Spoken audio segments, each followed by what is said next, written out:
I see 2 victims.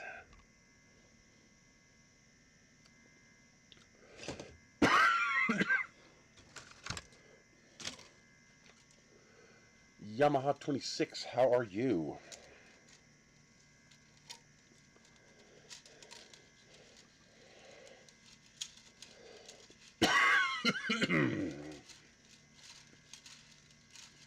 Hello, guys.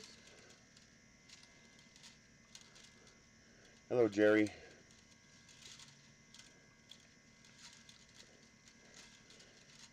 I was like, who the hell are you talking to? Saying hi to the guy. Thought somebody was at the door. No. Hello, Ian.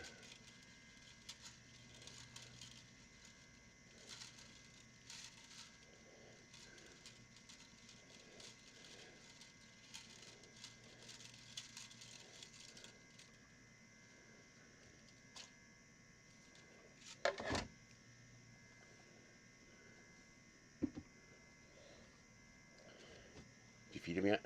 I'm getting ready to. Stay hungry. I just told you. The audio is already out of sync. Are you serious?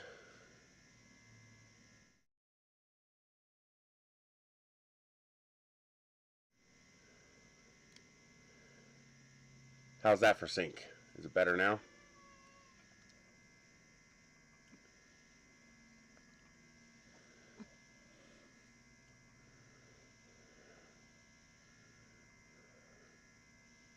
Worse?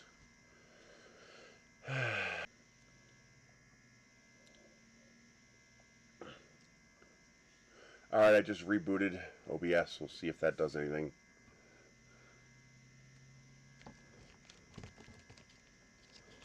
I wish I knew what was causing that. It's really annoying.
I see more critters.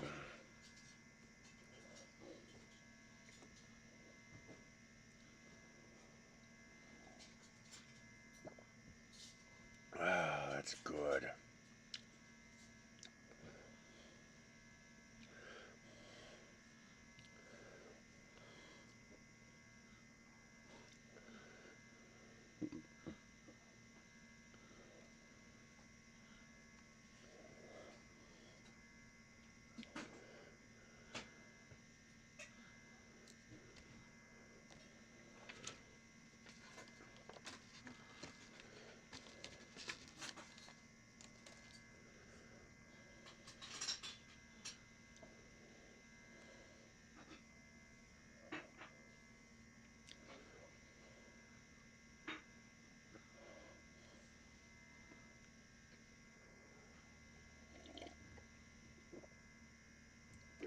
I decided to mix the Southern Pecan and the Vermont Maple today, and I can't tell the difference.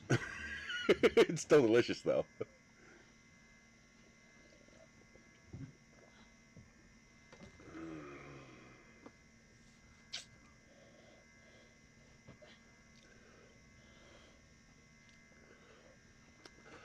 Michelle's getting better. The blood clots are gone, but of course she still has the damage that those clots caused.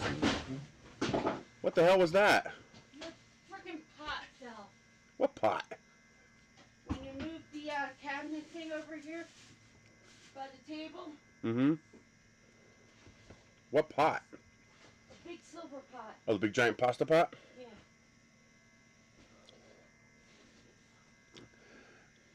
And the fur balls with murder mittens are doing good too. And there's caught a few more mice, which is fantastic. Those stinking mice are so damaging.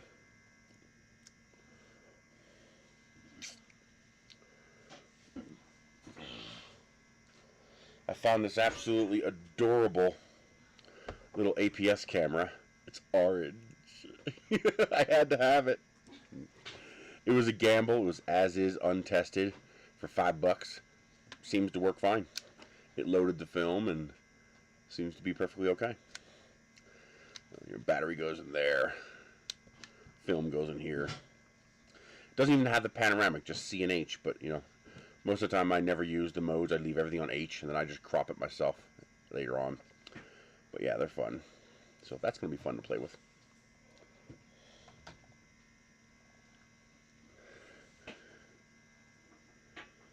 I'm not worried about the diseases. It's not like we're eating the mice or petting them.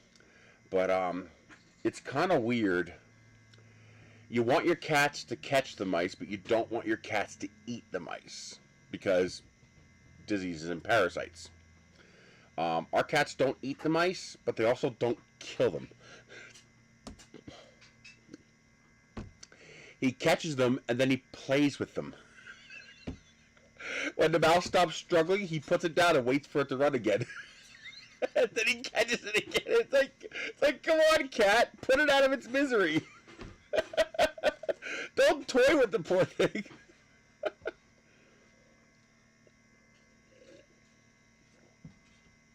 Well, we live in the desert, so the rodents are extra attracted to houses because they're warmer in the winter, cooler in the summer, and they have food.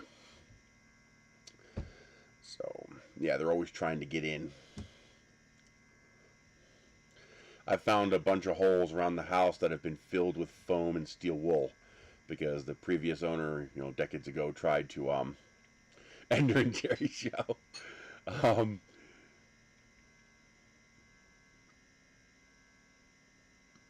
Oh wow. But you could see that they were trying to keep the mice out because they would. Thought I heard something. They would fill the holes with expanding foam with steel wool in it.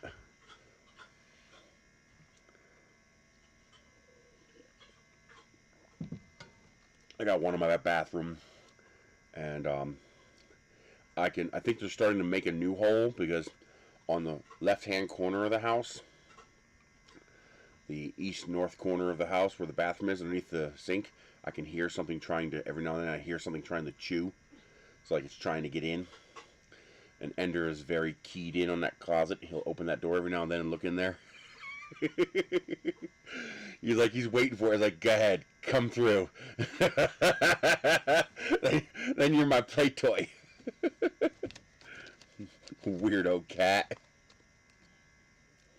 That's right, I am poisonous and venomous.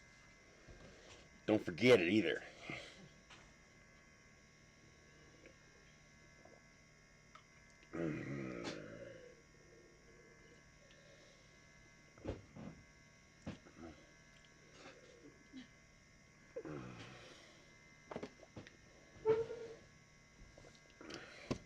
Talk about annoying. I almost scored a Canon T7i for $120. We're supposed to meet Monday, but I thought her appointment was Monday, but it wasn't. It was Tuesday. and I don't want to drive an hour into Albuquerque just for that. You know, I'm going into Albuquerque the next day. So I asked him if we can meet Tuesday. He said, that's okay, no problem. And I messaged him Tuesday, I'm in Albuquerque. Oh, I already sold it yesterday. Hate when people do that. Yes, they don't eat the cables, they eat the insulation around the cables. Depends on how old they are, what they're made of, etc. But yeah, they'll chew through cables, which can cause a short. Yeah, rodents are dangerous.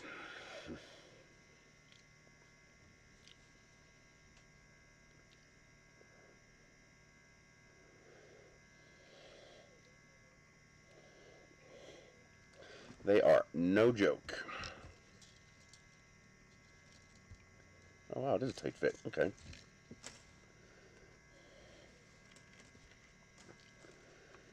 And rats eat babies? Seriously? I don't think they do that here. What kind of rats do you got? Holy shit, dude. Mutant rats from Mars? Wow. That's gotta be scary.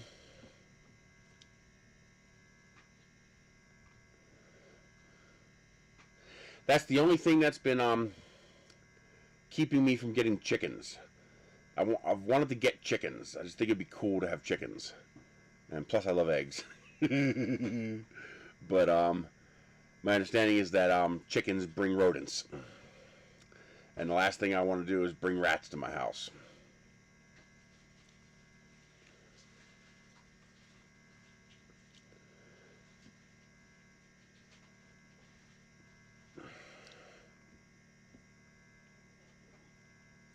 Although one thing that would be an interesting idea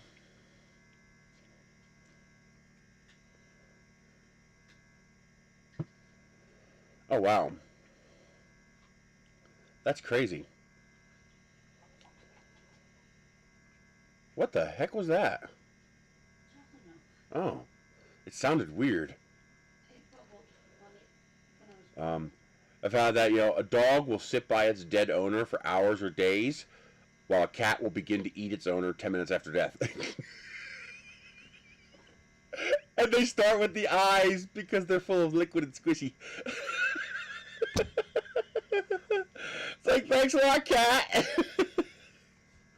Don't worry, if you die first, I'll eat you too.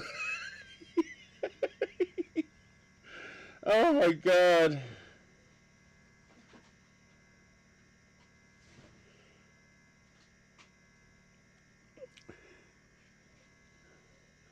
Wow, they get that out of control, huh? I like that word too, deratization. Took me a second to figure out what that was, but I was like, that's cool.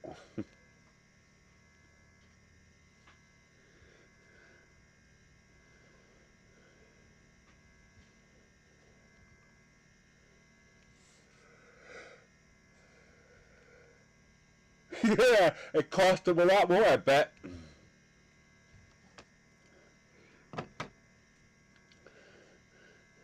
Yeah, nature will take advantage of any window you give it.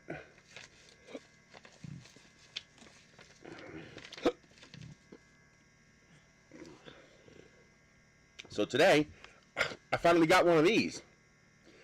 These things I guess he hand makes them because they go for sale, then they sell out, then they come back again, then they sell out.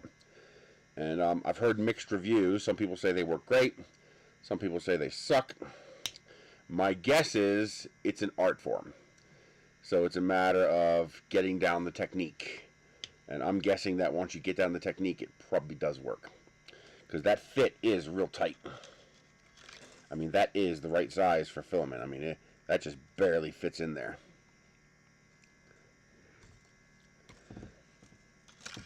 So it looks like it has a 24 volt, 3.5 amp power supply.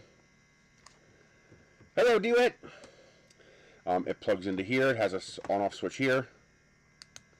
And then it looks like it's simply a heating element. So you open it up, and you got, I'm guessing this is a ceramic plate, this part in here. And then you have two metal shafts, slivers in there, and I'm guessing that's the heating element. and that heats up and gets up to 220 degrees and melts the filament. So if I read the instructions correctly, me too, I'm really hoping this works. Because I don't know, I just hate the idea of wasting filament, even though I got tons of it. Well, not quite tons of it, but I have a lot of it. But I just like the idea of being able to not waste it, and being able to join all those little bits that you get, you know, especially with a Bowden setup. You always end up with that little bit left over. So you're supposed to put it right there on the melt zone, and then turn it on.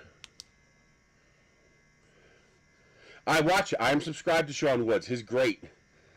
He gets some of the antique, amazing ones too, old ones. Yep, definitely a subscriber to his channel. Apparently the absolute best is the bucket traps. They apparently work the best. He had a hell of a time figuring out the YouTube algorithm to get people to stop reporting his channel and getting his videos demonetized. I like that he feeds the carcasses to the wildlife in the area too, and he catches it on video. That's very cool. Although the possums and skunks tend to get most of them. Because they're usually the first on scene. Ooh, dinner!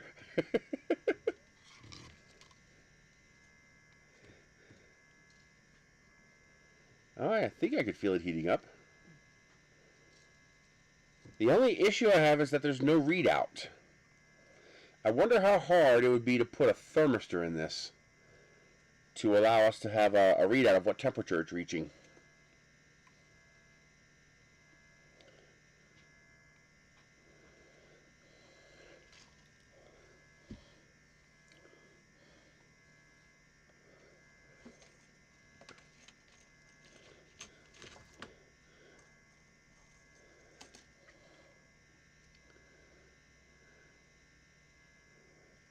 I do like that he put feet on it. It looks like he took a clamp and he modified it. So this is basically a an off-the-shelf clamp that he's added parts to.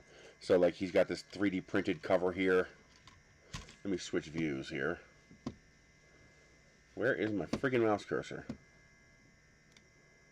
There we go. Let's go this way. Try to keep that light out of the view. So it looks like he 3D printed this cover here for where the wires come in. 3D printed this little stand so it stands up while you're waiting for it to heat up. I don't know if this is 3D printed. I kind of see what might be layer lines, maybe, but I don't think it's 3D printed. But these do look handmade. I'm thinking there's a possibility that he actually makes these himself, whoever makes these. They're not exactly cheap. I mean, this is $53 shipped, which I guess really isn't that bad. But $52.88 shipped on Amazon. If it works, it's worth its weight in gold. I mean, if it allows you to splice together 2 rolls of filament, it just paid for itself. So really not that bad. Ooh, I think I just pushed it out.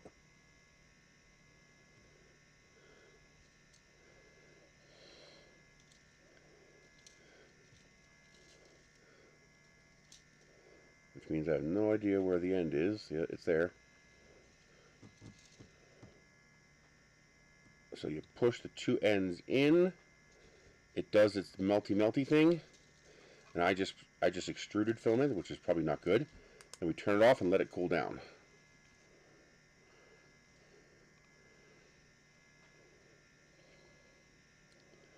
Then it says give it for 4 or 5 minutes to cool down.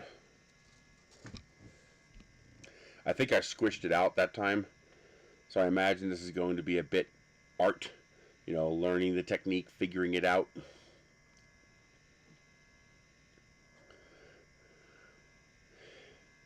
Raise the camera. What, this one here?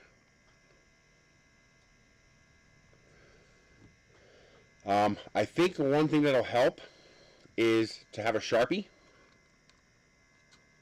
and use the Sharpie to mark the end of the filament that you put inside. so that you can tell when you've touched the other end and push. I think that's going to be something that will help with this technique.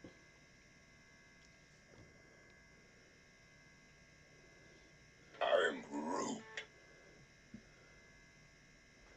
But a thermistor would be really handy. I mean, I would pay an extra $20 to have a little tiny thermometer readout.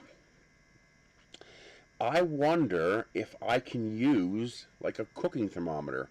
Take one apart, get the thermistor out, and mount the thermistor near the heating element. And then stick the little display right there from a cooking thermometer, like a cheap. Matter of fact, I just might try that. Because they're like $5.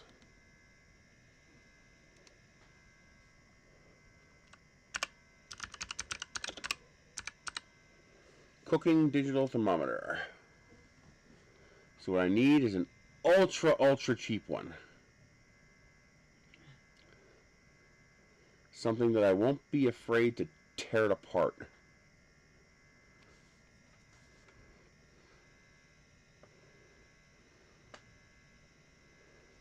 There we go. That one is only $7, but I bet you there's one cheaper.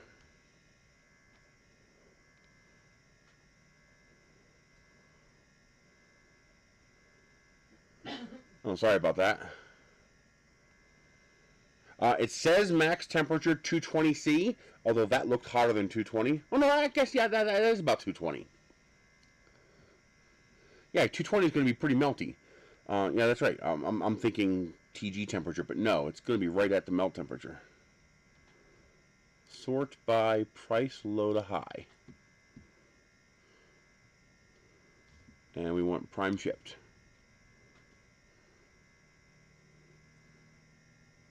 That's not digital. Ooh, is that 2? Yeah, it's 2. There's 2 for $5. So if I screw up one, I got a second one.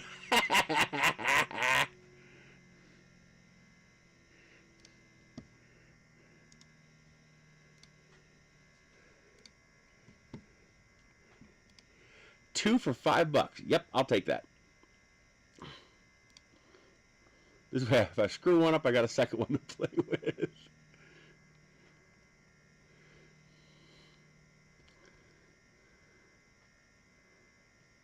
And I have enough Amazon points where I don't have to pay for it.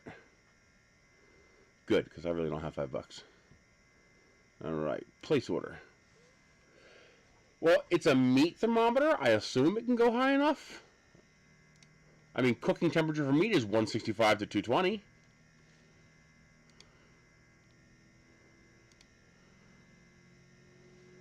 So what is the temperature range? Yeah, it goes to 300C. That's what I figured most cooking thermometers would go to.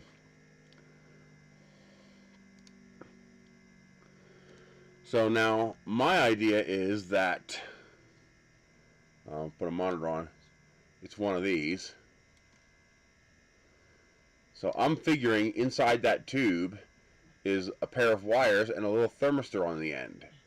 So I'm thinking just get rid of this tube and then stick that thermistor close to the heating element inside there. So I can get a rough idea of what kind of temperature I'm looking at inside there.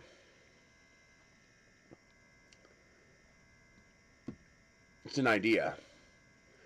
It's something I'm surprised he didn't build into it.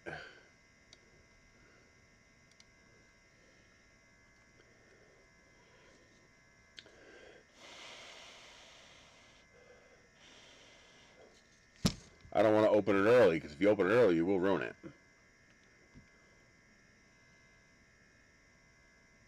Really? That wasn't a meat thermometer then. Because 165 is the minimum safe temperature for cooking meat.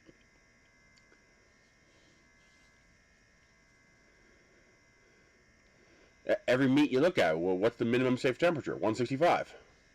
Oh, 160C! Yeah. Okay, yeah. 160C. I'm thinking 165 Fahrenheit, which is... Okay, yeah, I'm sorry. I was looking at the wrong units. You need an instant read one, though, so you can get the temperature before they bite you.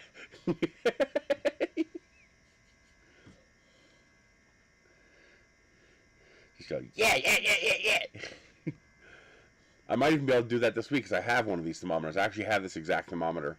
That's amazing. $2.50 for this thermometer. Because it's 2 for $5.29 with tax.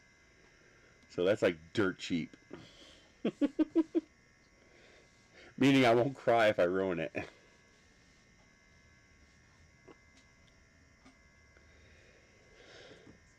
Alright, let's see what it looks like. Now I know this one's going to be squishy because I pushed it in, but it did work. Would you look at that? I mean, this is easy enough to get off.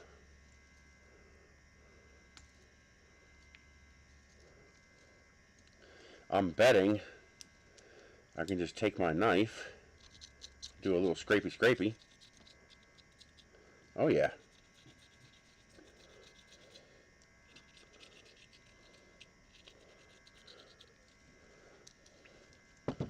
That feels fine to me.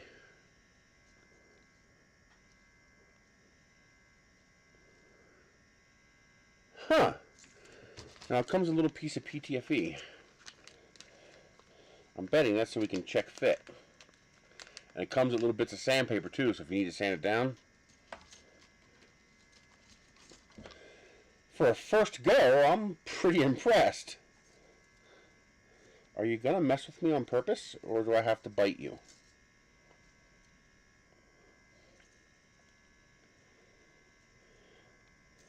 Like, why are you messing with me? You want to be bitten?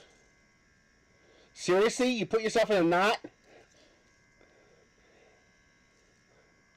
It's like, how? There we go. So now I'm going to just run the PTFE tube. I should use a piece of Capricorn for this because it's a tighter tolerance. Ooh, that is a little bit tight, but not bad. And just run it through a couple times, and now it's fine.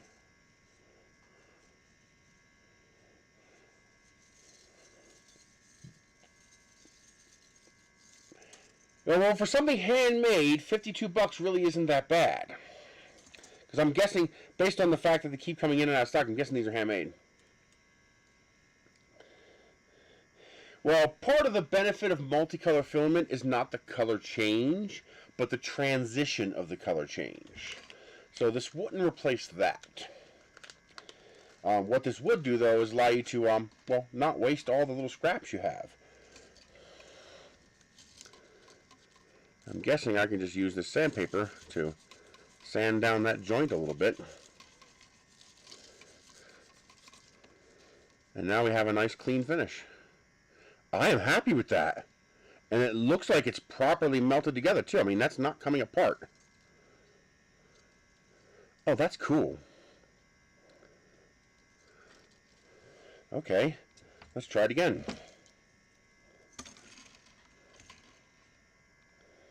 Although I think I need to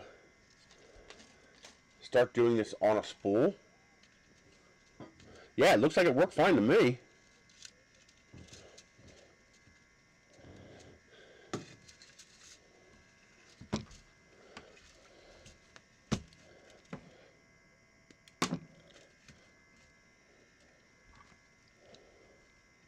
So, stick that in there. Now, what I think would be helpful, do I have a marker handy? Yes, here we go. So I'm thinking I take a Sharpie and put a mark right there like that, so that I can now see where that filament is, and then when I push the new filament in, I'll know I'm touching when that mark moves. That's insane. What the hell? Use my link. Please use my link. In theory. Uh-oh.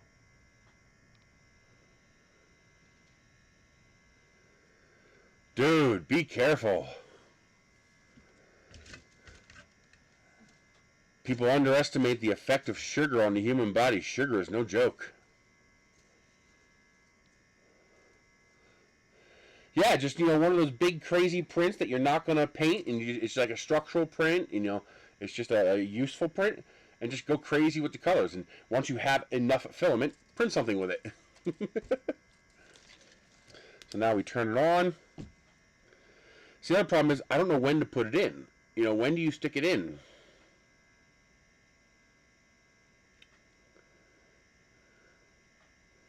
Like I said, if you can recover 2 kilograms of filament with this, it pays for itself.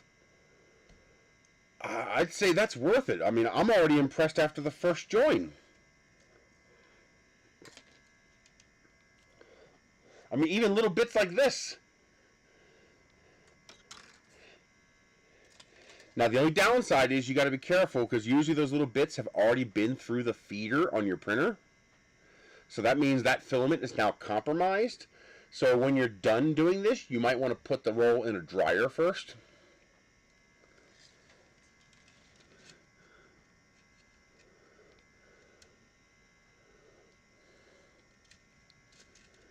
Okay, I'm going to add a little pressure.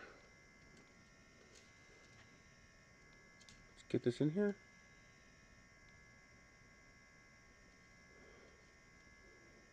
Okay, I just pushed a little bit. And I pushed in a little bit. I think we're together. I'm going to let it melt for a little bit.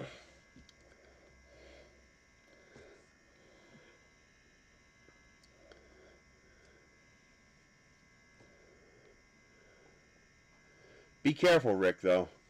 My dad had problems with insulin and sugar, and he would overeat on the sweets, and then he would overdo it with the insulin to compensate for eating the sweets, and yeah, he was very addicted to sweets.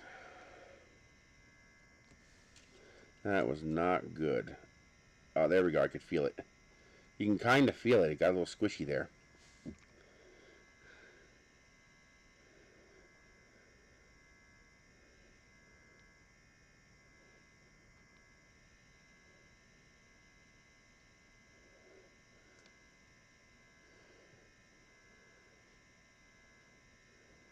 Yeah, it's my dad had type 2. I'm pre-diabetic because of my weight, but I did lower my A1C. I'm right on the edge of pre-diabetic now. So if I keep lowering my A1C, I should be okay. But what I really need to do is get rid of the weight. And it's really freaking hard. Losing weight is not easy.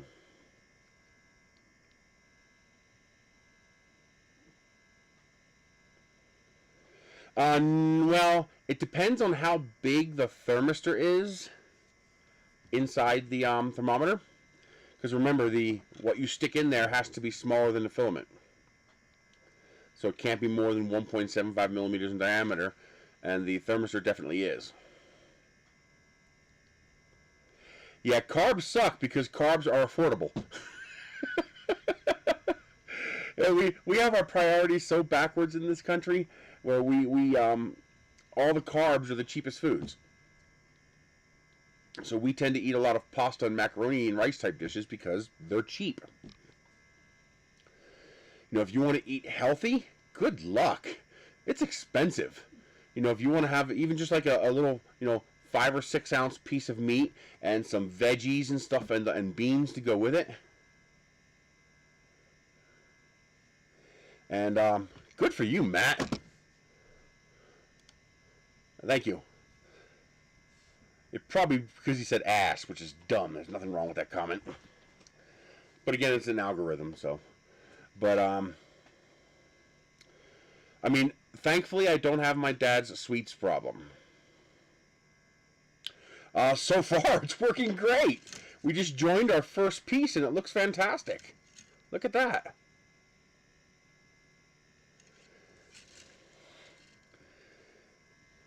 I mean, initial 30-second impression, I'm impressed. So you let it heat up, you push the two together, and then you just turn it off and you wait for it to cool down. And that's it. You just wait for it to cool down.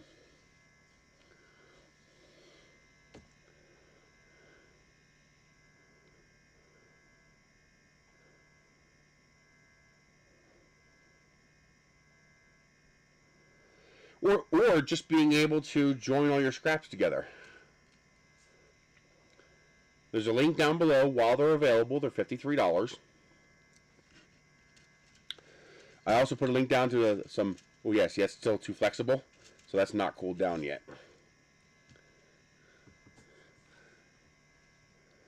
That's the only downside. You got to wait for it to cool down. I'm wondering if I can accelerate the cool down process, if it would hurt it. Like if I took some canned air refrigerant and just to rapidly cool it down. There you go. Also, every printer that comes with one of those little samples, those little tiny fistfuls, little grip of filament that the printers come with, when they're too lazy, when they're too cheap to include a little 250-gram spool, you could join all those together now and make a usable amount of filament out of it.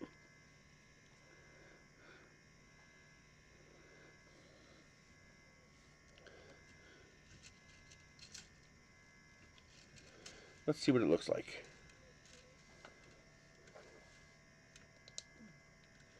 Okay, that one did not work so well. I didn't let it cool down. But if you just put, as soon as you pop it out of there, that's straight enough.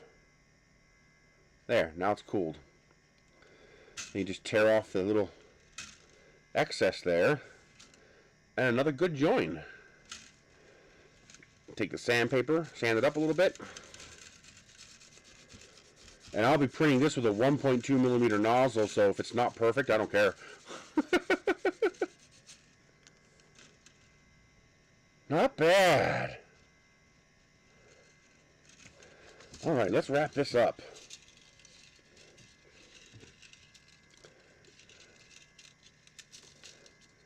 Okay. I want to try to keep the pressure low as I get this wrapped onto a spool, without causing, winding pressure.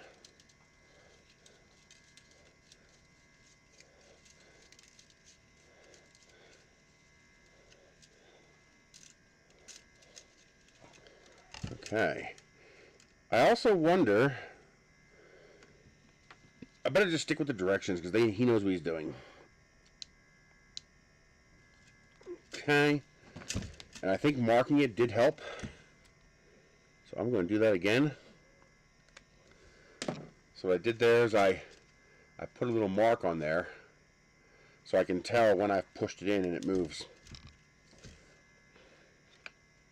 I'm even going to join this little piece. Why not? I mean, it costs nothing but a few microcents of electricity. Yeah, no shit. Yeah, I can try TPU. Do I have some here? TPU is going to be a lot harder because it's flexible. I suspect putting both the pieces in advance so that they're touching would be the way to go with TPU. I gotta find my roll of TPU. I think it's out in the van from when I went to NSL.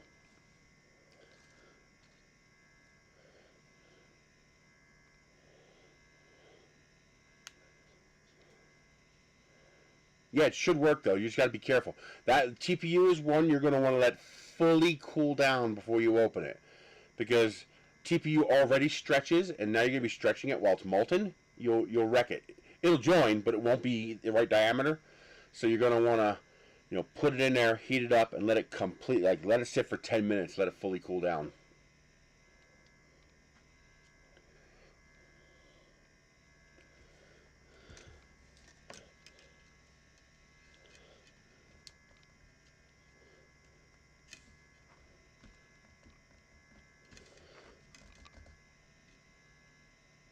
Okay, they're touching.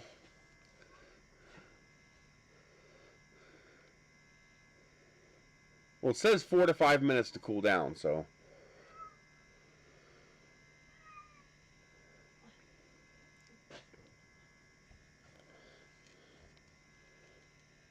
Oh yeah, I feel it squish. You can kind of feel it squish when you push them in together too.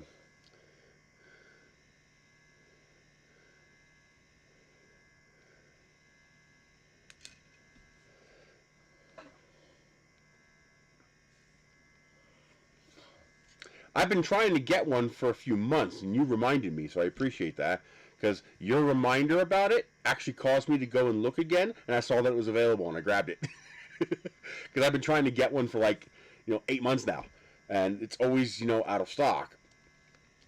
When I would happen to go to look to get it, and when James here told me about it, reminded me about it, I went and looked, and it was available. I was like, okay, I'm getting one. It reaches up to 220, so it will melt it. So it is a proper melt, not just a bond. I'll show after this is cooled. I'll show you the joint again, but it is a proper melt. You can actually see the two colors mix slightly at the joint. Now, do keep in mind, it won't matter for this because you're just going to print it and use it. But I don't know how well this will work with, for example, recycled filament, because I know you can only melt the filament so many times before it crystallizes. Like, melt, cool, melt, cool, melt, cool eventually compromises the plastic. But a single melt, I mean, I yanked on it and it didn't break, so it should feed through a printer just fine.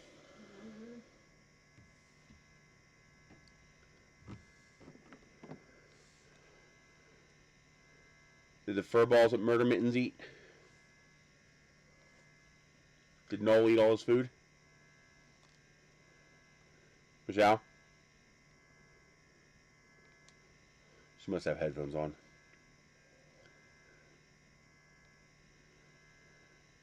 Yeah, well, I throw them away. Now I'm not.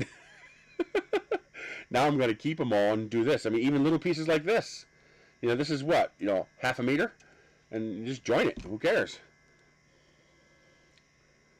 This is something you sit down, you're watching a movie, or you're watching some YouTube videos, and just have this run.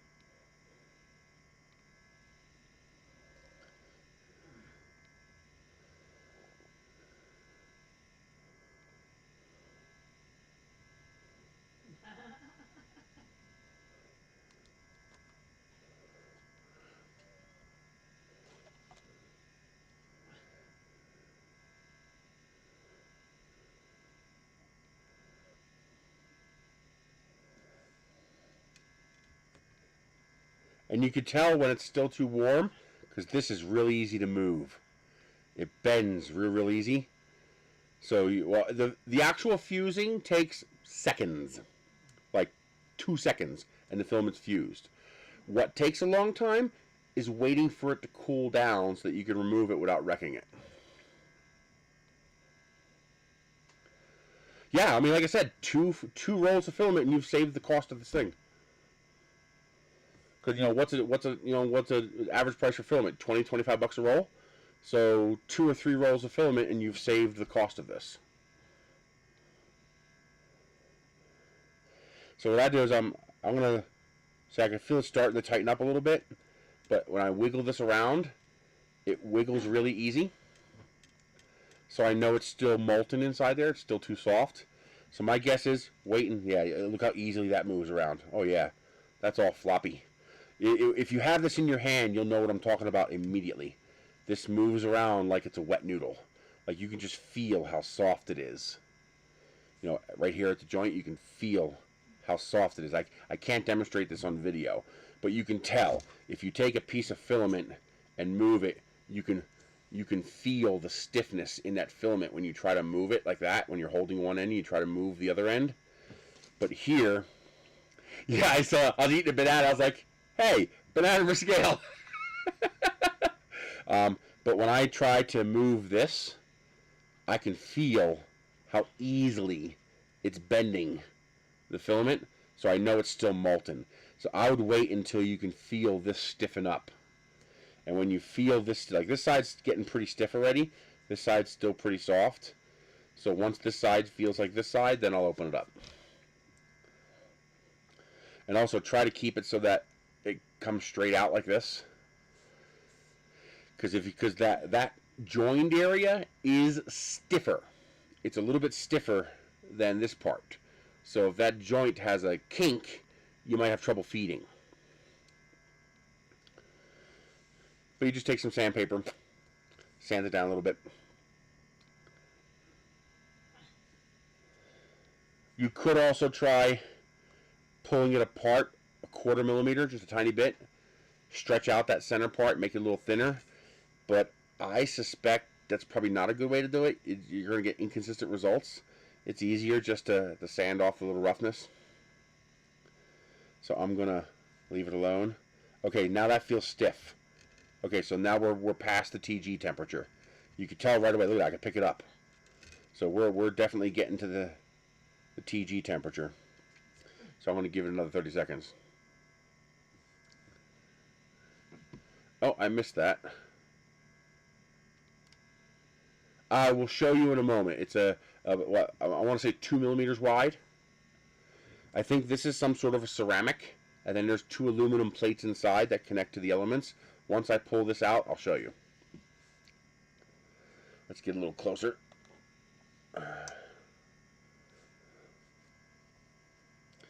But I can feel this stiffening up, so I think we're safe to pop it open. Oh yeah, look at that. Look at that. Now this here is the ceramic part, and you can see the shiny metal part in the middle there. That is your heating element. And it's the same thing on the other side.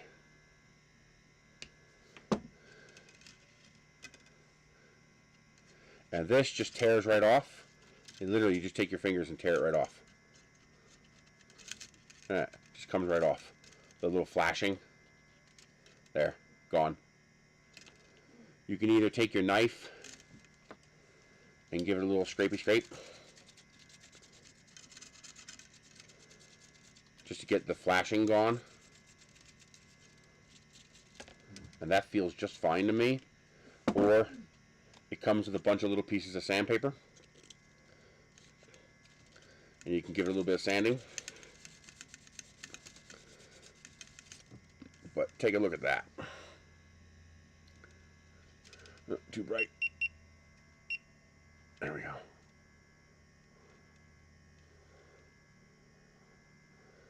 Come on, autofocus, do your thing.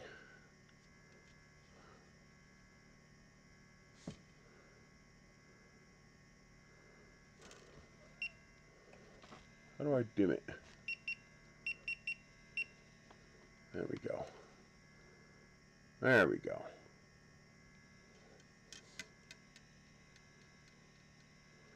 It's a good join.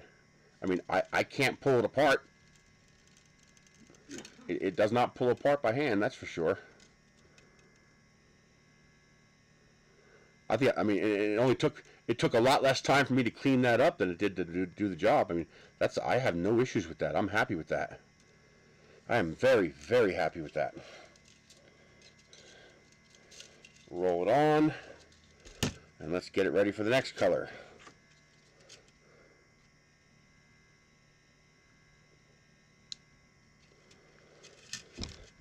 Switch it on. Okay.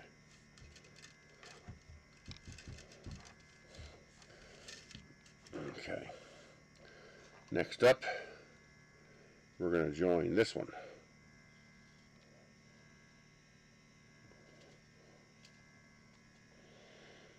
We got a crossover here. Oh, no, no, no, no, no, don't do that. Oh man, this is all tangled. Oh, this is going to be a mess. Are you kidding me? I got a double crossover here somewhere. There we go, got the end.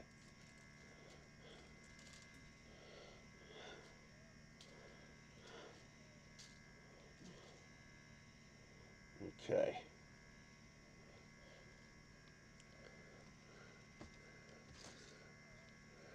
We are going to join this one.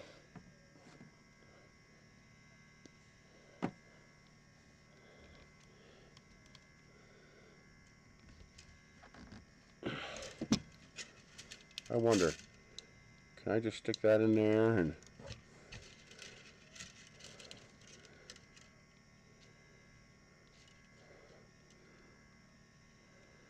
I found this on Amazon, so they did not contact me. This is not sponsored. I bought this.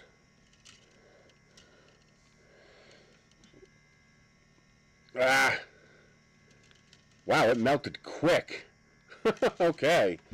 So you really can't put both ends in. You do have to, I was trying a different way to do it. I'm trying a couple different methods. But that did not work. You definitely want to follow their instructions.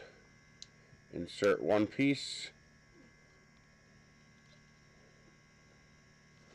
Then insert the other one. Do it the way they suggest.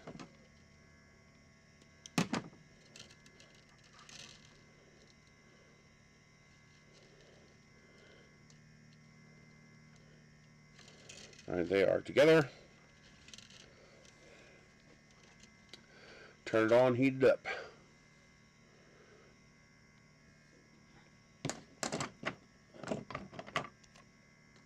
And then I've been trying to get it for months, and then James White reminded me about it, and I went and checked. It was available. I was like, snatch, give me it.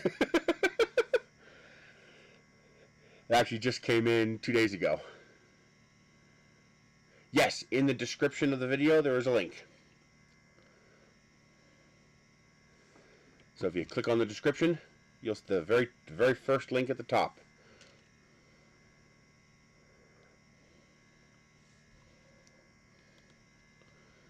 I can get you another link. Come here, orders.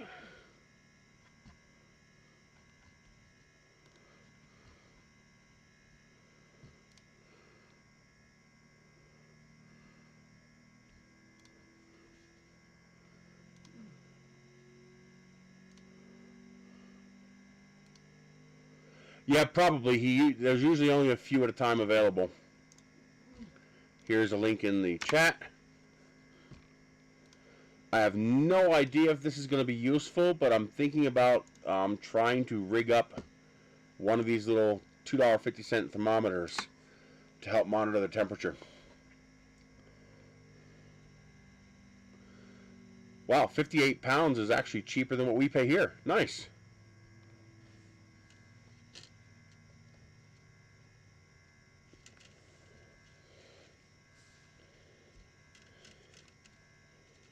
We haven't reached the melt temperature there yet. You can tell when it reaches the melt temperature because these will get soft. These will start to... Oh, there it goes. It just broke. I just felt it bend inside there. So now we should be able to turn this off. Let it cool down. If I didn't break it, I may have broken it.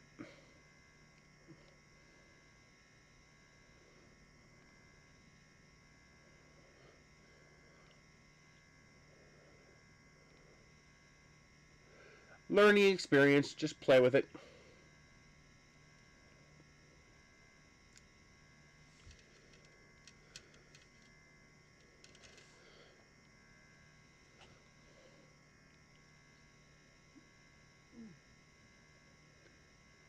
I'm going to try to make it for other batteries.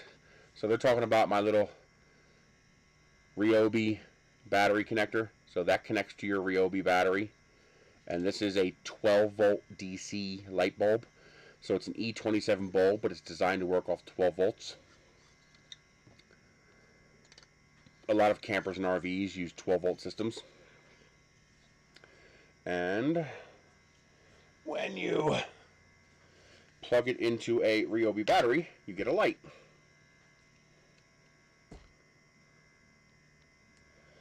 My next thing is I'm going to work on a little lampshade for it so it's not so blinding. But yeah, that worked out really well. I'm also going to make this a little bit longer so it's a little bit more stable on the battery.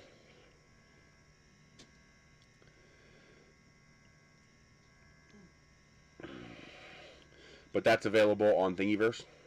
If you go to my video that shows this, no tools are required to assemble it. All you need is some nickel strip. You can buy this nickel strip off Amazon for $5 to $10 for enough to do 100 of these. And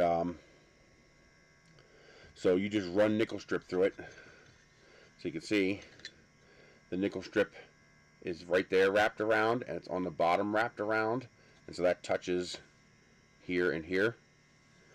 And there's these little holes that you run the nickel strip in, and it just fits inside. It's all friction fit. So no tools, no glue, no screws. You print this part, you install the nickel strip by hand, and then it just works. And now you have a little backup battery bulb. And on a 5 amp hour battery, this will run for anywhere from 5 to 8 hours. Thank you. 3D Cyutech Silver, great filament. Well, the silver is kind of a hybrid. Some silvers are silks and some are not. I think I broke this one. Like, I think I broke that. Oh no, this is still soft too, so maybe it's just soft.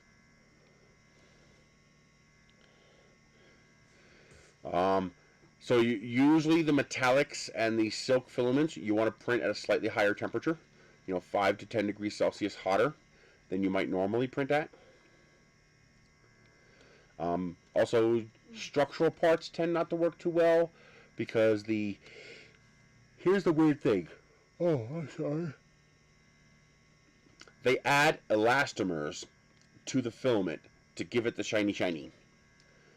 Those elastomers actually make the filament stronger.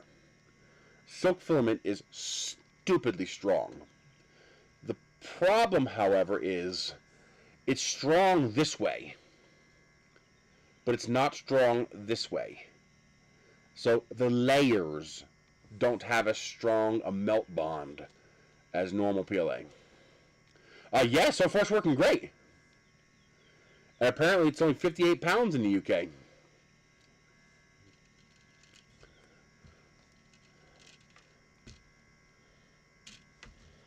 Oh, it looks like I didn't break it. So when you pull it out early, give it a little gentle straightening. Try to keep that from, forming too much of a bend. So you want it to be, why is that? Oh, that didn't join. Yeah, that didn't join. Okay. So I turned off the heat too early. Okay. Alright, let's go back to the way I did it the first time. Clamped. Give it a mark so I can see when it moves. Heat it up.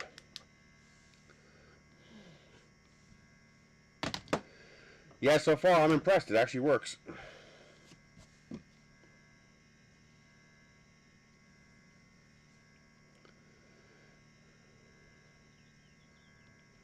I hear birdies. You guys want to see something cool? You're going to love this. I love film cameras. I have a thing for film cameras. My first APS camera was a Canon ELPH. And I love that camera. I love it. I still have it here somewhere. I always wanted the ELPH 2. Yeah, that's going to be... Now, if you use a fatter nozzle, you can get around that. But yeah, anything that's structural, don't use silk. I always wanted the ELPH 2 because the ELPH 2 was smaller, more compact, more advanced, had mid-roll change and stuff like that. But it's like $300, $400. I couldn't afford that. And, well, now I could buy one for like $12 off eBay. So now I have an ELPH 2.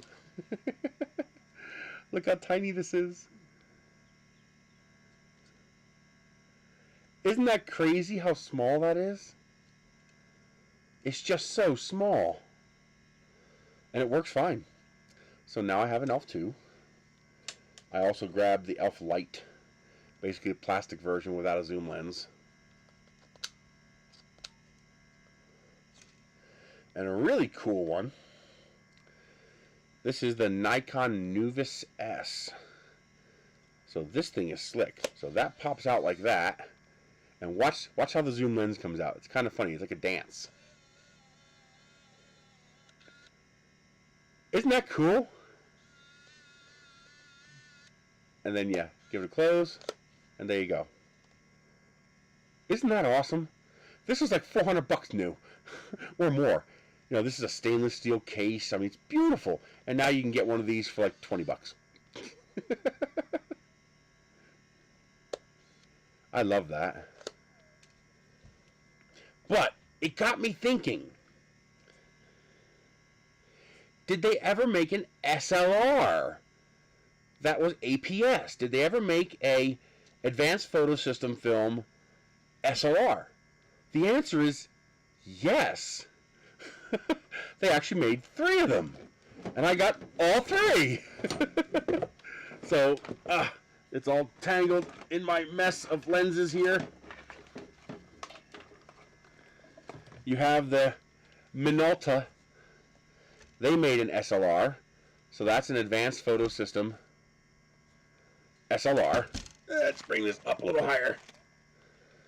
So that's a APS SLR from Minolta. Oh yeah, I have a pretty healthy collection of cameras. You know, all SLR interchangeable lenses. And then Nikon made 2. They're called the Pronia.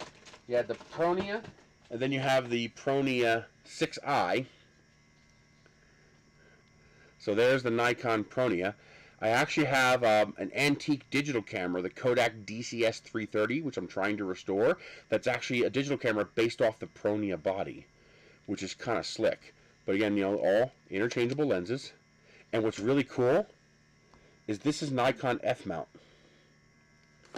which means I can take my modern day 55-200 VR lens and it will work on this. How cool is that? So I can stick my Sigma 150-600 lens on here. Oh yeah. And my favorite of the whole lot is the Canon. The Canon has the IX and the IX Lite. This is the nicer one, the IX. But this is all metal. I mean, and this is my 40mm 2.8 STM, perfect lens for this. I mean, this thing is beautiful. I have all of my manual controls. I can go shutter priority, aperture priority, program mode, fully manual. I can do anything I want.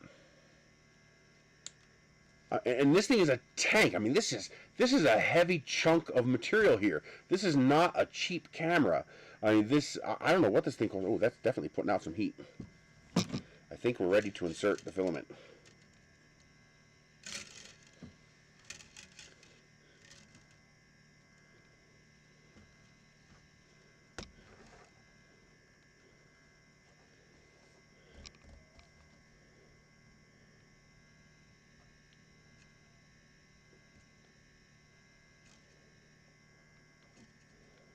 There it goes. I saw it push. I will push back. Let it melt a little bit.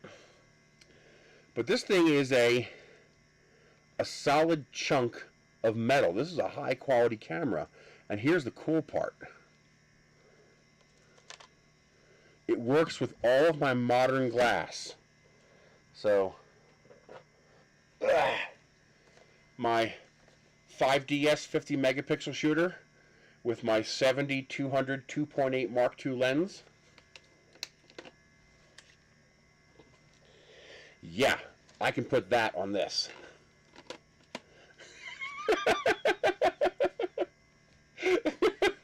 And it works. How crazy is that? I mean, even the autofocus. There you go. That's just awesome. That little tiny camera from 20 years ago, and I can mount my bitchin' glass on that. That's just cool. I love crazy crap like that. But the 40mm STM is the perfect lens for this.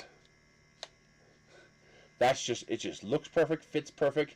It's sharp, fast glass.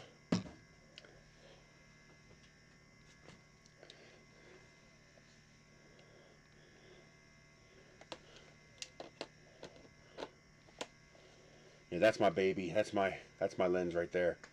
That thing is so fast. The autofocus is so quick on that lens.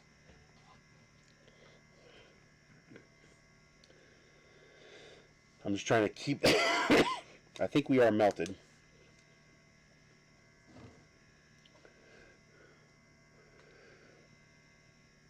But yeah, so I'll be on my gadget channel.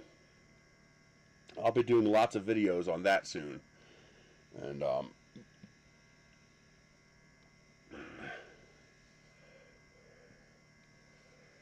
because I've got to start making more videos. Oh man, do I have to start making more videos?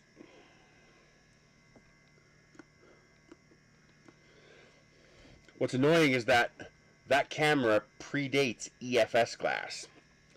So even though it's an APS size sensor in there, APS size film plane, I can't put my APS lenses on there because the Canon 55-250 STM would be the perfect lens for that camera. So apparently all I have to do is carve down a little piece of this ring and this will fit on there because it'll electrically connect, it just won't mechanically connect. And apparently there's a very simple modification I can make to make that work, because the 55-250 would be the perfect lens for that camera. Very, very sharp, decent zoom range. It'd just be all around a great lens for that camera.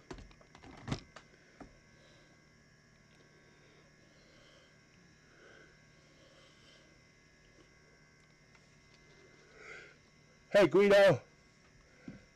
Oh, man.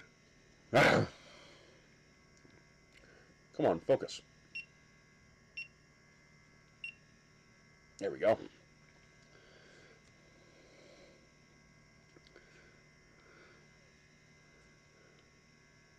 I know.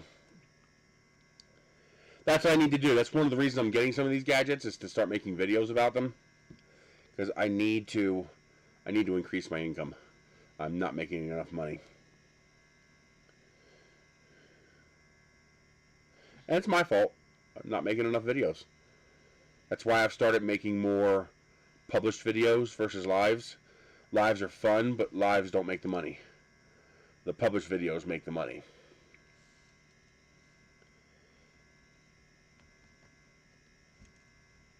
Okay. That's the only downside, is waiting for it to cool down. It's kind of annoying. It's a pretty big wait time. There we go. But gotta have patience. Have you seen the Gridfinity system? No, I have not. Let's look it up. Gridfinity. Modular workshop. Ooh, this is bad. I can't do this. Oh, 3D printed grid parts? Okay, I see.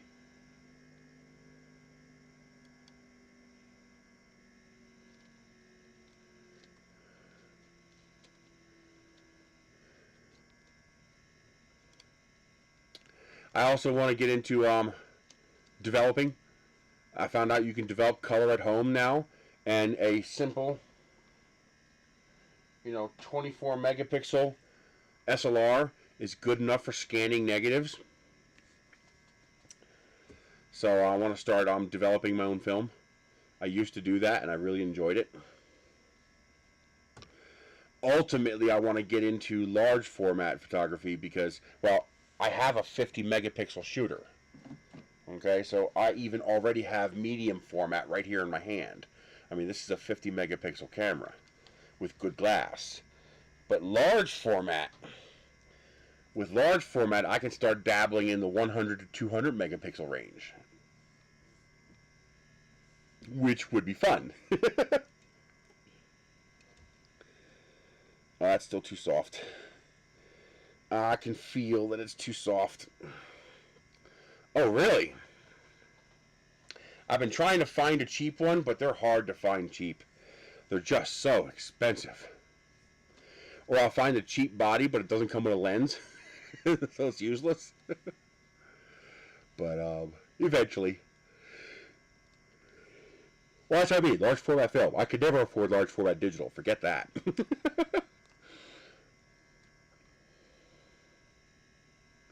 Now I'm thinking old school. Think 4x5, 6x7, 8x10 large format camera. Even a 4x5 film negative. You're talking about a film negative this big. That's 200 megapixels in effective resolution. If you have the scanner that can scan it.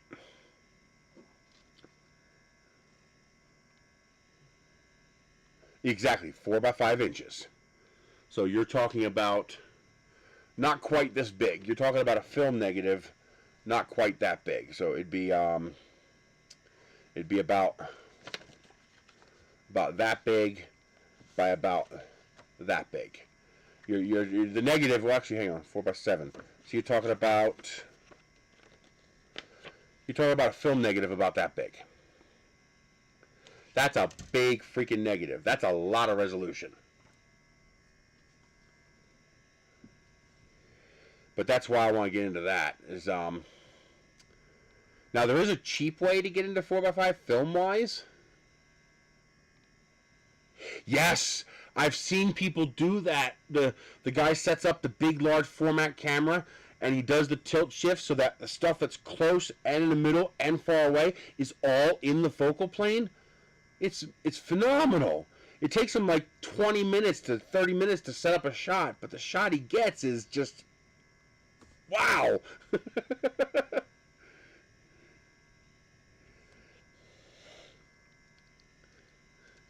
Hey, that feels solid. And that looks solid.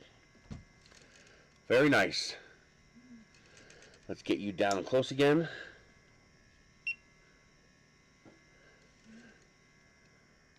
Very nice.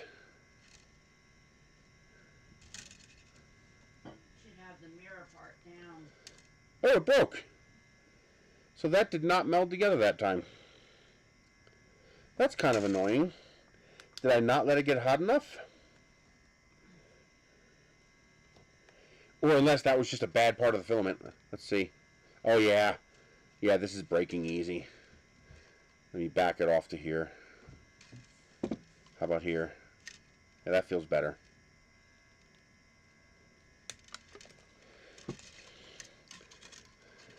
Yeah, see how easy this is breaking? Yeah, this is no good. There it goes. Now we're good. So this is the part that was through the teeth in the feeder gear. So you gotta break it off past that point into the point where it bends without cracking. So I screwed up on that. I used a portion of the filament that's unusable. That is 100% on me.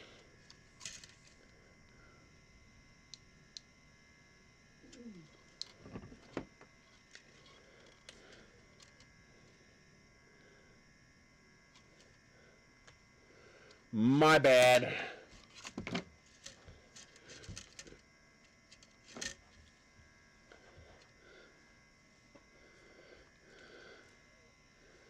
Come here.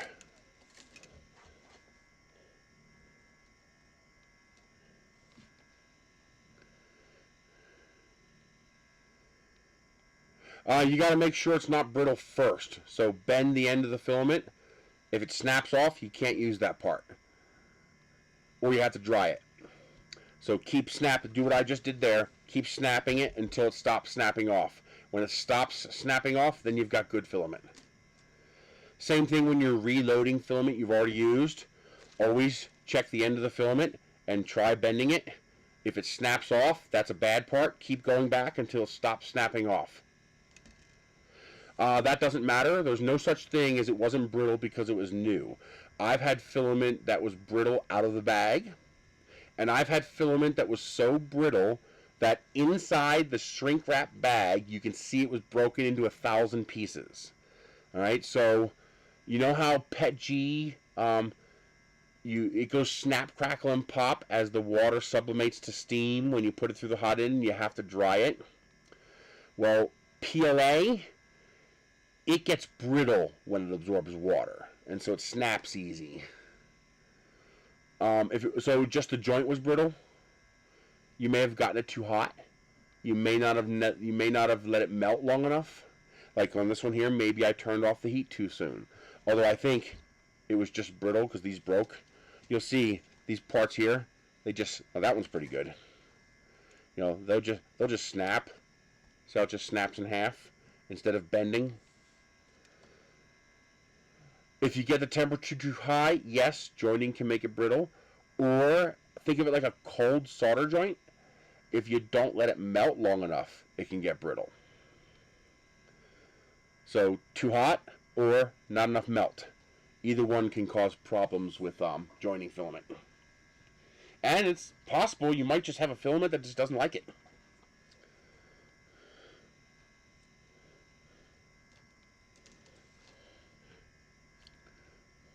I'm kind of worried about this one because this is, I think this is a PLA Plus. I don't think this is regular PLA. So this might not join with regular PLA. I don't know.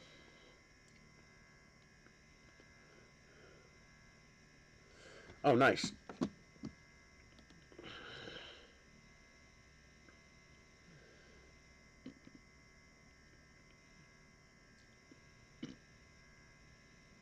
I haven't got it yet.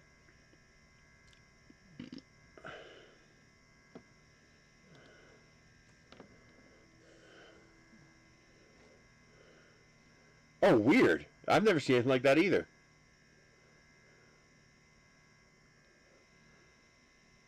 Yes, 3D printing at Nerys.com. Okay, we are melting. So let's insert the filament.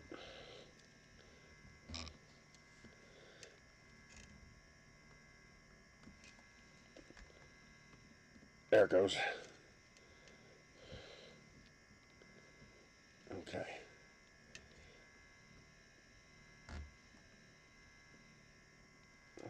Now we're going to let it sit on for at least a minute. And you can't see that.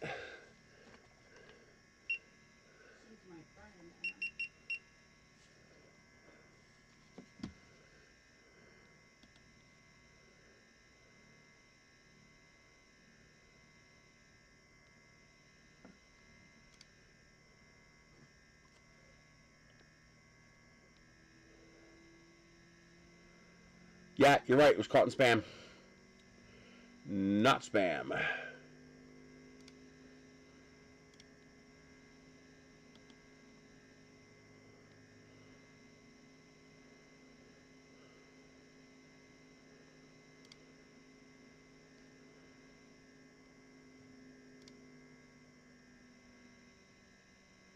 So why would this require tilt shift? The mirror is going to be flat.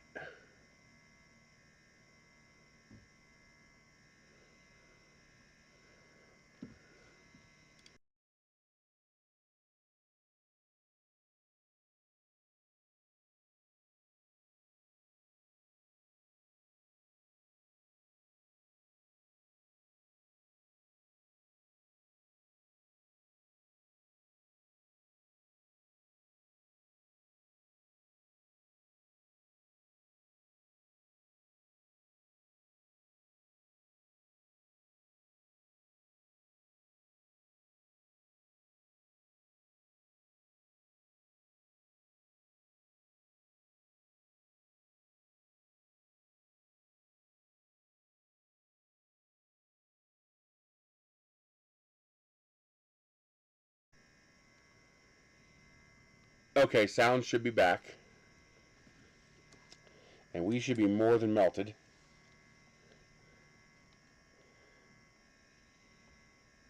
Okay. We're going to have a lot of squish from that, but that's okay. So, if you line up the camera with the plane of the mirror, you can't just move the camera down because now you're going to miss part of the mirror. Okay? So what he's doing is he lowered the camera down and then he angled the camera up so he can get the mirror without the camera. The problem is the DOF on these cameras is very, very skinny for the kind of resolution you're getting, especially indoors. So that means either the bottom of the mirror being focused or the top of the mirror being focused, but not the whole mirror. So he tilts the camera up to look at the mirror, and then he tilts the focal plane of the camera to bring both parts of the mirror into focus. This way he gets the entire mirror in focus without the camera showing in the reflection of the mirror. To show you what the... Hang on, let me show you. Tilt focus. I should be able to show you an example of that. Why would you ignore what I did?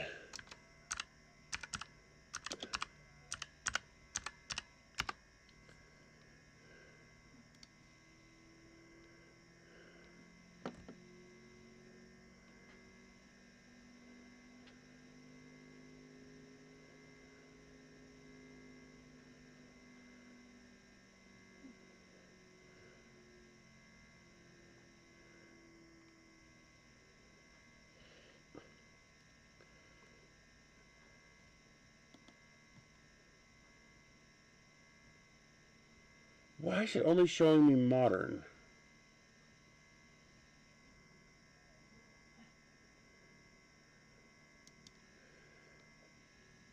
It should be showing me. I'm trying to keep this from bending so much. Oh, knock it off, you stupid freaking keyboard.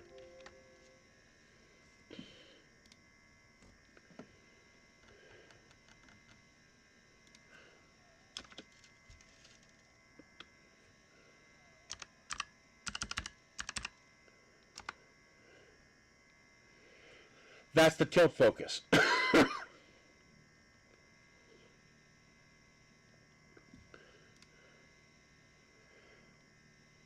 So this is massively exaggerated, but it gives you an idea of what we're talking about.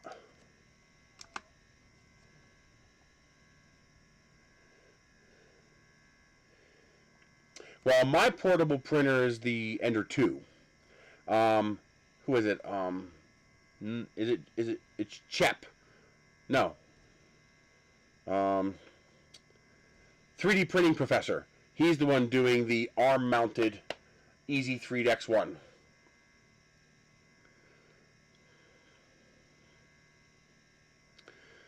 And then here's a modern equivalent.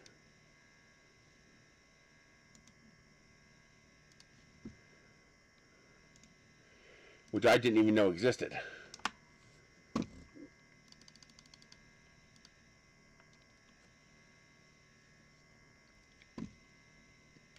How much you want to bet that costs a small fortune? TS-E 90mm.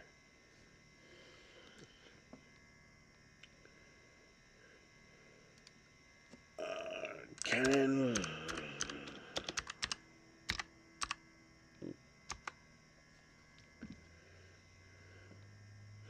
Woo-hoo, yeah! $700! I'm not getting that anytime soon. Oh my god. Oh wow, hey, this one's only $500. It's just $485. No big deal. Holy shit. Wow.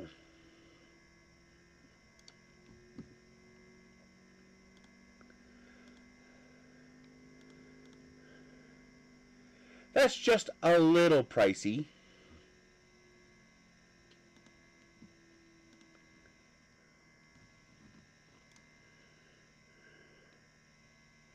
Well, you can't have that much range of motion. Too much range of motion and your light patch is going to go off the sensor. And you'll have some vicious vignetting if you go too far. So there's a limit to how much you can move around, because when you tilt, you're moving around the light patch. So there's a limit to how far you can move that effectively. Usually you don't need that much. You need that little bit just to get that focal range in focus, that focal plane in focus.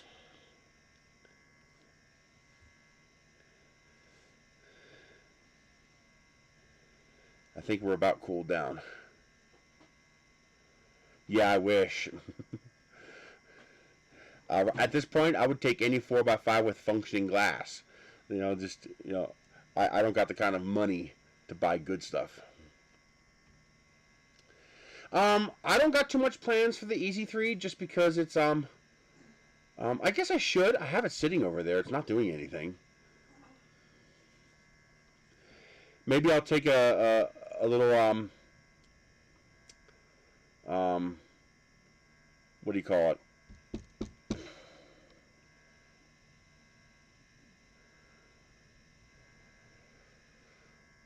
Inspiration off Captain Nova. And I'll mount it to my shoulder. And I'll call it ADD.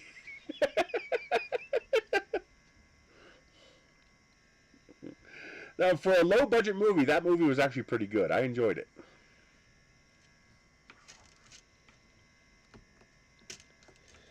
Now, that looks good. Did it break again? It feels like it broke. Yeah, okay, so this filament can't join together. Clean break right at the melt zone. So my guess is this PLA Plus either cannot join with PLA or it needs a higher melt temperature. So I'm guessing these two cannot be joined together. Okay. Let's break back to here. Make sure it's not brittle. It's not. And we will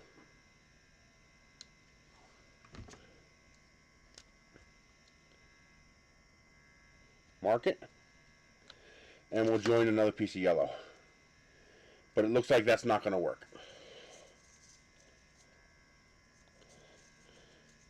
Oh, come on. Don't mess with me. Oh, that's multiple pieces there.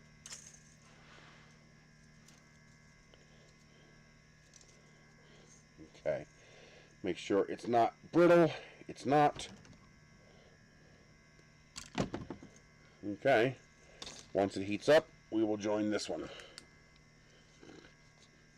So it looks like the PLA Plus can't be joined, or at least this PLA Plus can't be joined with regular PLA. That was a good melt that time, and it just popped right apart. So it's like trying to join ABS and PLA. They just don't stick.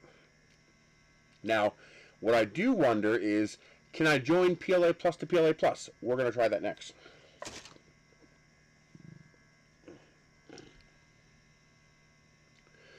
Hey, Beetlescuber. No, this over here, this is all regular PLA. So none of this is PLA Plus. This is all regular PLA pieces. This is the only bit of PLA Plus I have here.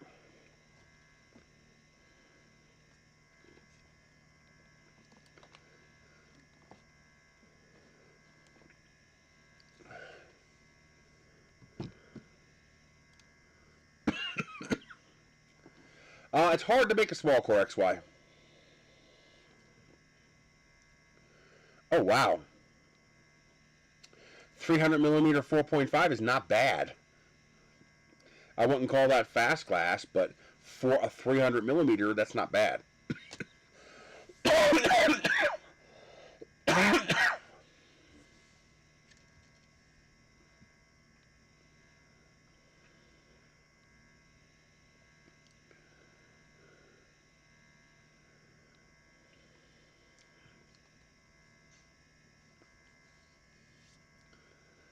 .30 aperture blades. Wow.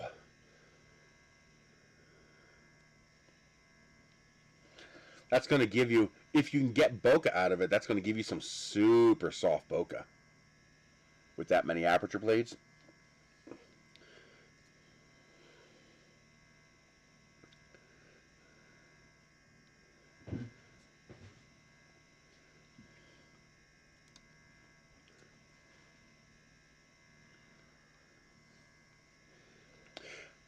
I guess, you know, $400 for L glass is not that bad, especially specialty L glass.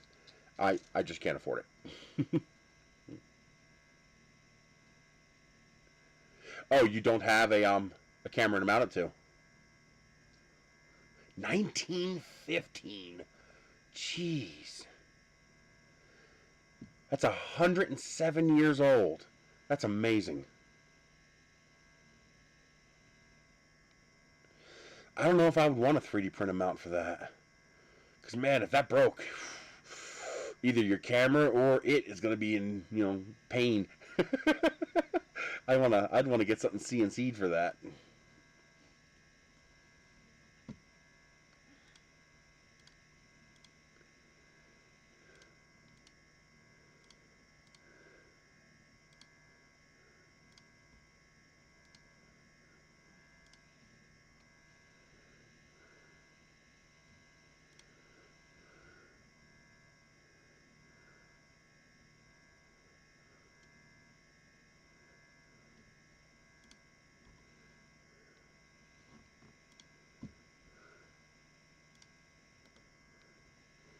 Now, what might work is if you 3D printed a, it'd take a lot more work, of course, but if you designed a mount that would screw into the bottom of the camera and also wrap around the lens up front and connect in the middle here, so it would tie that all together.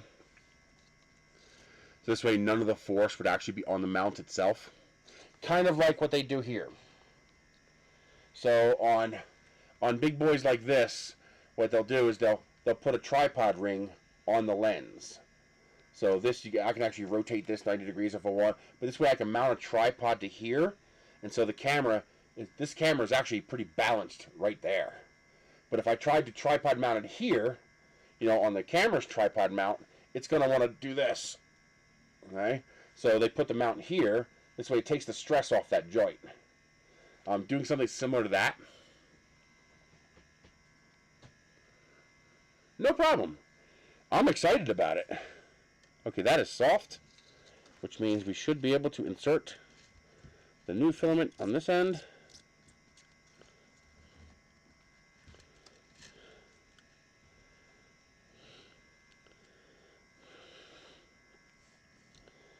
Now we just gotta wait for both ends to get soft.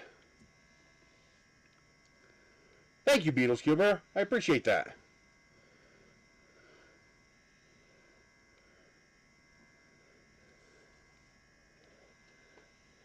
Let it get good and melty.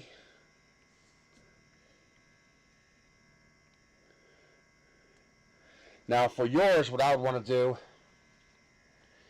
is have something that'll grab the camera here and something that'll grab the lens up here, and then have your mount in the middle. This way you're supporting it here and here, and this way this is holding up the camera and your mount is not taking that force. Your mount adapter.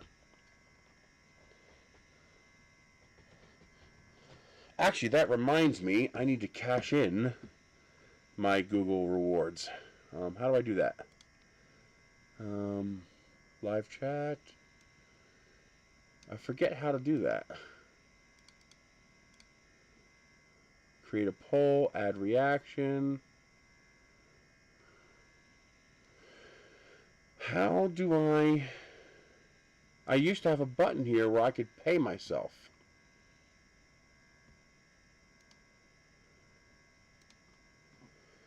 I can't add my own super chat anymore? What if I log in as a different YouTube profile?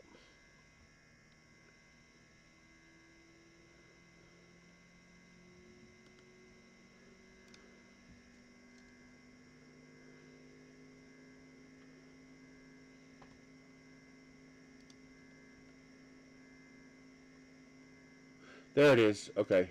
Super chat. Send a super chat. How much do I have? I think I have $12 and change.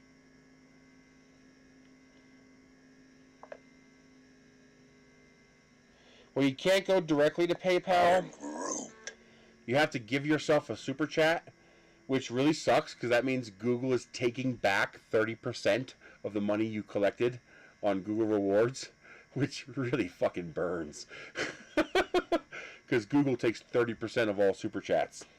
So I have $12.47 in my Google Play balance from the Google rewards. So I'm going to lose 30% of that when I do this. Do you know of another way of getting it directly out of there without losing that 30%?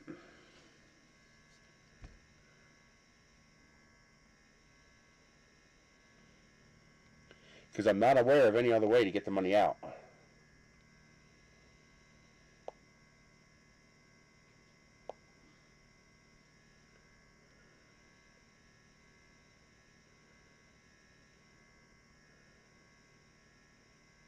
Oh, don't worry. Hey, I'll anything you guys give, I appreciate.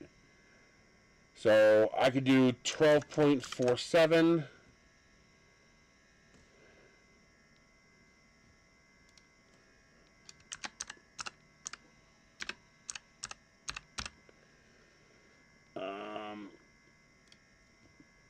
Buy and send.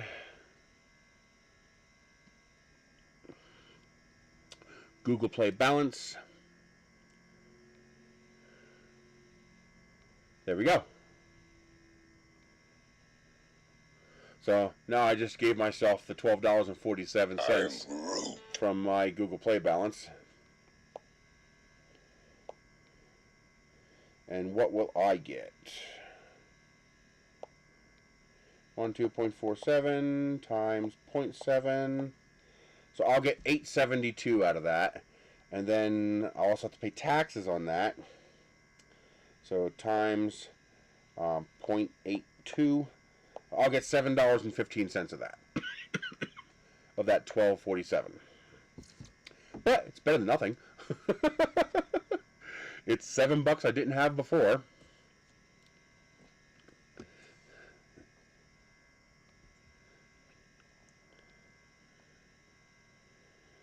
Okay, let's turn it off. But that's why I tell people to use PayPal, because PayPal is they only take like the 3% merchant fee for credit transactions. Then I gotta pay 18 to 20% taxes. But while YouTube takes 30% for Google, it really pisses me off that Google calls it dollars but doesn't let you extract the money. They give you no, except for this, where they get to steal 30% of it. It's one thing when somebody donates it, but it's one thing when it's your own money that you got from Google, and now Google's taking another 30% of it. It's like, come on! But hey, at least I can get cash out of it.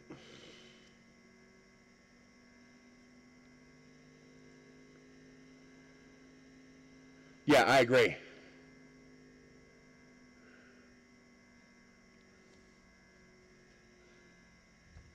I absolutely agree. I appreciate it, Beetle Cubers. Just remember, if you're not having fun, what's the point?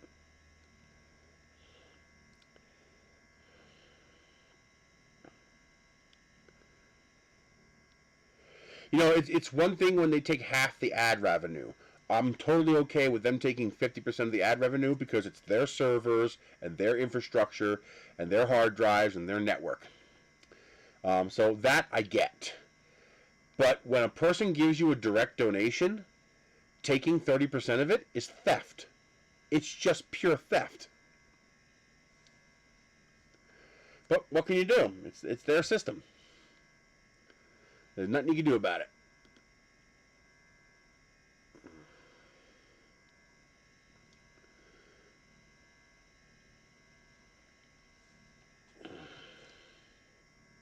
If you're not having fun, what's the point? I tell people, always have fun.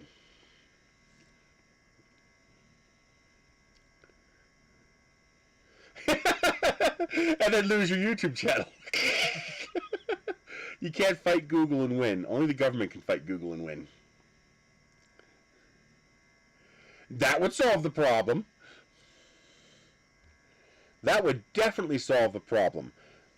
People would be very impressed with how many problems we could solve with the proper judicious application of cannibalism.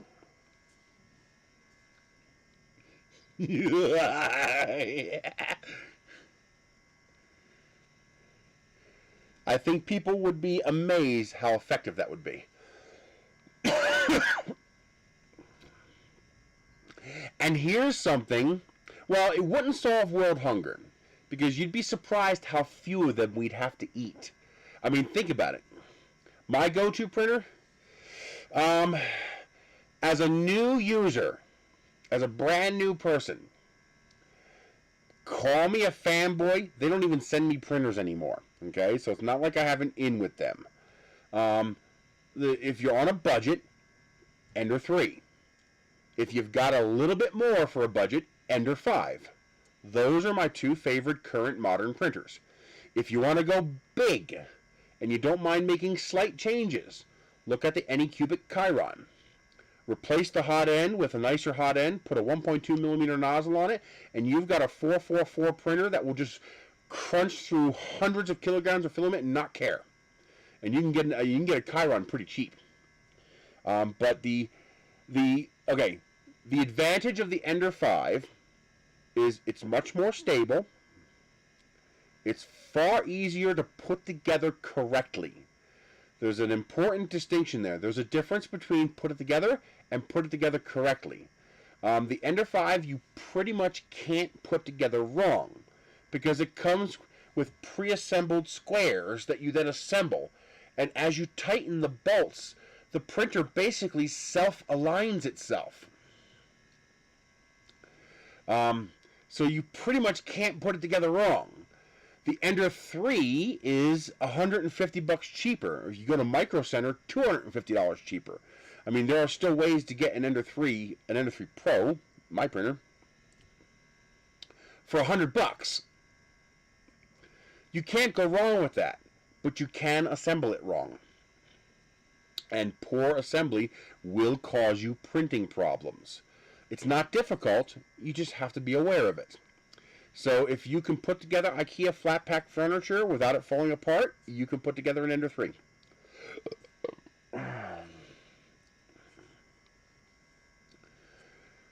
So as long as you don't mind putting in the little bit of extra work to make sure everything's straight, make sure the frame is straight and tight, make sure the gantry is straight, square, perpendicular, and tight. As long as you don't mind putting in that. I haven't played with the new Ender 2 yet. I assume it's good, but I don't know. I haven't played with it. I still prefer the original Ender 2, but that's just me. Oh.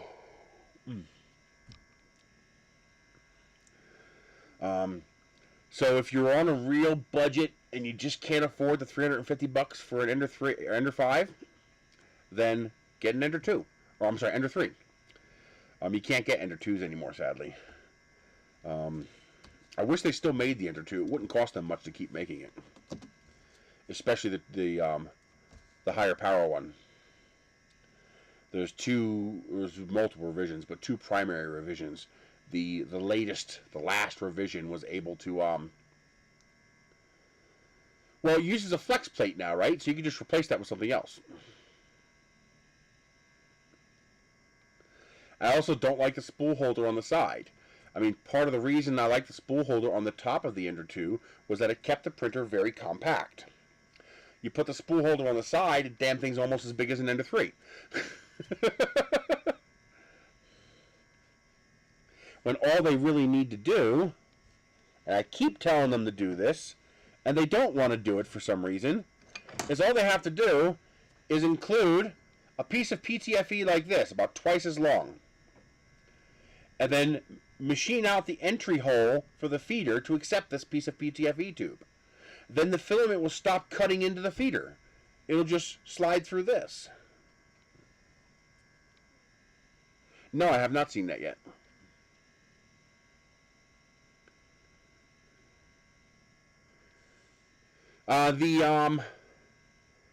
The latest revision of the Ender 2, the last one made, had higher power output, had a larger power supply. That can go to 110 degrees on the bed. You can do ABS no problem.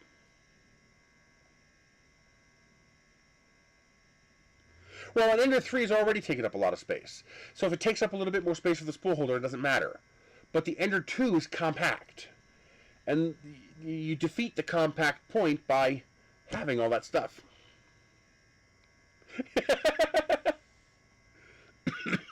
They're not that difficult. I think we're good. It does not feel squishy anymore. Ooh, that's a clean joint.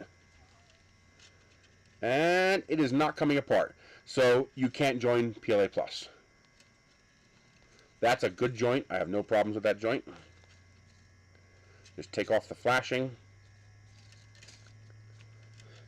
Then hit it with a little sandpaper. So it is just a PLA Plus issue.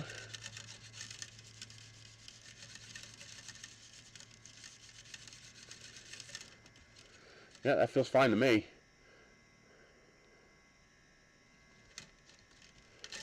No, when I say Ender 3, I'm talking about the original $99 Ender 3, Ender 3 Pro. Not the S1, not the V2. Although the V2 is decent too, I had no problems with it. That's what I'm going to try right now. But first I'm going to wind this onto here so I don't forget. Okay, and we're going to try joining even more to that because I have a little bit more. So we are going to try to do PLA Plus right now. That's a bad part right there.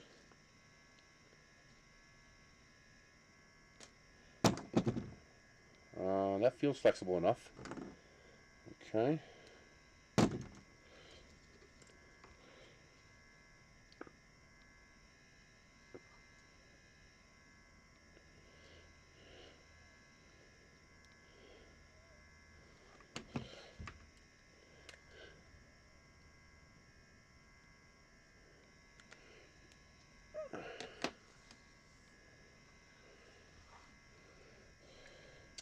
I want the longer 3D printer screen on my Creality printers.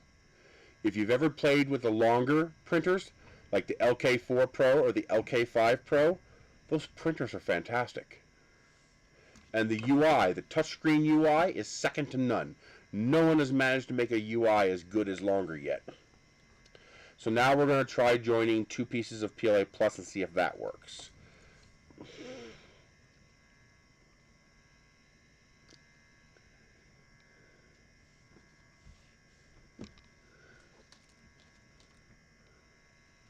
You too, Beatles Cuber. You have a great day.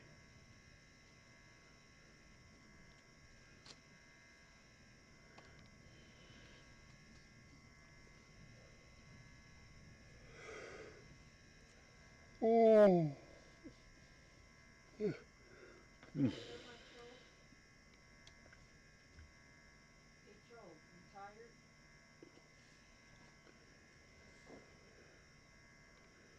Yeah, underneath the bed. Yeah, the knob position sucks.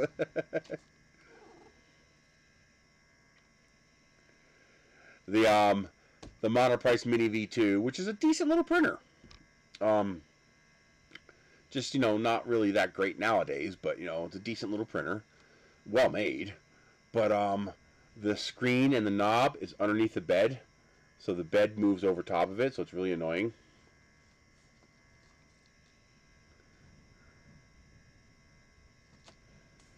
But it is a good, it doesn't make very large prints, but it makes high quality prints. It's not a bad machine. Monoprice did a pretty good job. I'll give Monoprice credit. They did a good job.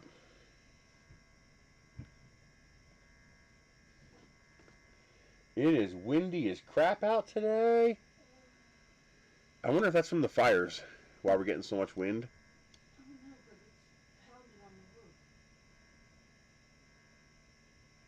I know. I don't know why they don't. Pallet could make a fortune if they made a simple, little, affordable device that you just stuck two filaments in and it did the process of doing everything for you.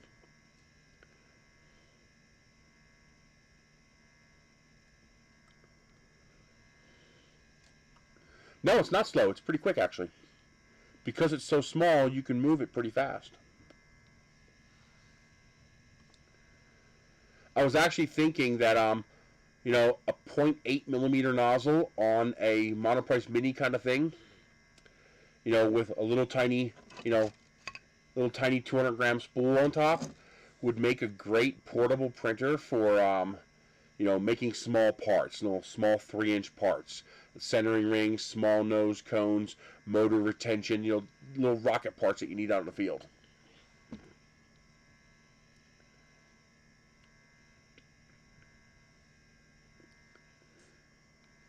Yeah, little bracket. Anytime you need something small and strong, where resolution's not that important, but detail's not that important. Resolution will still be good. Where detail is not that important, but you just need to crank out a basic, simple, low detail part quick. Such as making.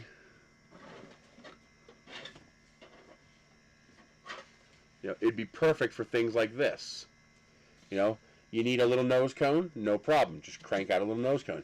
You need a launch slug, just crank it out. You need a little fin, just crank it out. Any kind of little tiny part like that, you just be able to crank it out. You lose your motor retention, you just print another one. These little things like this that aren't high detail, but they'll be super strong with a 0.8 millimeter nozzle.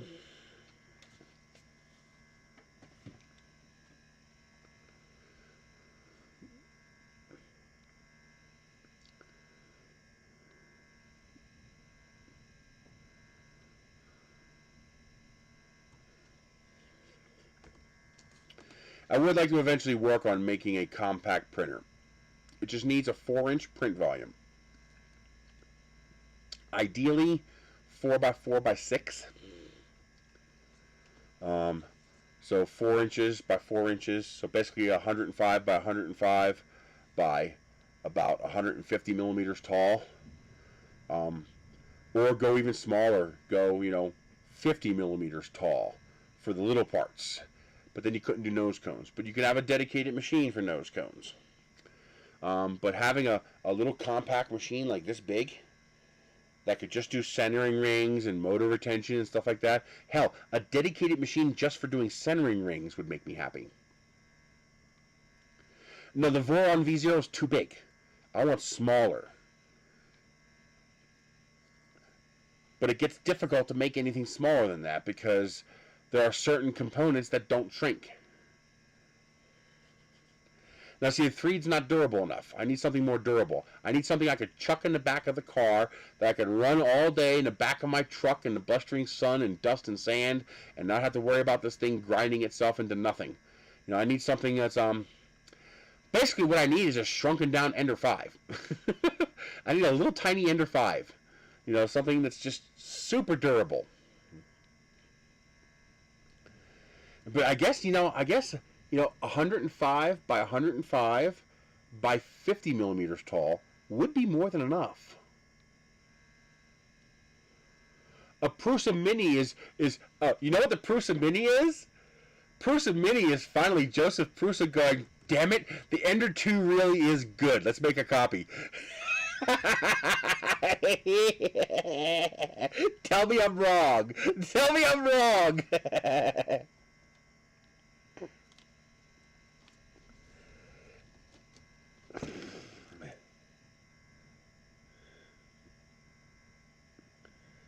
Okay, now we let it heat up.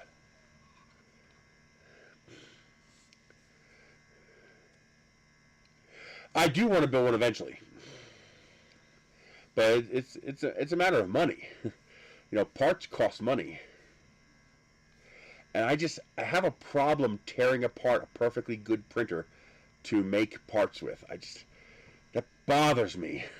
I got tons of printers, but I just hate the idea of ripping apart a perfectly good printer for parts. It just irks me.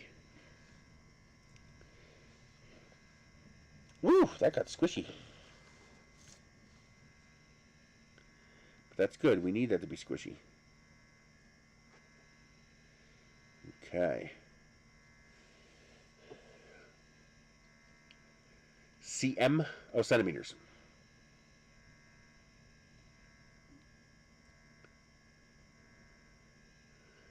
But that's just it, though. I mean, every printer I have works. Matter of fact, the only printer I have that doesn't work is that Monoprice Mini V2 copy that one company made. It just has a bad X-axis motor.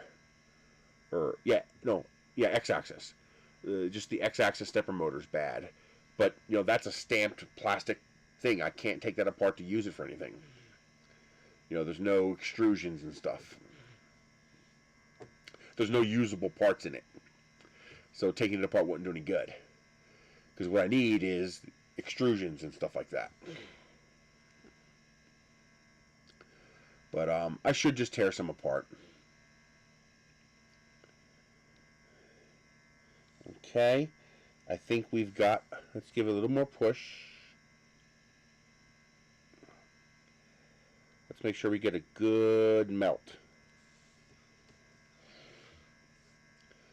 Give it another 30 seconds. Well, there's no used printers in New Mexico, and the few that pop up, they want retail price for. I just saw a guy trying to sell an Ender 3 for $250. Yeah, it's not going to work, buddy. I don't care what upgrade you have on that. It's not going to work. You can't sell an Ender 3 for $250, And auctions, well, you're going to pay shipping. And, you might save money on the printer, but you're going to eat it on the shipping. Philadelphia was fantastic for that.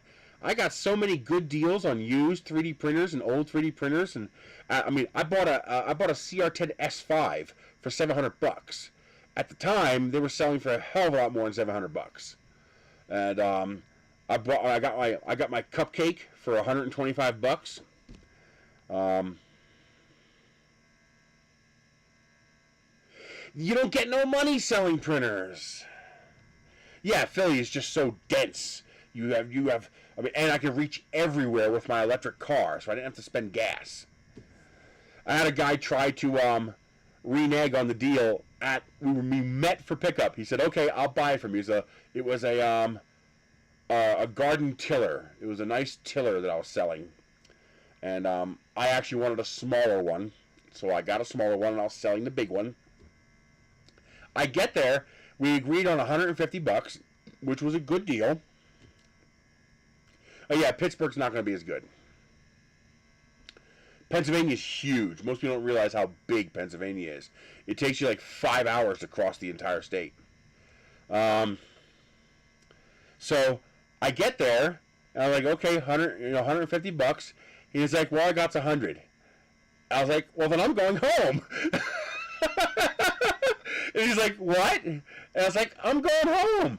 I was like, we agreed on 150, not 100. You're wasting my time. And he's like, you're just going to drive back home and not take the $100? I was like, that's right. I'm going to drive back home and not take the $100. He's like, well, what's that cost you in gas? And I pointed to my electric car with the trailer behind it. And I was like, nothing. This is electric. This cost me about 15 cents in electricity. What did it cost you in gas? He gave me the $150. I was like, screw that. Burn me. I was like, dude, I didn't even take the turnpike because I don't want to pay the toll. I'd rather not sell it. I'd rather not sell it. You don't agree on a price and then try to renegotiate. I would rather lose the money than give you the satisfaction of getting one over on me. Now, if we meet and the condition is not as described, that's different. Great, renegotiate. I've done that.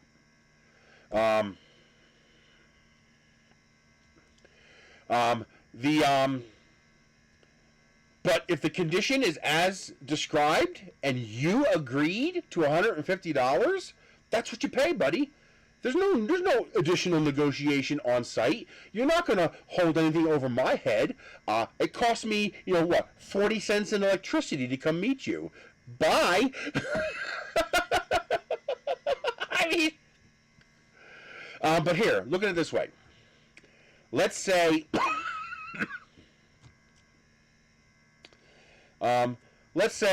this is a 3D printer.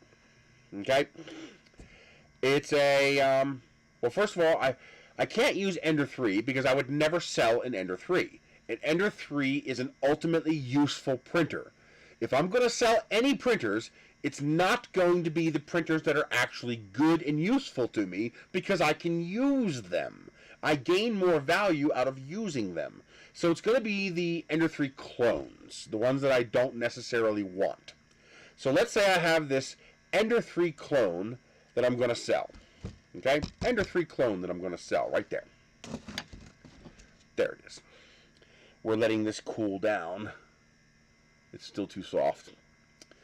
And that printer is $200 new. Okay, sell it for half the price. $99. Well, here's the problem. You can buy an Ender 3 for $99 with a coupon. But let's say you can't sell it with the coupon. I can't sell the printer for $99 because it's going to cost $40 or $50 to ship the printer. Let's say $40. That's a reasonable rate. If I disassemble the printer partially, and most people don't want me to disassemble the printer, they want it assembled. They want a tuned printer ready to go. If they have to do the work to do it themselves, then they'll just buy a new printer. So now they're spending $140 on a printer that they can buy new for $160. Why would they do that? They won't. I need to make the total price $100. And again, this is assuming no coupon. Okay? So now I'm selling the printer for $60 because $40 shipping is going to bring it to $100, which is still expensive because usually people don't want to pay more than 50% of used. So a $160 printer is worth about $80. But let's say I can get 60 bucks out of it plus $40 shipping. Okay? So now you're at 100 bucks. You lose 40 bucks to shipping. So now you're at 60 bucks. You're going to lose about 10 to 12% of that to eBay, and that's on the full 100. So that's $12 off of 100. So that means I'm down to 60, I'm down to $48. And then I got to pay taxes on the 100, okay? 20%, that's 20 bucks. I'm down to $28. What the fuck am I going to do with $28? I gain far more value out of that printer by just keeping it than $28. That's the problem. The only way that these printers make sense to sell is if they're either so valuable that people are willing to pay substantially more than 50% plus shipping to get them, or you sell them locally, because now there's no shipping, and also you can fudge the tax numbers a bit, okay? But even with the taxes, you can sell it locally, okay? So I sell it for 100 bucks locally, maybe 120 bucks, and I give them a free lesson on how to use it, okay? Now, 20 bucks for taxes, I got 100 bucks in my pocket. That's worth doing.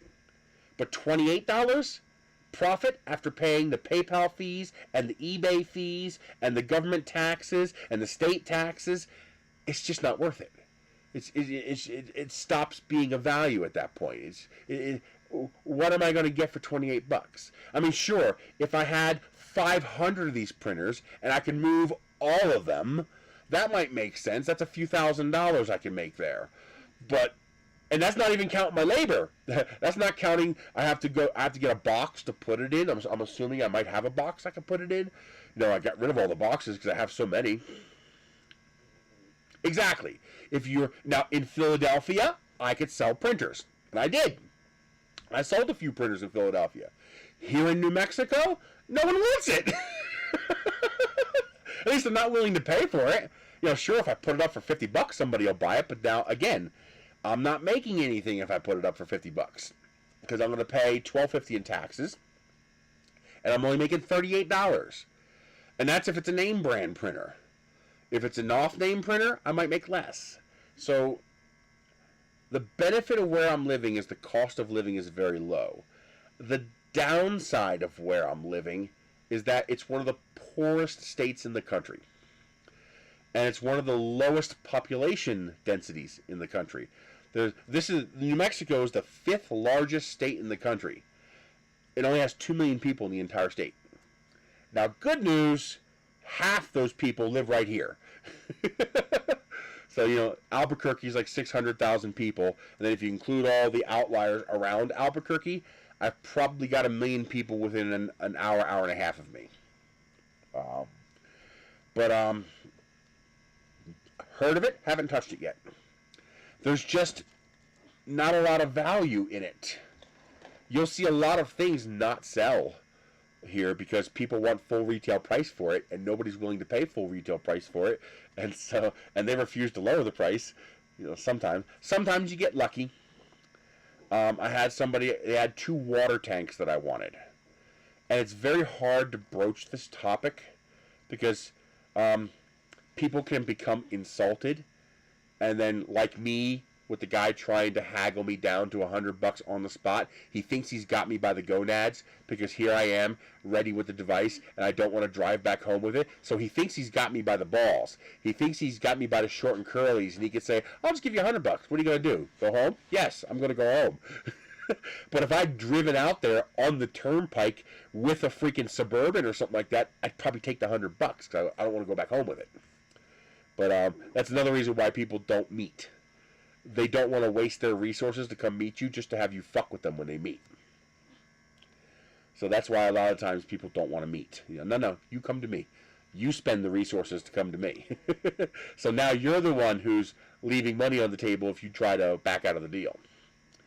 But that's why people won't meet. They'll meet local, so you don't know where their house is. But otherwise, most people won't meet.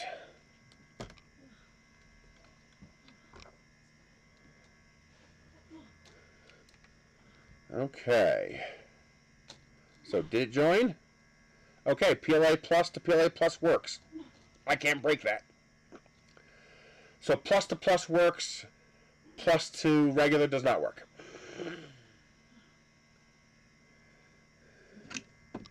So that's good. At least you can join plus and plus. I wonder if I let it get hot long enough, if I can join plus and regular. I'm not sure.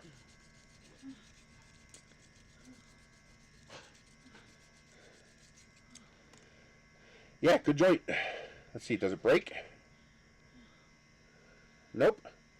That's good enough to feed through a printer.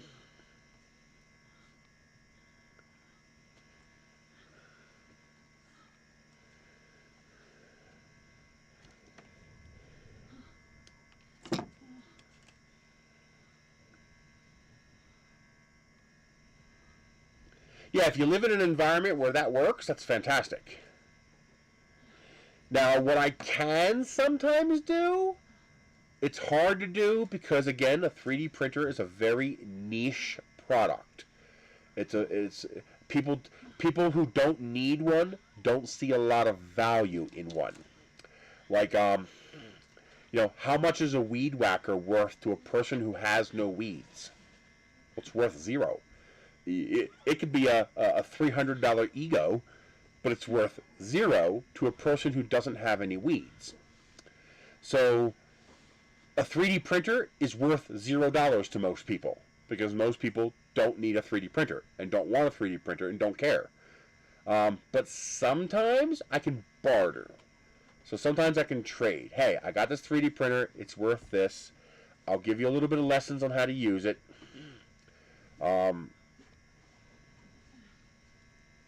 In the description, you'll see a link, Mark, for the joiner. It's $53 on Amazon. And so far, we've joined like 6 pieces of filament together, and it's working great.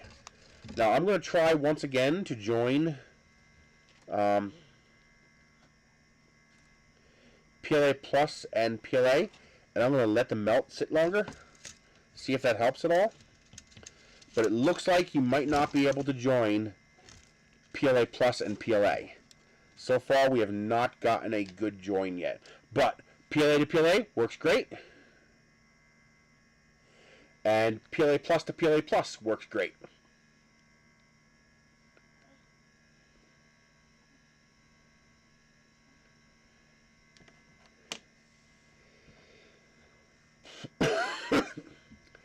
And the biggest issue is that, if I could put used printers up and get 40 or 50 bucks each with no work, I would just do it just to get money. But, even 100 printers at $50 profit each, that's only $1,000. So I would be giving up 100 3D printers for a month's worth of income. What could I do with those 100 3D printers over the next 20 years? As printers fail, I just go grab another one. If a printer gets to the point where it's just costing too much money to fix it, I just go get another one.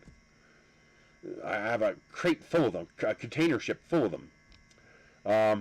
So it becomes a point of the printers are just... You're right. Yeah, see, okay, now that would be worth it. $5,000 would be enough for us to live for 5 months. Almost 6 months. That'd be enough to support us for 6 months. That'd probably be worth it. But I can't even get that. I'd be looking at 20 to 30 bucks per printer in profit. And that's not even including my labor.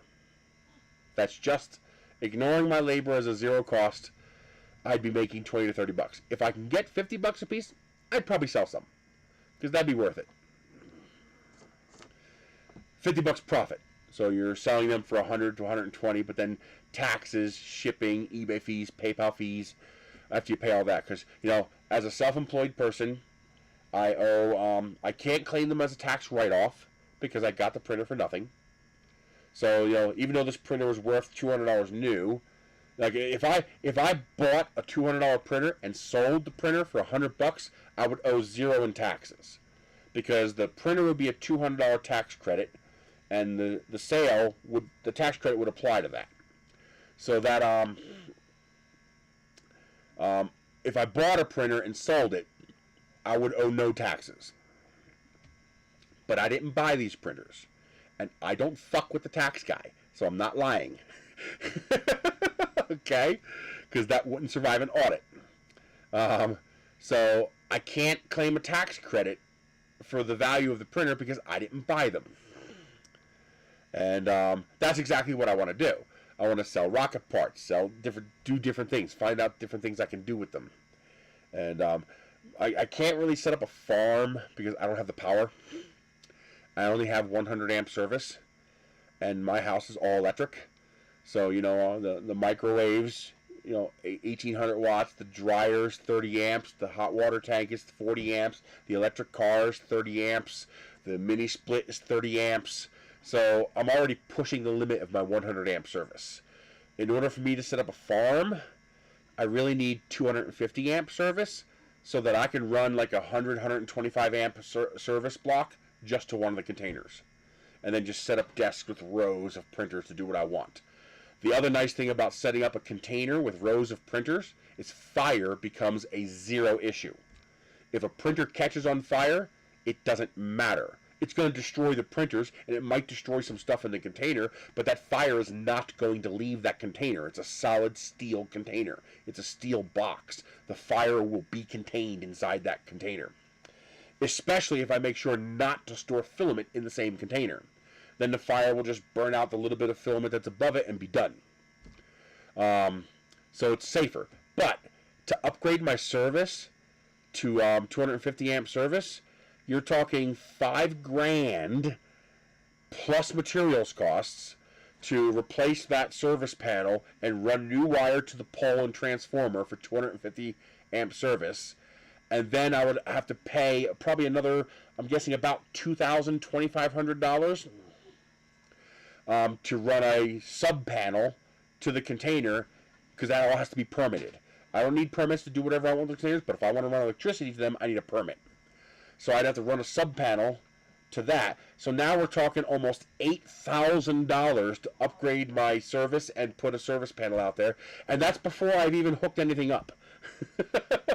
That's just to get the panel ready and set up, you know, and maybe a few outlets out there, a few outlet blocks, 20 amp outlet blocks. And, well, I keep them open, so they're never sealed, so it really does not get that hot out there. Remember, I live at 7,000 feet in the desert, so even the hottest summer day really doesn't get that hot here. You know, we might hit 100 degrees, but that's most... Okay, so the way I describe this, so yes, I have checked the filament, no melting so far. Oh, wait a minute. That is just about ready. Let's get this inserted.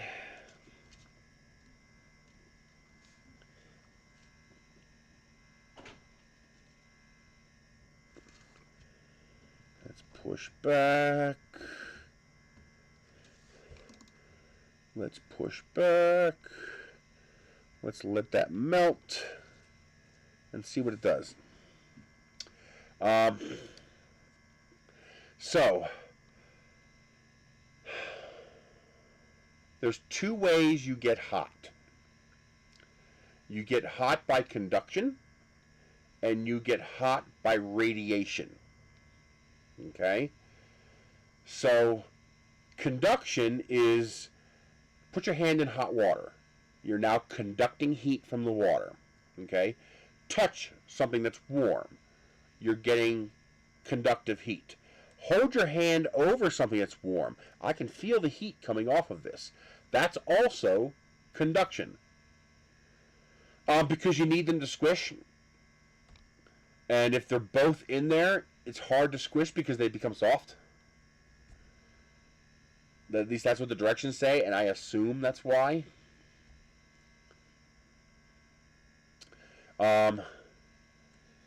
So even this here is conductive heating because the hot air is rising and that hot air is transferring heat to my hand. That's heat by conduction.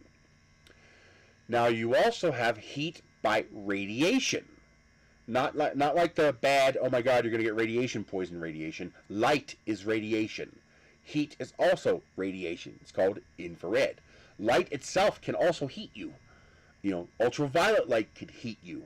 So, When you go out in the sun in the wintertime, it's ice cold out, but your face feels warm because the sun is hitting your face. You ever feel that? You ever go out on a windless, cold winter day and you just close your eyes and you feel the solar radiation hitting your face and it feels so good? I love that feeling. Well, that's radiation. Well, convection is just movement of conduction. So the convection is what's causing this hot air to rise. And the air molecules are conducting heat to my hand. So convection is a way for hot and cold to move relative to each other. The way a microwave works is a little different. The microwaves aren't actually, well, they kind of are, because that's kind of what heat is. The way a microwave works is by vibrating water molecules. That's why microwaves has such a hard problem with heating things that are dry. That's why mashed potatoes take so goddamn long to heat up in a microwave, because there's not a lot of moisture in them. And the way a microwave heats things up is by vibrating water molecules. So low water content, low heating. So in the environment, when you're heating a space, there are two common ways to heat. Conduction, you direct transfer heat from one piece of material to another. And radiation. Well, where you live, you get hot by both conduction and radiation. Where I live, we have almost no conduction. It's almost all radiation. That's why when you're in the desert, simply being in the shade can many times be enough to cool you down, because now the radiation is no longer heating you. Many times in the desert, the air isn't actually that hot. It's the stuff around you absorbing solar radiation, including you, and you're heating up. Well, I don't have much air. I'm at 7,000 feet. Also, air is actually a pretty good insulator. What allows air to hold heat is humidity. That's why in Pennsylvania, when the sun goes down on a 95-degree day, it's still fucking 85 degrees out. Because you have a blanket of humidity covering your entire area, and that humidity is like a thermal blanket. It's like a battery. It's like a thermal battery. Well, one of the reasons it costs such a god-awful amount of money to cool a house in Florida is because of the humidity. You have so much humidity holding all that heat. Correct. Correct. Conduction is transfer. Convection is movement.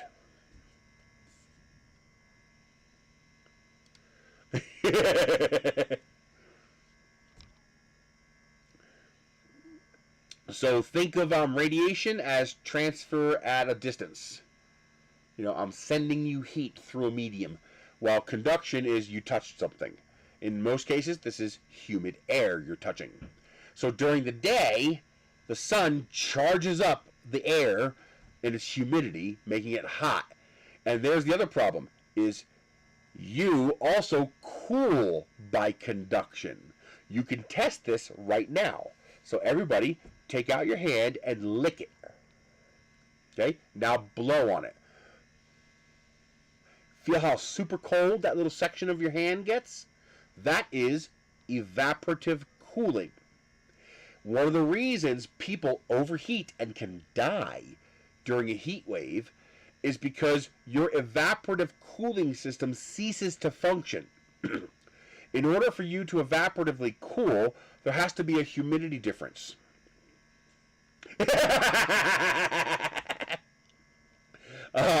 There has to be a humidity difference. What happens is when the humidity level gets too high, you can't evaporate. Because in order to evaporate, that water has to leave your hand and join the air. And if the air is already fully saturated with water, you can't evaporate enough water off of your body because the evaporation process takes heat with it. That's why it's called evaporative cooling. So in a hot, humid heat wave day, people die because their bodies overheat. Your body is not 98 degrees. Your body's 110 degrees, 120 degrees, which is lethal to you. How is your body that hot? Because you're a heat generator. Your body is making heat, but heat is lethal. So your body has to have a way to get rid of that heat.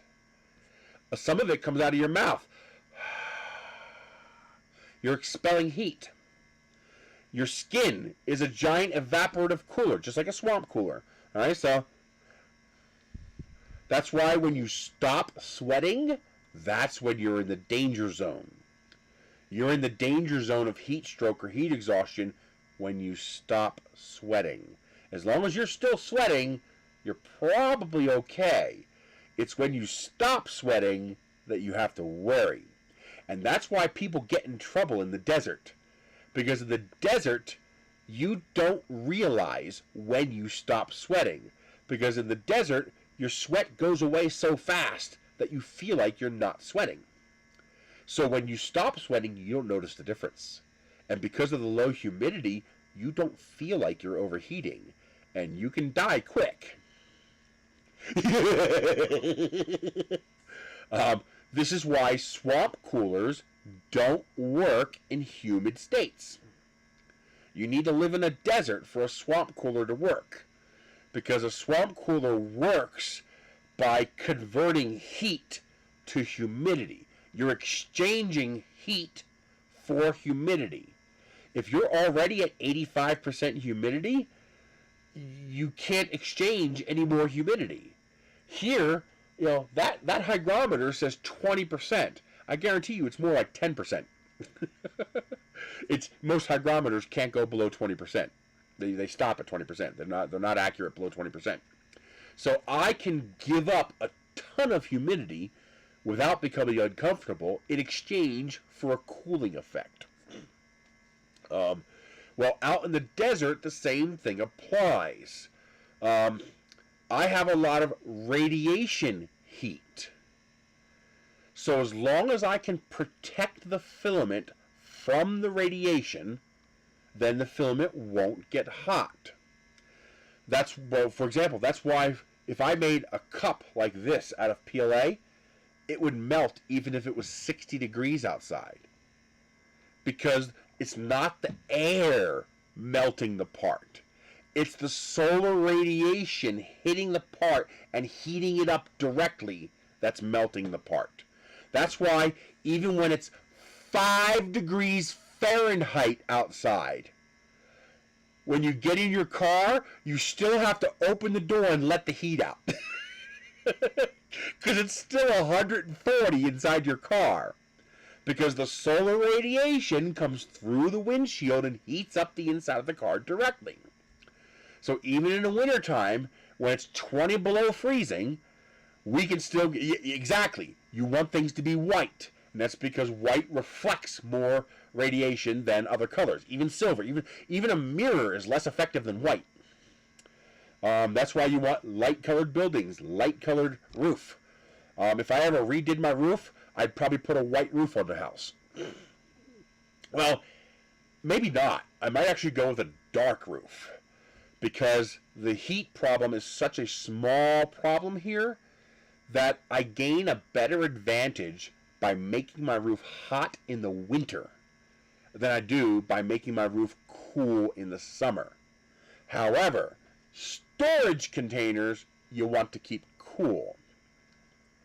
Filament doesn't care if it's frozen. It does care if it gets too hot. So when I get around to it, let's see if this worked. I made that really hot. So filament, not less light. We're not talking about light. We're talking about thermal radiation, infrared and UV. People think mirrors are better because mirrors reflect light. Well, test this. Go put a mirror on top of your car. come back an hour later and touch the mirror. See how hot it is. Now go touch a white car. Okay? Because the light is not what's heating up the surface and making it hot. Infrared and UV is what's heating up the surface and making it hot. And those frequencies are better by white than they are by glass mirror. So a mirror will actually get substantially hotter than a white panel. So yes, white is better at reflecting heat radiation, not light radiation. Obviously, the mirror is better at reflecting light. You can see a perfect reflection, okay? But the light isn't what's causing the problem. That's why the worst thing you can own in the desert is a black car. Oh my God, it's like, no! Why would you buy a black car in the desert? Oh, you're just gonna cook that car. Yep.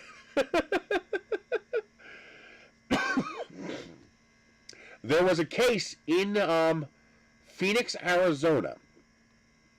These officers should have been put in prison. They beat a guy up for resisting arrest. He didn't have a choice. He had to fight those officers with every ounce of strength in his body. He had no choice because he was barefoot and bare shirt. And they were forcing him to lay on the ground in 140-degree Phoenix heat on blacktop. He wasn't resisting arrest. He was trying to not die. Second-degree burns on 40% of his body. Because they were trying to hold this bare-skinned guy on top of blacktop in Phoenix, Arizona. They were literally burning him to death. That's why he was fighting. It's like hitting someone with an electro gun and saying, stop resisting. Anytime I see a cop hit a person with a taser and say, stop resisting, I just want to put a gun to the cop's head and blow his head off. Because he's a moron. He is so completely stupid, we need to be sure his genes do not procreate. If he has kids, take them out. Because when you're electrocuting somebody, they don't have a choice! They don't have a choice! You gotta stop electrocuting him! And then say, don't resist. It's like, you just want to walk up to him and go, whack, whack, you idiot.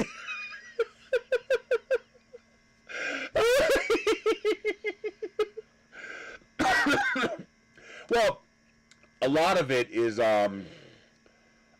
lack of education. That happens quite a lot. You'd be surprised how often that happens. This is not universal. Not all cops are sadistic scumbags. But a lot of the times, you will see them apply pain holds on a person.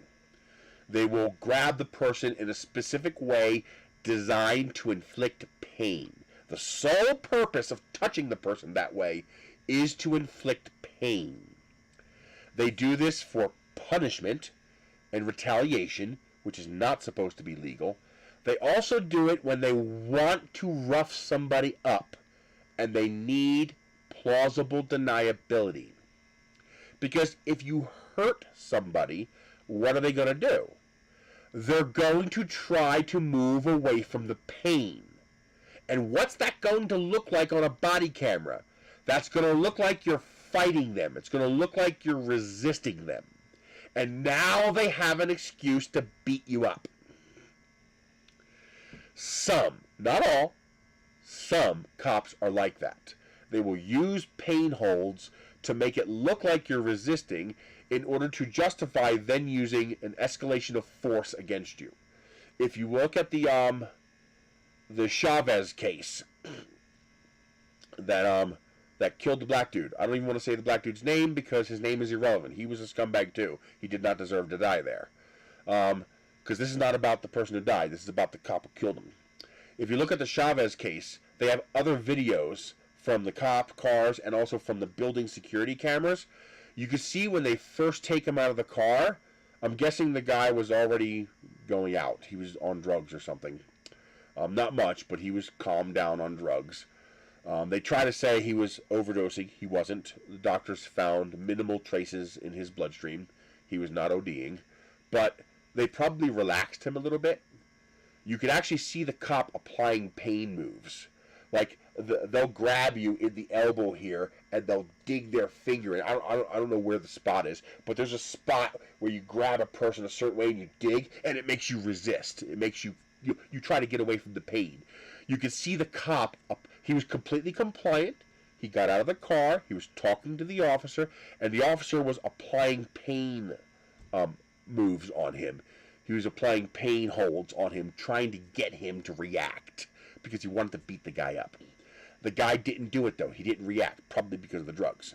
And so he sat him down on the ground in the back of the car when he realized the pain moves weren't going to work. The only time the guy got really resistant was when they were trying to put him in the back of the SUV. Now, there's part of the video where you can see the officer talking to the guy, and the guy reacts very emotionally to whatever the officer said.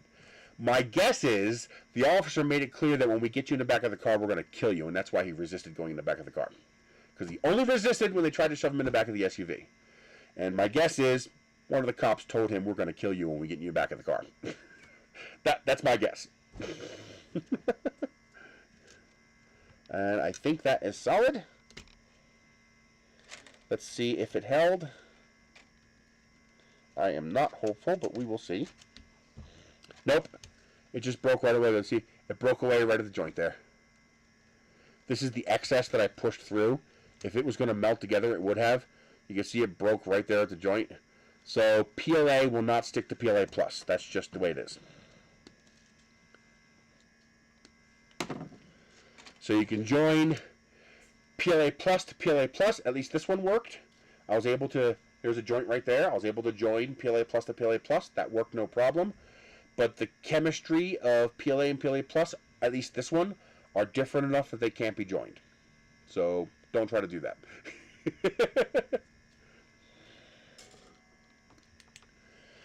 But let's join this last piece of yellow.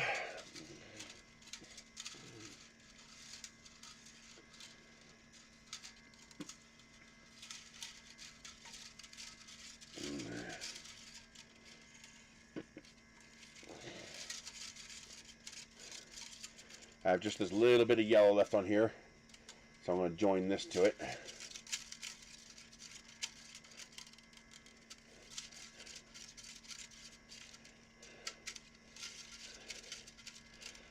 But yeah, black asphalt in the desert is no joke. And that's actually a problem for pets as well. You have a lot of people who do not understand that, you have shoes on, so you don't realize it. But that asphalt is really freaking hot. And you can actually burn your dog.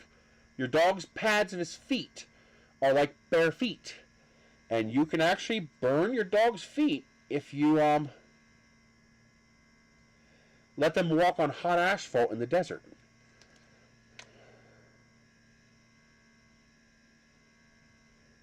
You know, if your dog is resisting going outside, he doesn't want to get out of the car, it might be because he's gotten burned by this before and he knows.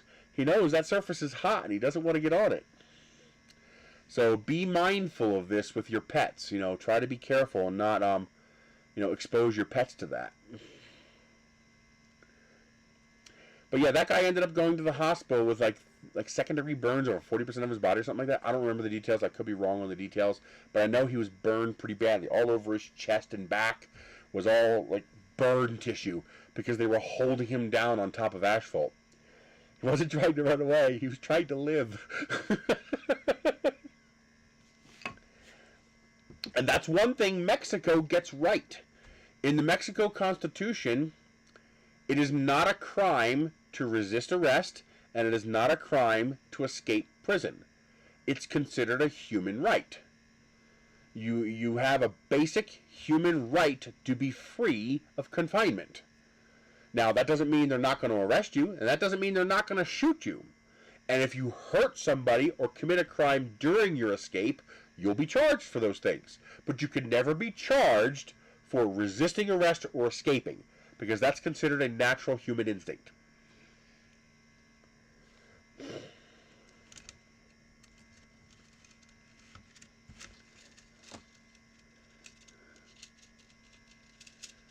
That's how it should be. Correct.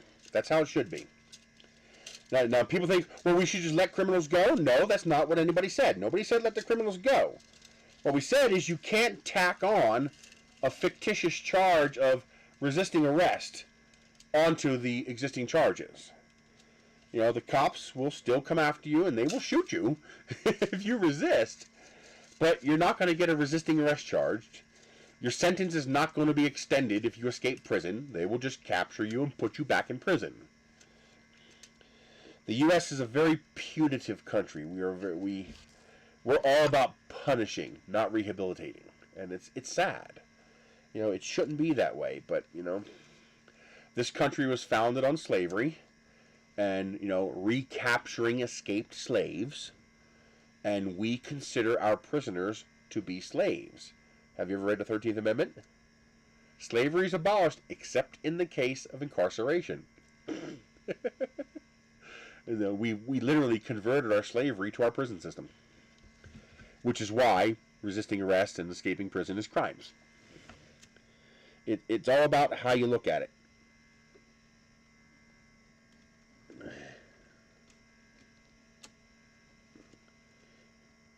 Ow! I touched the hot part. And it let me know, hey dumbass, that's hot.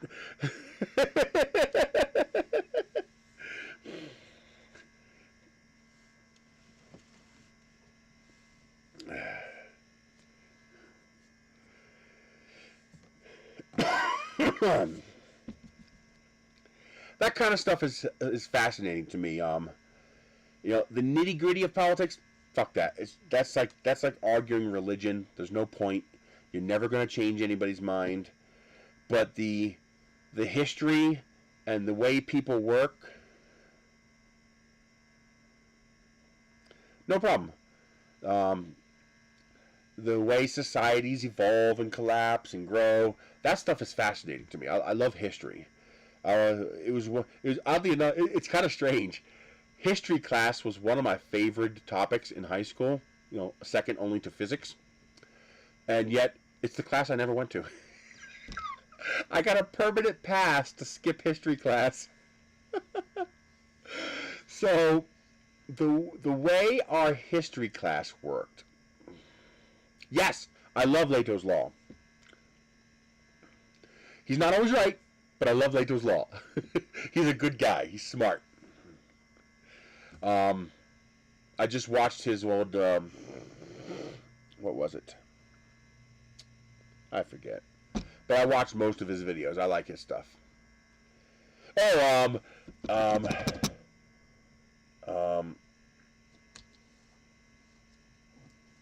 what was it? The combat one, where two people agree to fight. That video he just, what do you call that?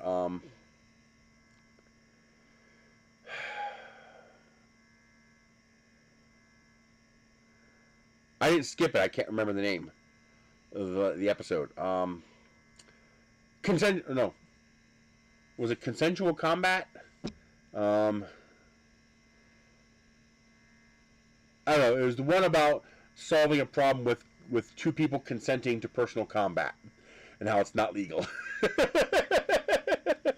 That was a good one. I like that. Oh, history class. So history class, our history class was interesting.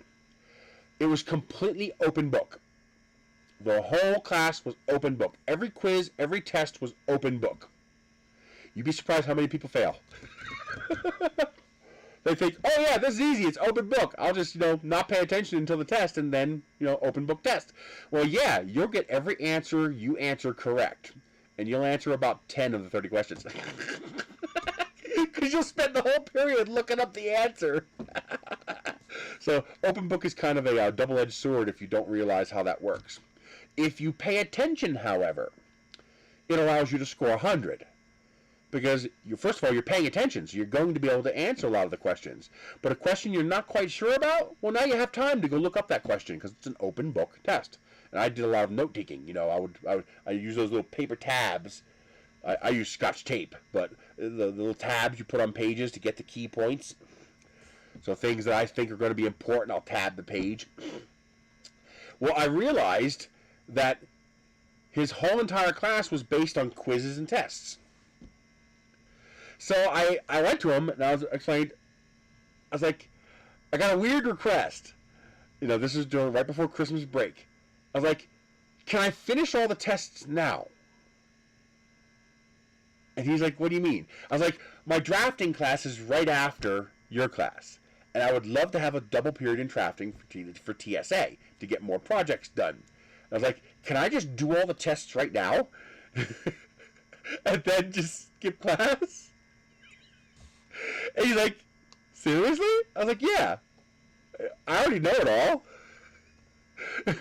And he's like, okay. And he gave me the next quiz. And I went through and answered the question. I loved history. And the class really wasn't that difficult. And he's like, okay, here's all the tests for the rest of the year. And he gave me a permanent pass to go to drafting class. And he said the only condition was pass by my door on your way.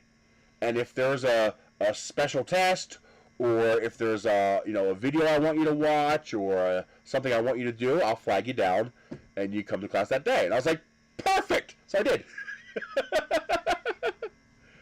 Robo 3D R1 for $75? That sounds like a pretty good deal. So for the rest of the year, I went to class for the final. I went to class for the big tests. I did all the quizzes already. So 2 or 3 times a month, he'd call me in to do something. Either some kind of thing we were doing, or a presentation, or a particular test, or whatever. And I got straight A's in that class. So it really wasn't that hard. But yeah, that was funny.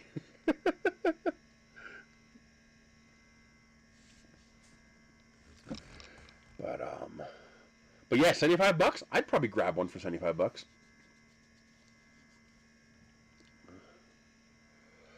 That seemed like a really good deal.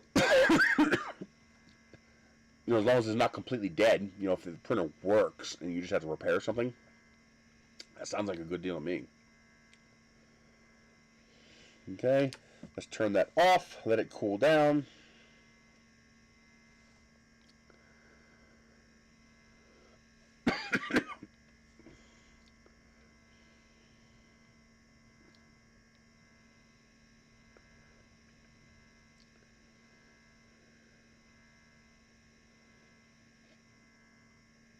I wonder, will it join this one?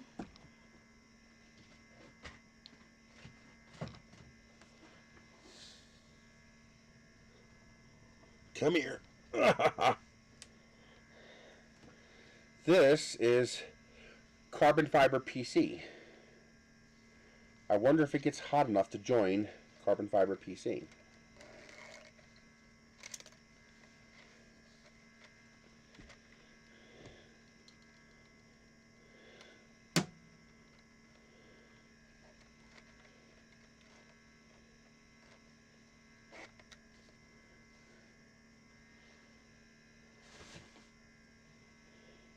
Oh, that's a little brittle, but that part's okay.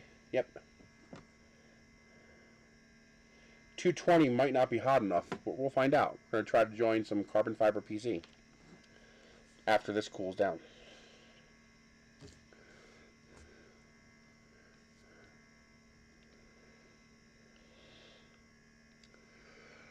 Well, I find that stuff fascinating. Like, do you know one of the core problems that we have today, it's kind of interesting when you look at it from a historical perspective. Societies tend to, the PC, I would print that at like 255, as high as my printer could go. Better would be to print it on something that has an all metal hot end that you can go to 300. That'd be better.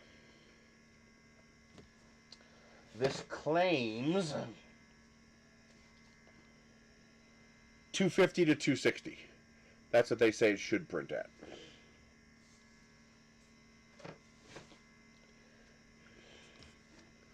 Parts, I printed parts with it, and the parts looked fantastic. They weren't as strong as I was hoping. I was able to snap the parts. I mean, it took force, but I was hoping for more. So I don't know if that's because of the material or because I wasn't printing hot enough. I don't know. It's something I'll have to play with. Oh.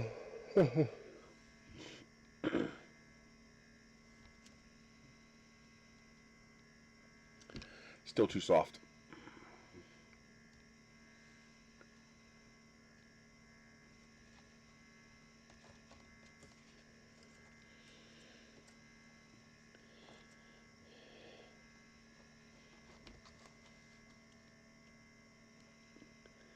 Trying to keep it relatively straight so it doesn't bend the filament too much.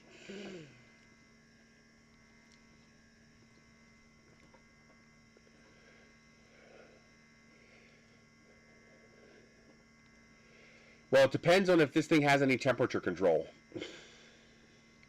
Nice. Like, it might be that after 2 or 3 minutes it reaches 220, and that's why they say turn it off. But it's possible it's going hotter if you leave it on longer. So, I don't know.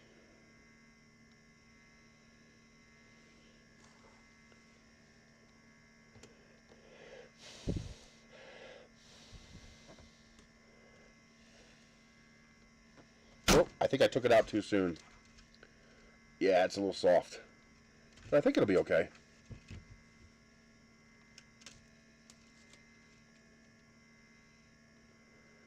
Yeah, I took it out a little too soon. Got impatient. But it is still holding.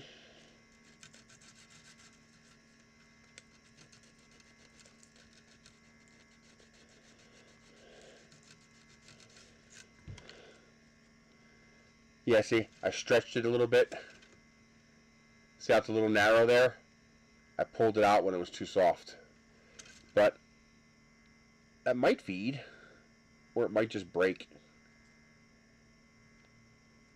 Yeah, it's just going to break. It's not breaking the joints over here, and it's breaking back here. It is pretty tough, though. You know, I have to bend it a lot to break it. Actually, that's pretty damn strong. That was pretty good. Okay. Not bad.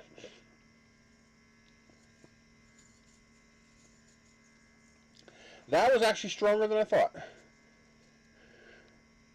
I'm assuming some kind of electric-powered vehicle, like a scooter, bicycle, one-wheel, longboard.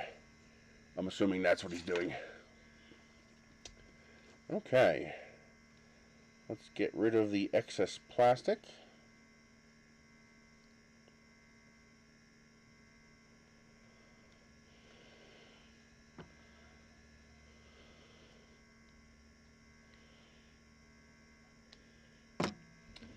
And let's try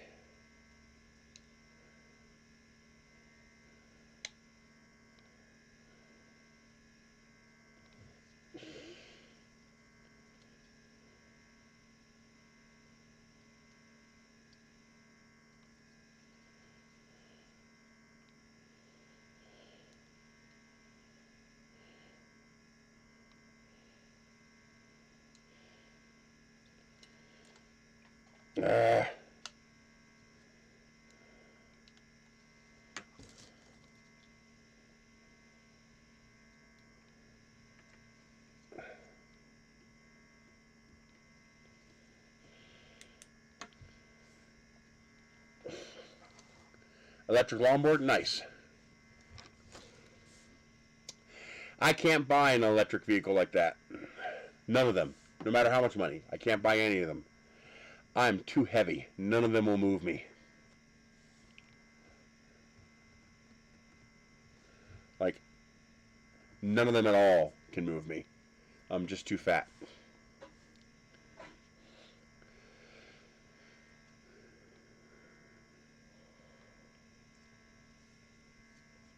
I want to build myself a rover. I want to take 2 fat tire bikes and join them together with a frame. And, you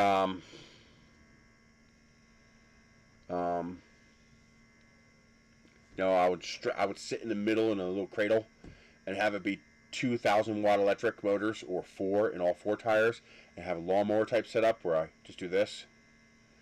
And something slow. I'm talking geared high for slow speed. So for rocket recovery, you know, where walking out into a big giant field is probably not the smartest idea for someone like me. Have my own little moon rover to just big fat tires and just roll out into whatever and go collect it. Especially when you get into the bigger rockets, where carrying, you know, a 30-pound rocket back that's 10 foot long is not the greatest, you know, easy thing to do. But I just think that'd be fun to do. But pricey.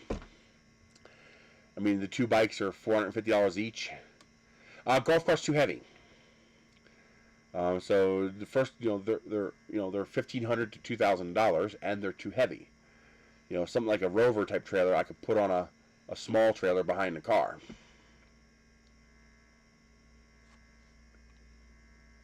It's not so much the like, for example, I got a $600 scooter, and it actually holds my weight, but it doesn't have enough power. So I'll do 3 miles an hour. Because it's just not, the 350 watt motor is just not enough to move a 450 pound person.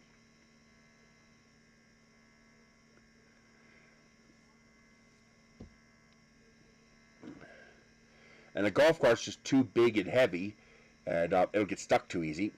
I need something with big fat tires that's also relatively lightweight, since I'll be making up most of the weight. Doesn't have to have much range. It only needs, a 3 or 4 mile range would be plenty. Because, I'm just going out 1,000 feet into a field and back. But I just always wanted to build one. I always wanted to have my own little moon buggy. Something that could drive over anything. Shocks, big fat 4.5-inch tires. Something, logs, twigs, rocks, crevices, ravines, doesn't matter.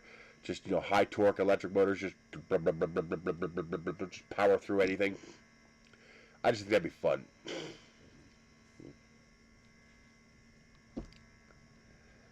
The idea is to be truly all-terrain. Nice.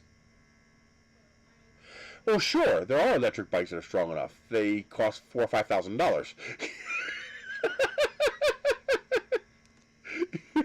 I need a 1,000, 1,200 watt electric bike. Go look up what they cost.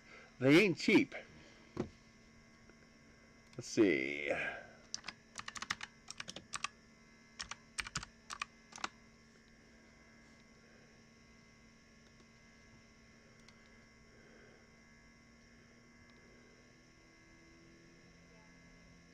Here's a 750 watt, $1,539, no, $1,200.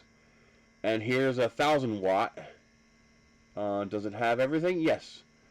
Here's a 1,000 watt for $1,300. So yeah, about $1,300 to $1,500. Quite a bit more. Well, the idea is to make the point of my rover would be high torque, geared low. So I would convert that 1,000 watts into high torque power instead of high speed. So you could have 2 things. You pick one. You could have high speed, low torque, or you could have high torque, low speed. So think of it like your transmission in first. You got tons of torque, but you got no speed. That's why we shift gears, to change out what gear we're using. So I'd be looking at something like this.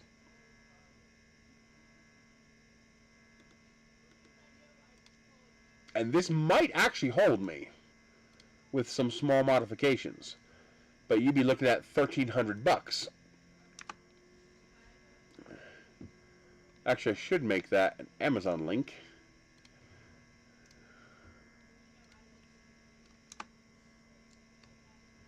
Well, I would just lie and say it's 250 watts. Who's going to inspect me? Who's going to inspect some fat guy doing 10 miles an hour going down the road? Nobody.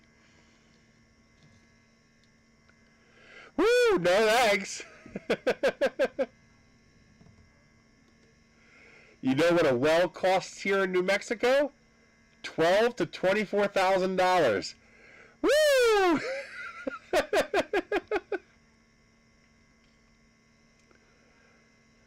Here's one for $1,200. 48 volt, 1,000 watt motor. I like the design though, not as strong. Oh. But yeah, I would probably need 1,000 watts to be equivalent to 250 watts, just because of how heavy I am.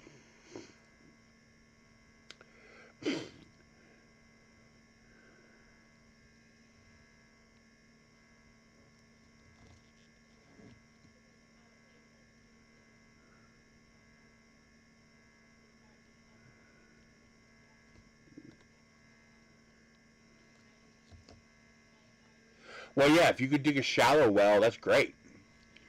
But, you know, here, you're going thousands of feet.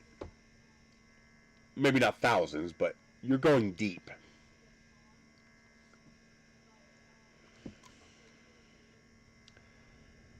See, it still hasn't gotten as soft as, it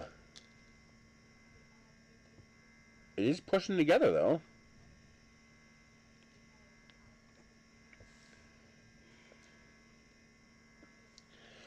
Because we've stripped away America's right to travel, and we do that by restricting it with laws and registration and taxes. And so they don't want people to have a viable mode of transportation where they don't have to pay into the system. So they apply those restrictions. That's why. That's exactly why. God forbid if a person can travel at a reasonable speed without having to pay for registration, insurance, and inspection. God forbid, you know. That's why in some places taking your house off grid is actually illegal. You're not allowed to. You know, you recycle all your trash and take care of everything else. So you cancel your trash service, they come after you in court because no, you got to pay into the trash service like everybody else. Not every place does this, but some places do. It's kind of crazy.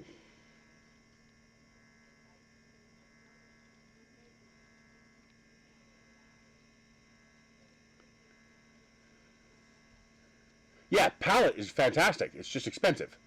I would love to have that new 8-color palette 3. Oh, I'd kill to have that, but I can't afford that. And they're not going to send me one.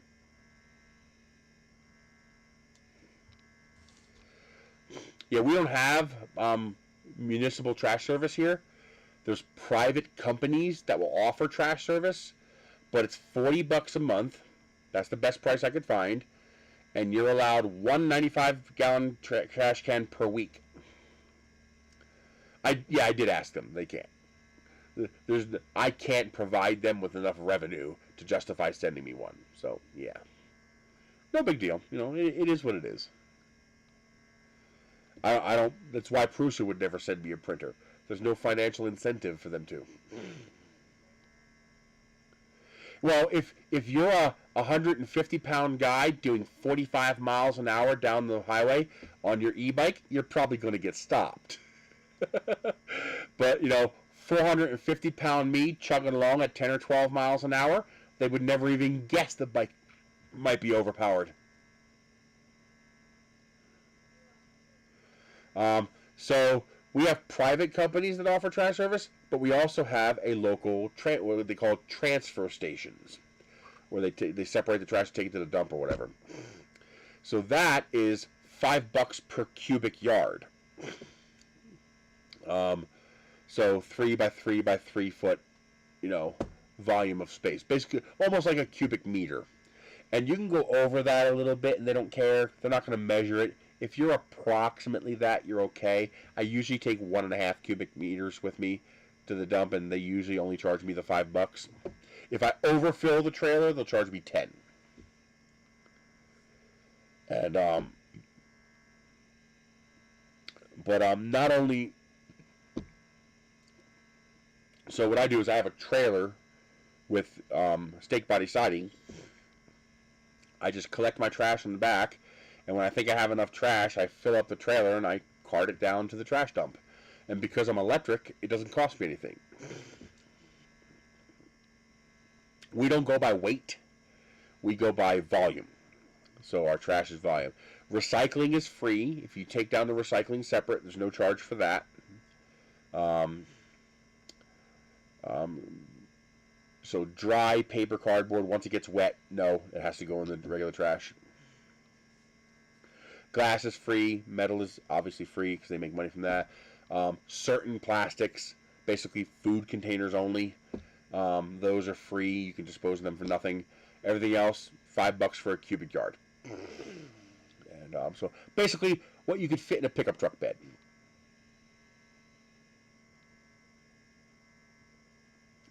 Well, they'll measure it. If you have what looks like clearly over a cubic yard, they'll come out with a tape measure and measure your trailer. That's not hard. Length, width, height. There you go. You got volume. That's also why I want to get my trash compactor installed, because we go by volume, not weight. So if I can compact the trash, I can take more trash for the same price. So I basically pay $5 a month for trash instead of $40 a month for trash. That saves me a lot of money. That's what? $420 a year it saves me. They only take certain marked plastic. So here they only take, how the plastic has the markings on it for what kind of recycling it is. Well, most spools don't have recycle marks on them.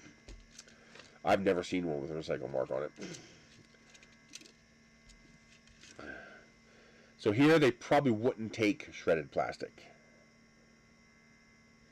Yeah, this is not getting soft like the other one does. So I don't think this is going to work, but we're going to let it cool down and see what happens. Exactly. So the tighter I pack it, the more I can take for the same dollar amount. But, yeah. Well, aluminum cans are recyclable. Tin cans are recyclable. All that's recyclable.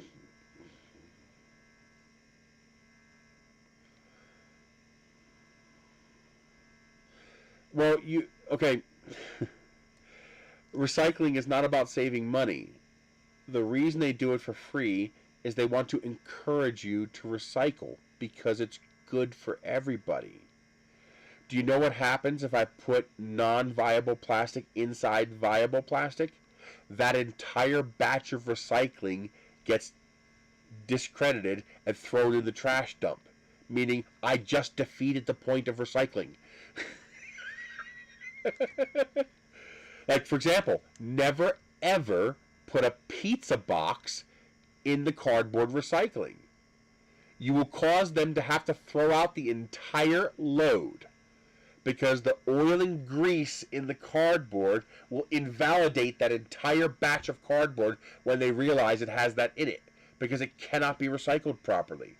So it's not about saving money, it's about recycling. And if you bypass that process, you're defeating the entire point of recycling.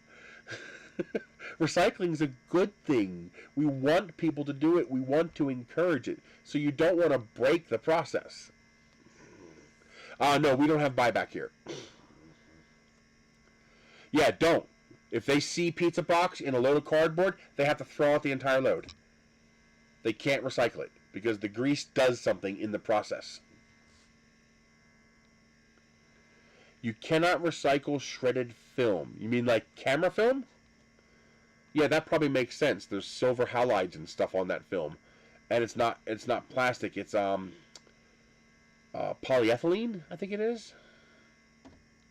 Exactly. The oil from the pizza. That's why you cannot recycle pizza boxes. Do not put your pizza boxes in recycling. Put them in the regular trash. It's not about beating the man. It's not about saving money. It's about doing better for the environment that we have to live in.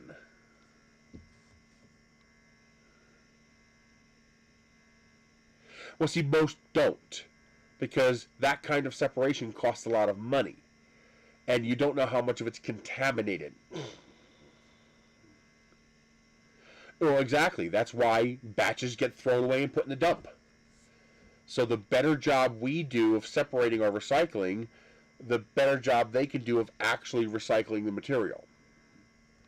So that's why they make it free. They're trying to encourage you to do the right thing.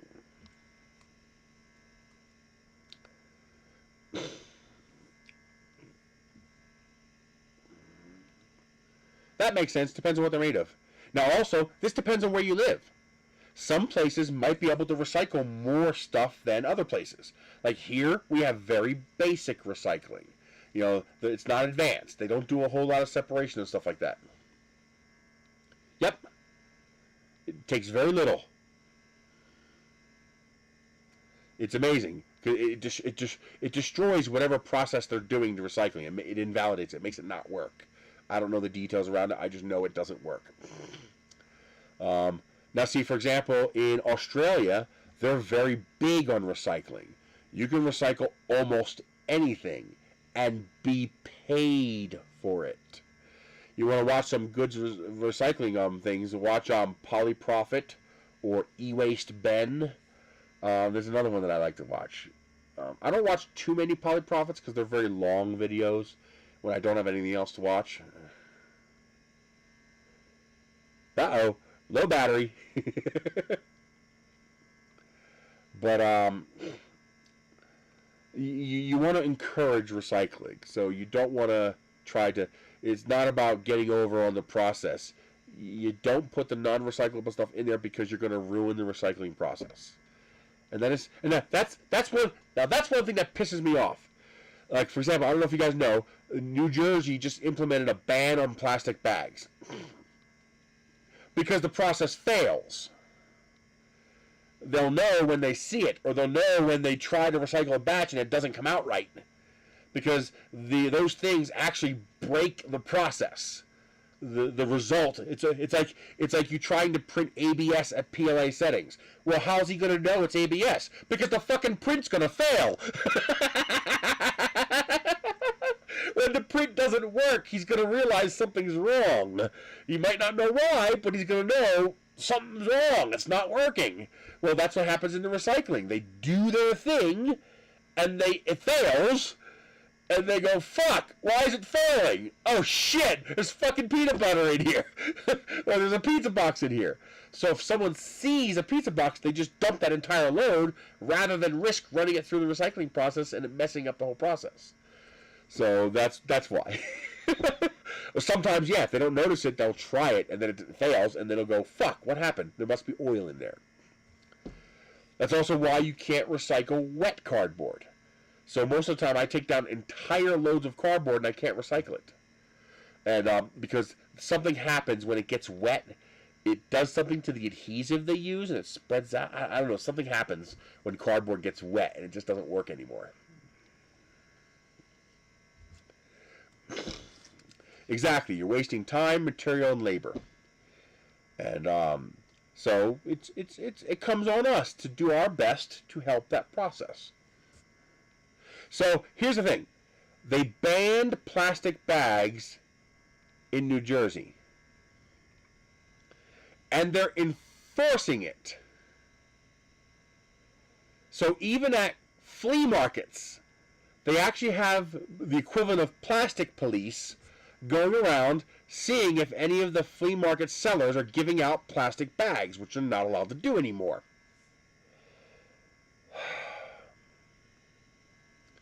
This has the opposite of the intended effect of a plastic ban. What is this plastic bag? This is a plastic bag that came from Walmart. And now I'm going to keep this plastic bag, and I'm going to give it to one of my patrons at a yard sale. Which means, what am I by definition doing? RRR. Reduce, reuse, recycle. That's the concept. Reduce, reuse, recycle. Not reuse, reduce, recycle. Not recycle, reduce, reuse. It's reduce, reuse, cycle. It needs to be in that order to be most effective. So your first objective is reduce. Use less of it. Because now you don't have to reuse or recycle it. Because it's just not there anymore. Then you have reuse.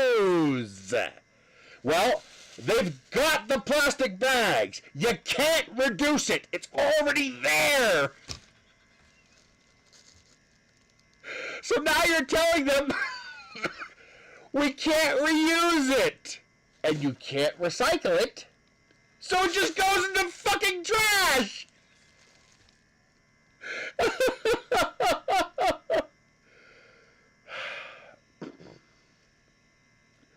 You're defeating the whole point of the program. You want the flea market people handing out the plastic bags because now they're reusing them. That's good. Now, you don't want the stores giving out plastic bags because they don't reuse them. They buy brand new bags. So reduce applies. So telling Walmart and Acme and Giant and Boscov's to not use plastic bags anymore, that makes sense because you're reducing. But the flea market guys already have the fucking plastic bags, so you can't reduce. So the next best thing to do is reuse. On top of that, it's the best kind of reuse because the store provided the bag. Now the flea market guy's gonna reuse the bag, and many times the homeowner will reuse the bag again for trash in their car, for trash in the kitchen. This is good. This is what we want. We want them to reuse. So going around and going after flea market users for reusing plastic bags is just telling them to throw them in the fucking landfill. Come on, use your brains.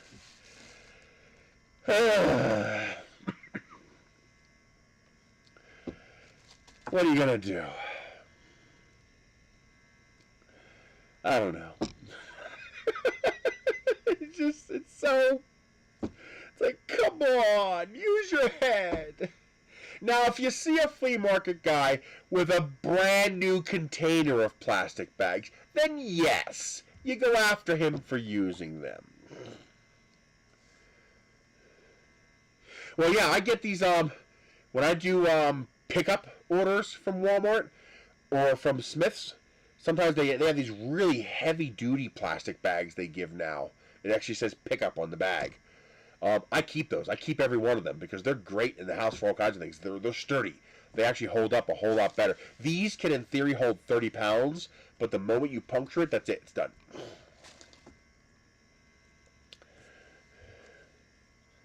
Is that still warm? Nope, it feels cooled down.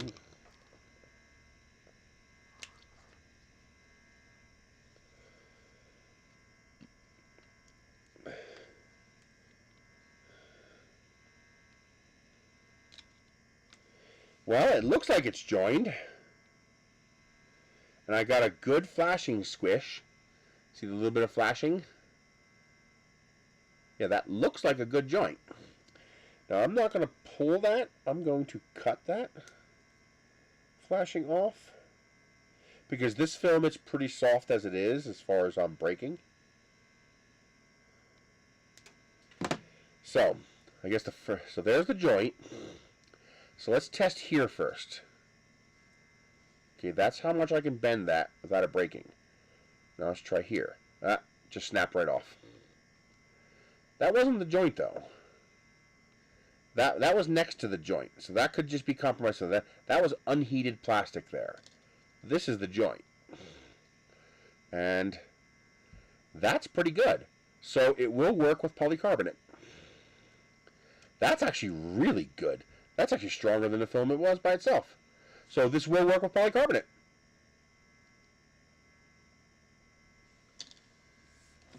My Smiths, I actually have ripstop nylon bags. I got them from the Vine thing that I was in. I'm out of it, so I guess I can talk about it now. As far as I'm concerned, they voided our contract when they kicked me out, so as far as I'm concerned, that contract's void, so I can talk about it.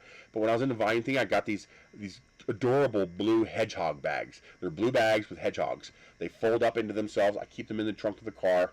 And if you bring in your own bags, so that works on polycarbonate. If you bring in your own bags, they'll actually give you 25 points credit for each bag you bring in. No explanation. It says your participation in the program has ended. That's it. Like 50 of us in one day got the same message. They just cleared out a bunch of users and added a bunch of new users. I don't know if there's like a monetary threshold or what. I have no idea. They did not give an explanation. They just said you're done. Oh, I got a lot of stuff. Oh my god, I got a lot of stuff. Oh my god. I think I got a total of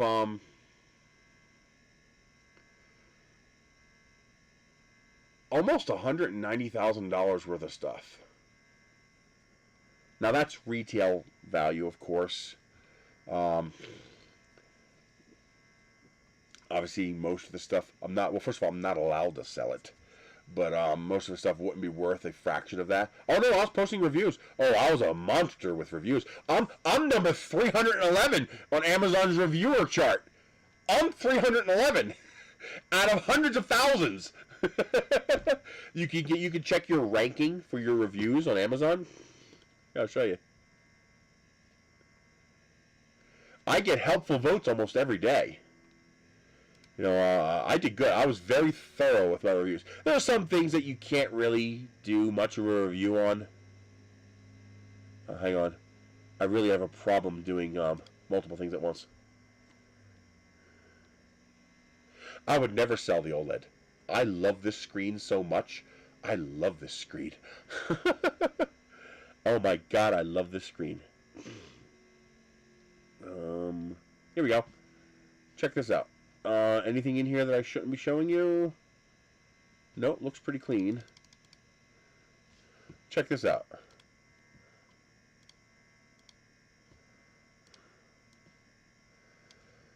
My review ranking is number 311. I'm a top 500 reviewer, and I've been 311 for months.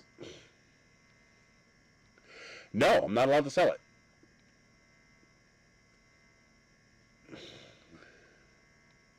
So I'm a very high-ranking reviewer. You can see 3,036 reviews.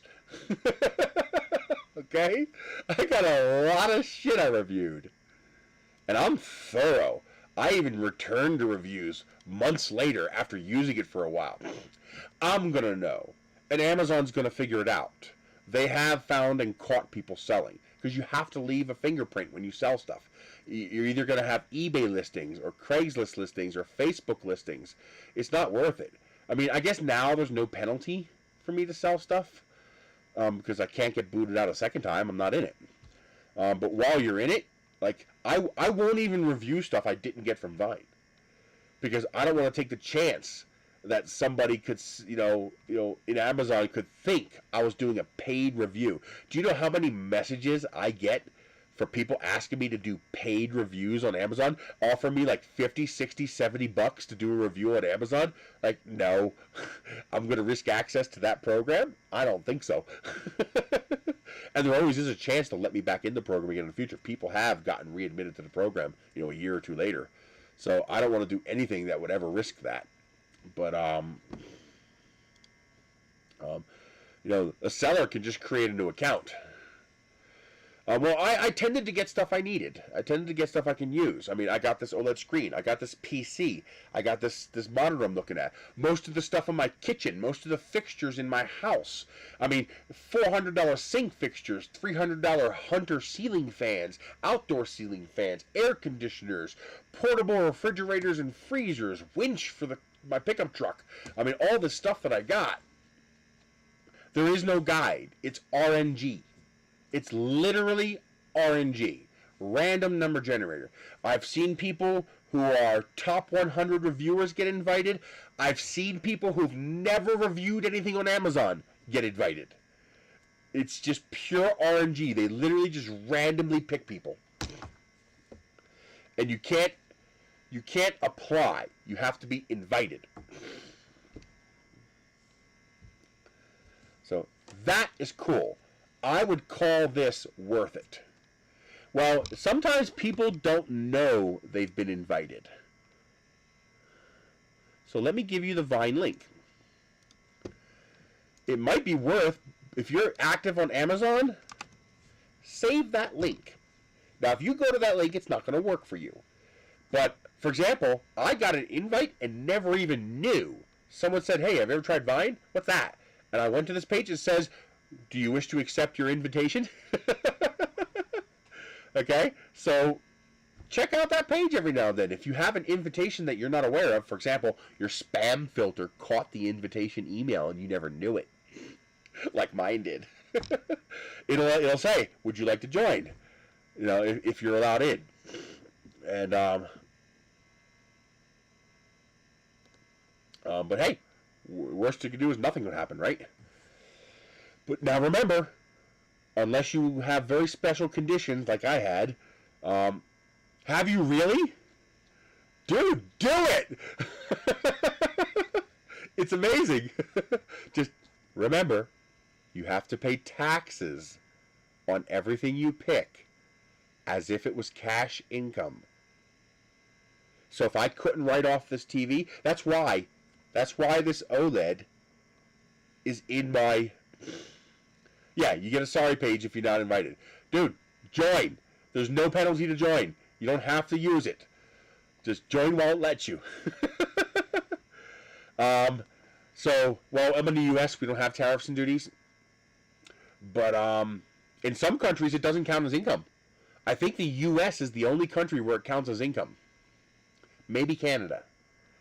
But I think the U.S., it might be the only country where it counts as income. In most countries, it doesn't. Most countries' gifts don't count as income. You don't have to pay any taxes on it. In the U.S., you do. So, for example, this is a $4,000 television.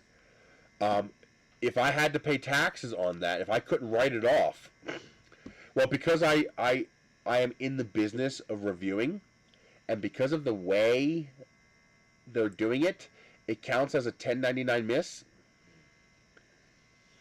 So, it counts as if this TV counts as if Amazon paid me $4,000, and I then spent that $4,000 to buy the TV. They always say that. It doesn't matter. It's pure RNG. But that means no reviewing. If you get into Vine, the first thing you do is you stop reviewing anything on Amazon that you don't get from Vine. There's a reason for that.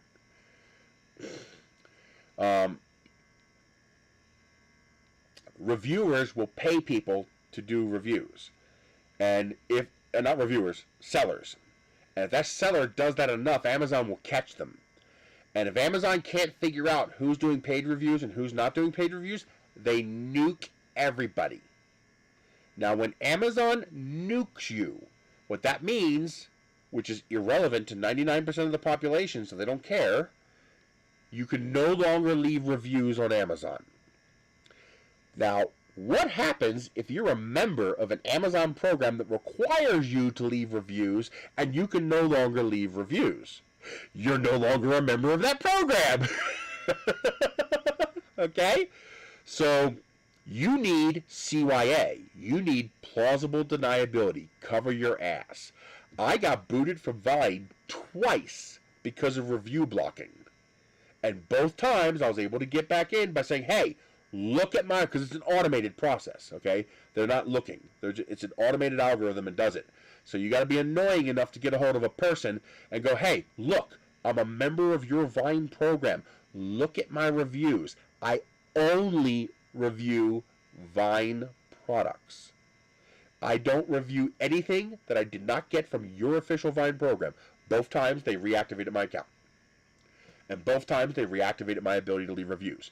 Because they could look at my account and see I've never, after I joined Vine, I've never left a review for something I didn't get from Vine. So that's your way of protecting your access to that program. But you have to be careful. It's probably even though I hate it a lot.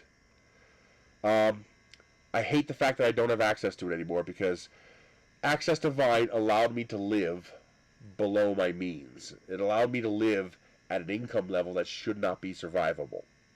I don't make enough money to pay my bills properly. It's getting tight.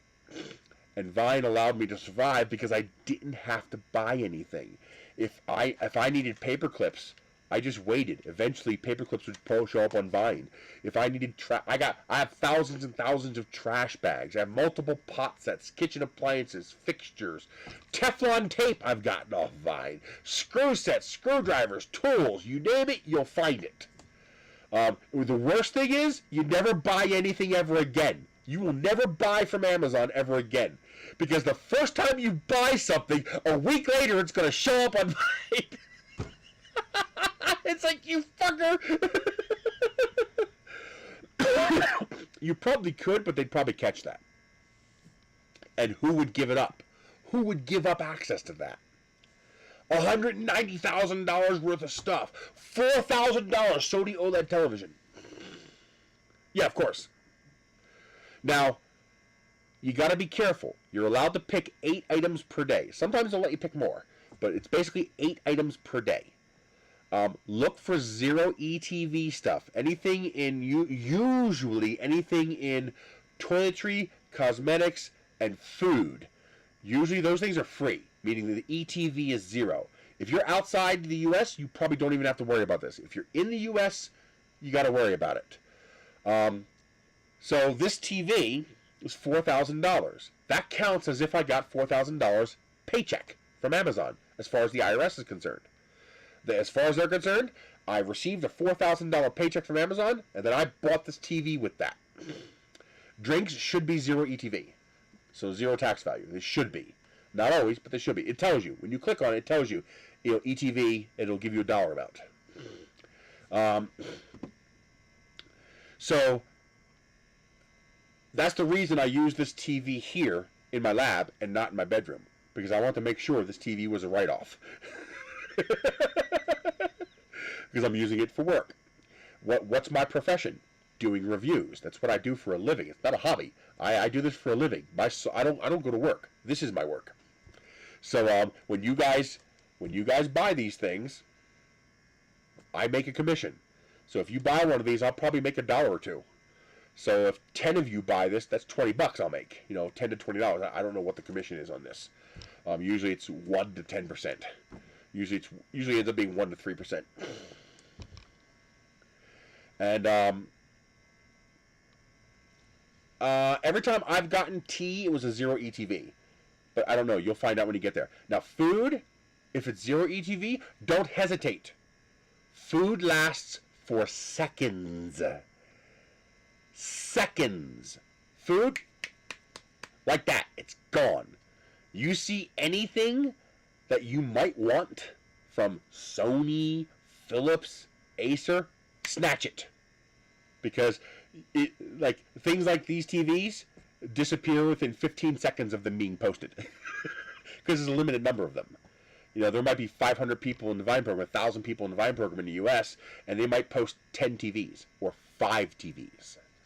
And so they will, boom, like that, gone, okay? I didn't even know what this was when I got it. I saw the word Sony and OLED and clicked buy. I didn't even hesitate.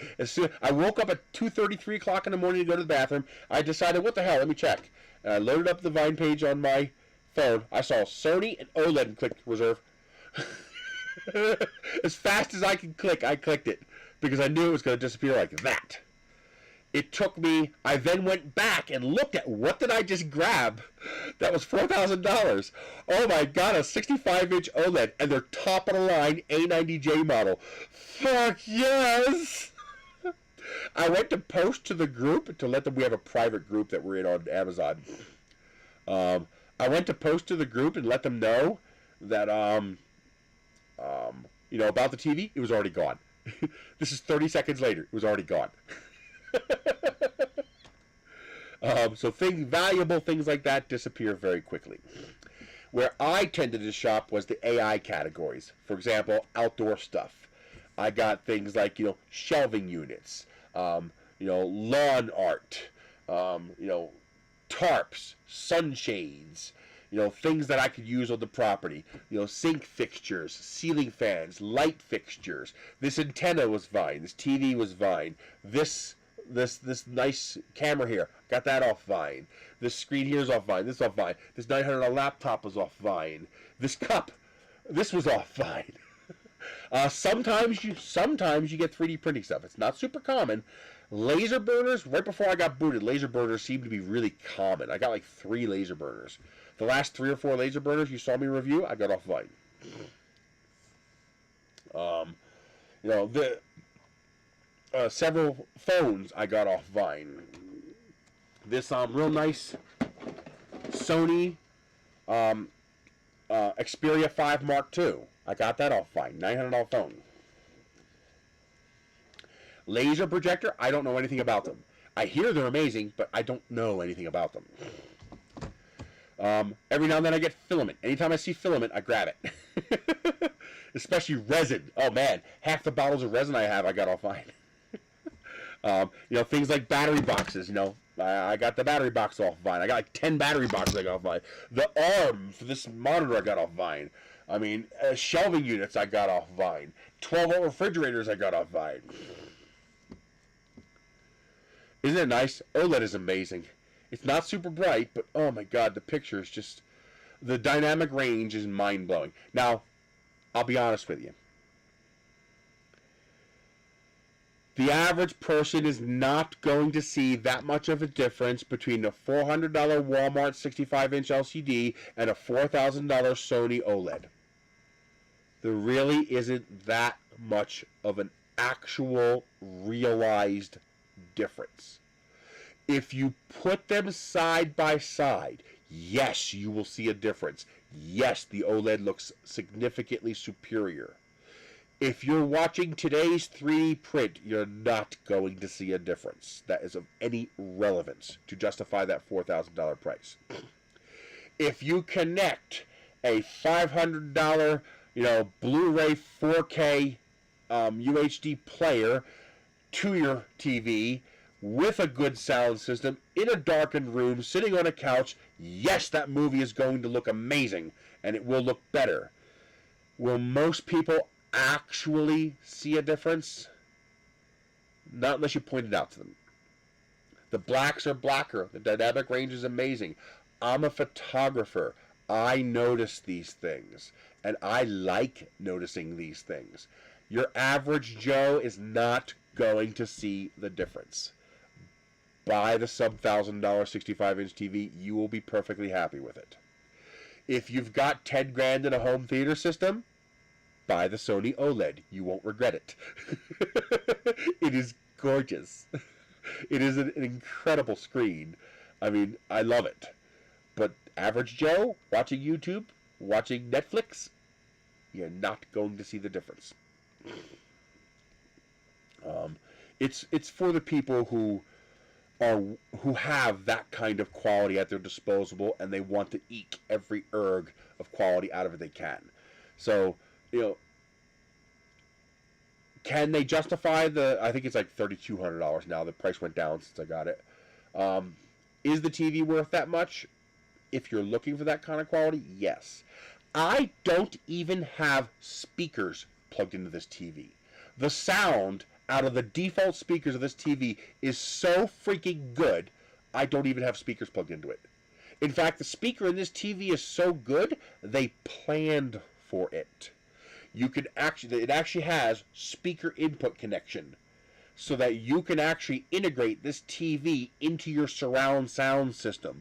You plug your center speaker output into this TV, and the TV becomes your center speaker output, and then you have your 4 satellites, of course. So this basically replaces your center speaker. The sound is that good. It's that loud, that powerful, that good. I have to turn the TV down to 50% because it blows out this room. It really is good. And there's other aspects that are good. I mean, even the remote. The remote lights up. It can tell when it's nighttime, and when you pick up and move the remote, the keys glow, and they light up. A beautiful remote. One thing that pisses me off, they made the remote for the A90J different than the remote for the A80J. Like, they look identical, except hers is black, mine is silver. Otherwise, they look identical. But my remote won't work with her TV, which pisses me off because that would be a nice eBay purchase to upgrade her TV, to get her that nice, light-up remote. But because they made them proprietary, I can't. Her remote won't work on mine won't work on hers. That annoys me. They shouldn't have done that. But that's Sony. Sony loves doing that. But, my $225 Black Friday special 65-inch LCD that I got from Walmart, it's perfectly acceptable. Just watching YouTube videos, I cannot tell the difference.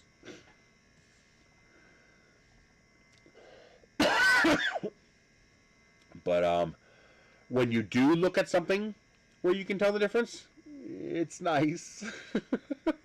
It's nice, I've got a very, rather expensive Sony 4K Blu-ray player just because I have the ability of putting that kind of quality onto the screen in such a way that I'll see the difference. Someone got the 87-inch one. Oh, 87 inches. I don't even know why I'd put that. No taskbar. There's no static content on the screen because the last thing I want is burning. But yeah, it's amazing. I've had 0 issues with it. I'm blown away with this TV.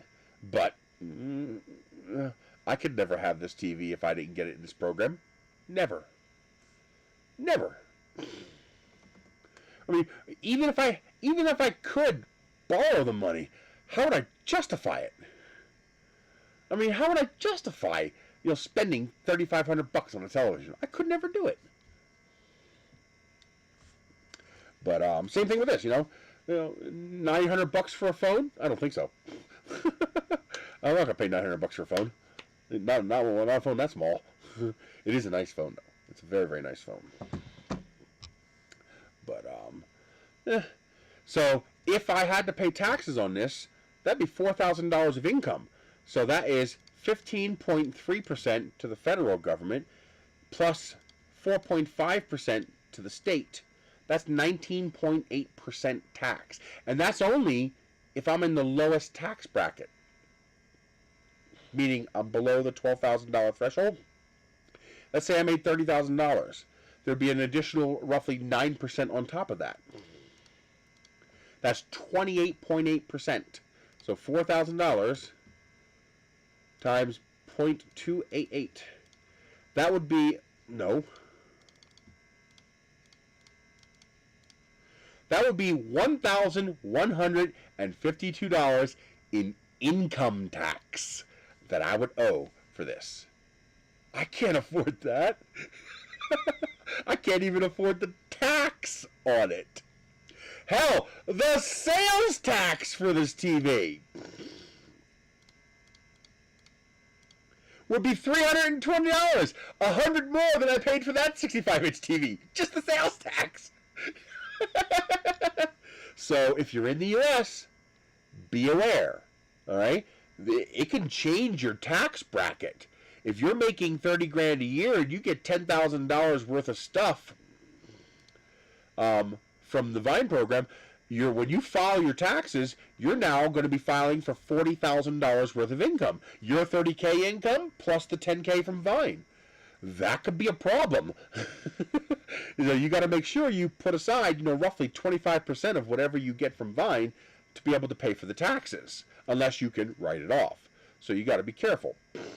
But as long as you do that, wow, the stuff you can get is just mind-boggling. It's just everything. Just whatever you can think of, someone is there trying to hawk it. I got a $150 mug that has a built-in heating coil. You sit it on top of a wireless charger, it charges up, and then it's got a built-in battery, and it keeps your coffee hot for like 40 minutes, 50 minutes or something like that. And I would never pay $150 for that, but because of that, I was able to review it. I got more batteries for my tools than you could shake a goddamn stick at. I got more Ryobi, DeWalt, and Milwaukee batteries than I know what to do with. I bought a 4-bay DeWalt battery charger because I was tired of these individual battery chargers. A week later, 3 of them showed up on Vine. So I returned the one I bought and got all 3. It's scary. Yeah, but I think it's a good thing that I'm no longer in the program, because it's like an addiction, and I was failing at controlling the addiction. I got so much stuff.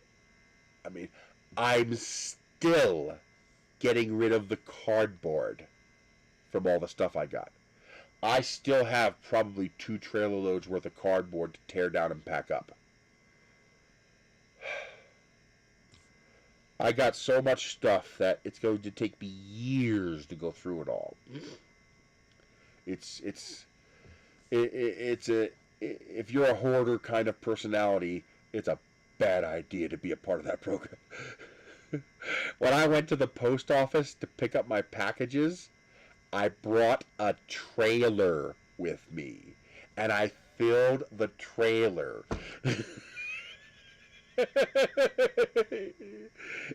It's a sickness. It was just so. I would pick 8 items every single day. I just couldn't resist. I mean, I actually had 20 tabs open in my browser of stuff that wasn't worth wasting a pick on, but if I had picks left over at the end of the day, I'd grab it. Things like screw kits and paperclip kits, packages of packing tape, things that are consumables that you use every day, but you don't want to waste a precious pick on it. And I would save those things so that at the end of the night, 12 o'clock at night, okay, the day's over, my picks are going to renew in an hour, I got 2 left, okay, give me the M3 screw set and give me the auger bit for a hook into your drill outside to drill holes in the ground for flagpoles and stuff. Things like that, and the cheap stuff. So try to keep control of it. If you have to worry about taxes, be very aware of it. Make sure you can afford it. I mean, you're getting the stuff for free, and then you get the surprise tax bill at the end of the year, and you go, oh shit. So make sure you have enough to compensate for those taxes, and control what you get. A lot of people will set a budget. Say, okay, $3,000 worth of stuff. That's it, because that would be $1,000 in taxes. So I can afford $1,000 to get a whole bunch of free stuff.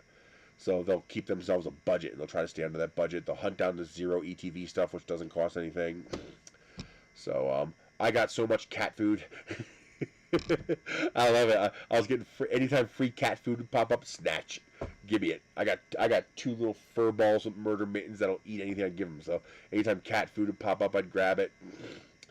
Oh my God, what I was able to do for my sister. I got both sisters. I got Michelle a 65-inch OLED. I got her a new bed. I got her a new bed frame. I got her dressers and stuff like that. I got her ceiling fan. I got her light fixtures. I redid her entire shower and bathroom with it. Yes, they did, actually. I would take pictures, and I would note the stuff that the cats ate and the stuff that the cats didn't like. Because there were some foods the cats just didn't like. They wouldn't eat it. If one cat ate it and one cat didn't, that's just personality. If both cats didn't eat it, well, that affected the review. I was like, hey, you can see for yourself. These cats don't like it. Maybe it's just my cats, but they don't like it. And so, yeah, they were part of the review. You'll see Ender and Noel on review pictures. Cat trees for nothing. I got a $400 faucet for Michelle's bathroom. I got her bidet seat for the bathroom. I got new shower heads and curtains and rods, and they do. Ender pays rent every month. You know, when he doesn't catch a mouse, he has back due rent.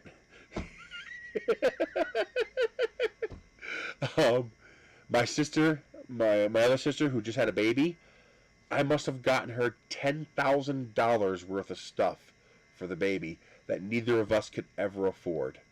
It was worth it being in that program just for that. We're talking, $700 strollers, $600 car seats, $100 harnesses, $400 bassinets, bottle warmers, cleaners, pumps, diapers, baby formula. I mean, anything that popped up that I thought she could use, I would send her, but she has limited space. She doesn't have land like I do. So I would message her and say, hey, can you use this? Can you use this? And she would tell me, yes, I can, no, I can't. And I would grab it. And we're talking nice stuff. We're talking about a bed that upgrades. It starts as a crib, and then it converts to a short crib. Then it converts to a day bed. Then it converts to a full-size bed. So that bed will be usable for her baby until he's 10 years old, 12 years old. Car seats, good for the entire time he needs a car seat. Adjustable padding and inserts so that the car seat adapts as the baby grows, from toddler all the way to, from infant all the way to toddler and whatever age. So she won't have to go out and buy a new car seat. Gorgeous, amazing strollers, ones with the pop-out basket you take with you. Nets and covers for rain and mosquitoes and stuff like that. Just all kinds of stuff I was able to get for her that we could never otherwise afford. So it was worth it just for that. Just for the stuff I was able to get for my family, it was worth it just for that. Amazon doesn't give away anything. The sellers do. Okay, think about it. The entire concept of Amazon is review-based. You want to sell this cup. All right? There's 50 people trying to sell this same cup. If you're not on page 1, you're fucked. If you're not on at least page 2, you're out of the game. To even be in the game, you have to be on the first 2 pages. To actually make any kind of money, you need to be on page 1. Because if I see 50 of the same thing, I'm picking something from the first page. Okay? So, what determines who's on the first page? Reviews determine who's on the first page. So, sellers began to game the review process. They would pay people to make reviews. Well, there's a problem with paying people to make reviews. Some people, like me, who have morals and ethics, professional ethics, not good person, bad person, just professional ethics, I'm not going to be swayed in my review because you're paying me, But then the sellers realized that some people were lazy and didn't leave reviews, or some people left honest negative reviews. So some sellers got greedy, and what they would do is they would withhold the refund until after you left the review.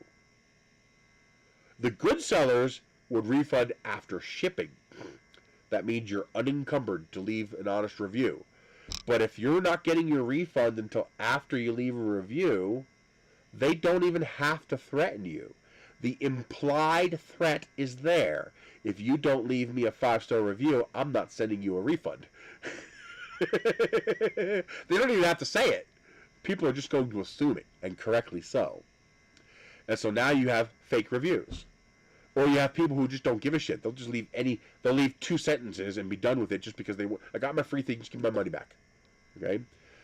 Now that also harms Amazon, because the ranking is based on reviews, and if people don't trust the reviews, they're not going to trust Amazon. So Amazon came out with an official Get Free Stuff program. The advantage of the Vine program is that it separates me from the seller. The seller gives the products to Amazon.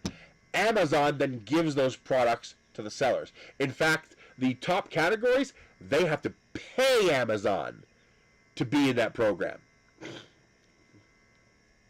So Sony pays Amazon a pretty decent amount of money to give away $4,000 TVs. So Amazon makes money, and because of the separation of the seller and the reviewer, there is no built-in bias. There's no built-in threat. Okay? So even if I don't feel like even if the seller is willing to give me a refund, even if I leave a negative review, they're probably not going to send any more items to me. If I consistently give negative reviews, they're not going to send me any more free stuff. But Vine will. Because Vine has nothing to do with the sellers. The sellers cannot retaliate against the reviewers, because the reviewers and the sellers are separated. So there's nothing the seller can do to retaliate against me. The seller can't stop me from picking their next product in the Vine program. If I decide I want that seller's next product, I can pick it, and there's nothing the seller can do about it. The seller can't withhold a refund. The seller can't do anything to me. So as long as I leave quality, professional, tactful reviews, even when you're leaving a negative review, it's important to be professional and tactful. And as long as you do that, you will do well in the program. Because what determines how well you do well in this program? Your helpful votes. When people click the plus hand up thing, thumbs up. When people click the thumbs up for your review, that shines on you. That says reviewers enjoy your reviews. You are more valuable to the program. So now the quality of my reviews determines my continued access to the program, not whether or not the sellers want to give me a refund or whether or not the sellers like my reviews or not. Which means I am now free to leave completely honest reviews without repercussions and without retaliation. Now, there are still problems. So, for example, you have people who grab stuff off Vine for the sole purpose of reselling it. When those people get caught, they get booted. It can sometimes be hard to catch them. But you'll get those people, they'll be picking all the most expensive stuff, and then that stuff will appear on eBay. And you'll be in Vine, and you'll be looking at eBay and going, or local marketplace, and you'll go, huh. Like you'll be looking at your Facebook marketplace, and you'll go, huh, that person's in Vine. How do I know that person's in Vine? Because the last 5 things they listed were things I saw on Vine. So you as a Vine user, you quickly recognize resellers because the order of the products they sell. Why those products now? Well, it's not the word, it's the world. We live in a world where money or death. Hey, Engine. We live in a world where it's money or death. If you don't have money, you die. Because you won't have a home, you won't have food. Without money, you're dead. So that's not a matter of greed or materialism. That's a matter of necessity. You have to. Without money, I can't pay my electric bill. Without money, I can't pay my water bill. I can't pay my car insurance. I can't pay my house insurance. I'm actually looking at downgrading my internet service to $50 a month service because it'll save me $600 a year. And I just got to pray it doesn't kill my streams. Because I can't afford the $110 anymore for the gigabit service. I can't afford it. All right? Money is everything. And we've made a world where that is a fact, not a want. You don't have a choice. Either, unless you have an angel that can look over you, like an angel investor or a parent who doesn't care or a partner who's willing to work while you do your dream stuff, unless you live in that kind of extremely niche, rare environment, you have a choice, work or die. I've still got $32,000 in debt that I have to pay off. That's debt that I carried over from my dad's estate in Pennsylvania. I had to pay off that with the loans, you know, and credit that I have, and pay it off in order to be able to sell the house, which was used to pay off the rest of the debt. Yes, it worked fantastically. We assembled all of this random color stuff. There's like 6 different joins here. It worked perfectly. It was also able to join PLA Plus, but it cannot join PLA Plus to PLA. They don't stick. It was also able to join polycarbonate, no problem. I had to let it sit in there for a while to join, but it was actually pretty hard to break that. So the polycarbonate worked, and PLA worked, and PLA Plus worked, but you can't mix them. So, well, I actually built a furnace out back, kind of like a pizza oven. I bought 2 trailer loads of cinder blocks, and I built myself a furnace, literally. It's a cinder block furnace with a lid. I put all the paper and carpet in it, and I just burn it. I don't use it anymore. After I saw 3.5 acres burn across the street from a firecracker, it's just too much risk. If any of those embers get out and start a fire and burn down half my neighborhood and I'm responsible for that, the fire risk is just too high here.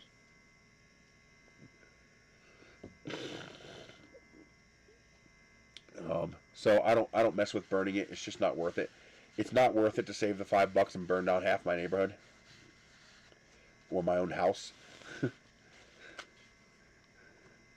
Just not worth it.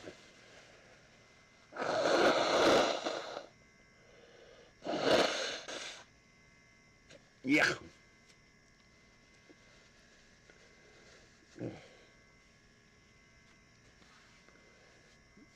Got a trash can right there. But yeah, the vine thing was getting out of control. It's just too much stuff. It's just too much stuff. I mean, these shelves behind me here, that's all vine stuff. All this is vine stuff.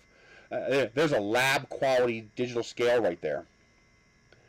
That scale has so much precision, it can actually weigh the downforce of air from my ceiling fan. That's why it comes with a box to surround whatever you're weighing in, because you can just go and change the value on the scale and actually see it change. It's incredible. That's a $300 lab quality scale. But all this stuff, it's all Vine. It's all from Vine.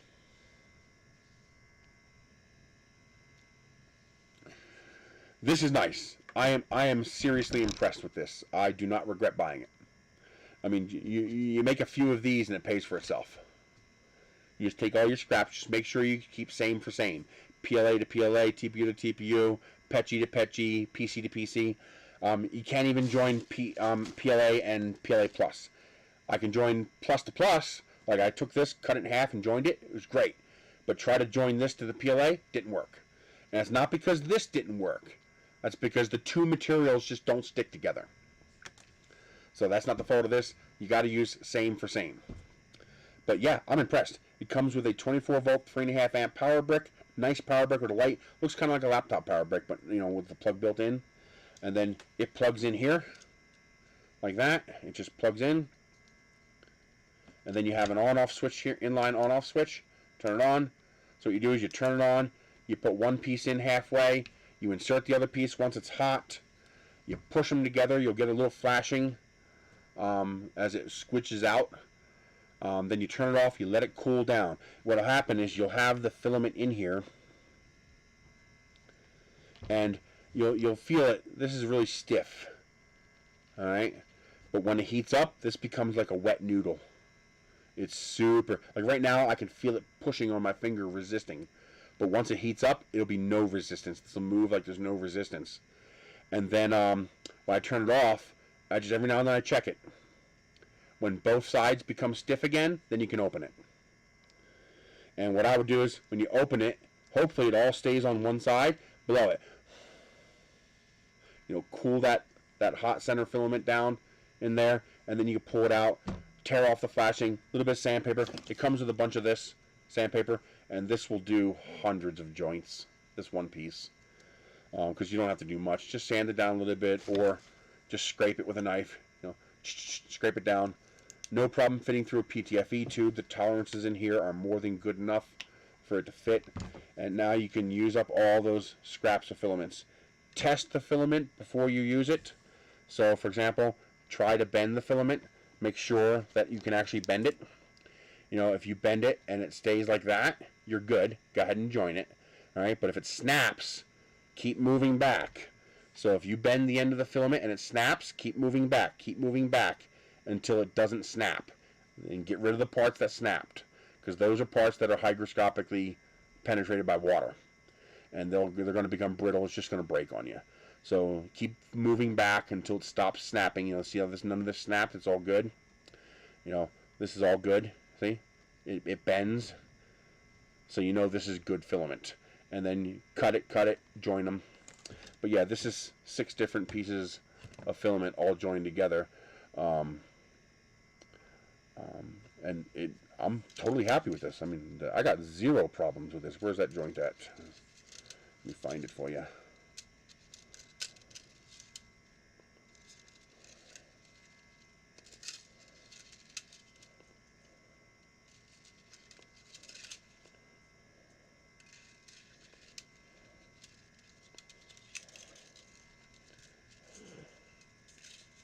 Oh, here's one.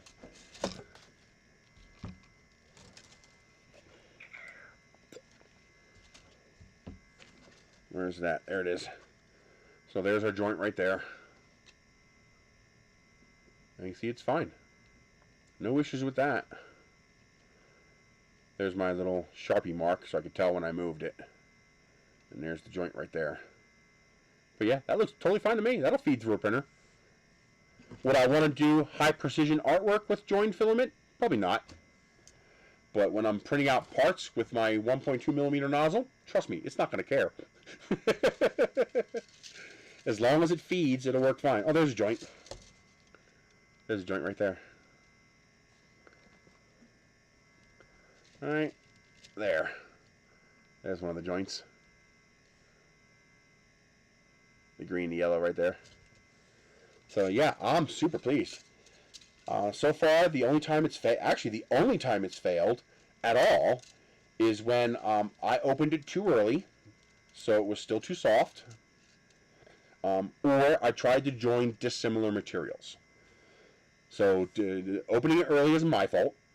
You got to let it cool down, and then otherwise the only failures have been dissimilar materials, which makes sense. They're just not going to stick together. Now, PETG and PLA might work. I've switched filaments in the middle of a print between PETG and PLA, and it seemed to work, so maybe you can join PLA and PETG. I'm not sure. I would assume that would also fail.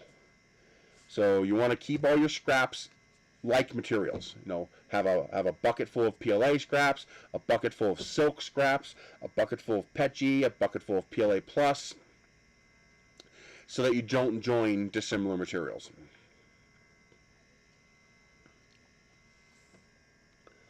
Now the real test will be, I've got 10 feet of filament left on the roll. Can I join that into a brand new roll of filament while the printer is printing and then continue feeding that through? Now that would be cool. That would be killer cool. I haven't run it through the hot end yet, but it should remelt fine. Now, if you did the same joint 4 or 5 times, you might get some crystallization, but a single remelt should be fine. But I will be sure to let you guys know how this runs. I'll print something with that and see how it handles the transition. But so far, I'm impressed. I'm very happy. I wonder what this is made of. I think this must be the ceramic material. This must be some sort of a ceramic, whatever this is. And then the metal inserts there are the melting thingies. Here's the other side, same thing.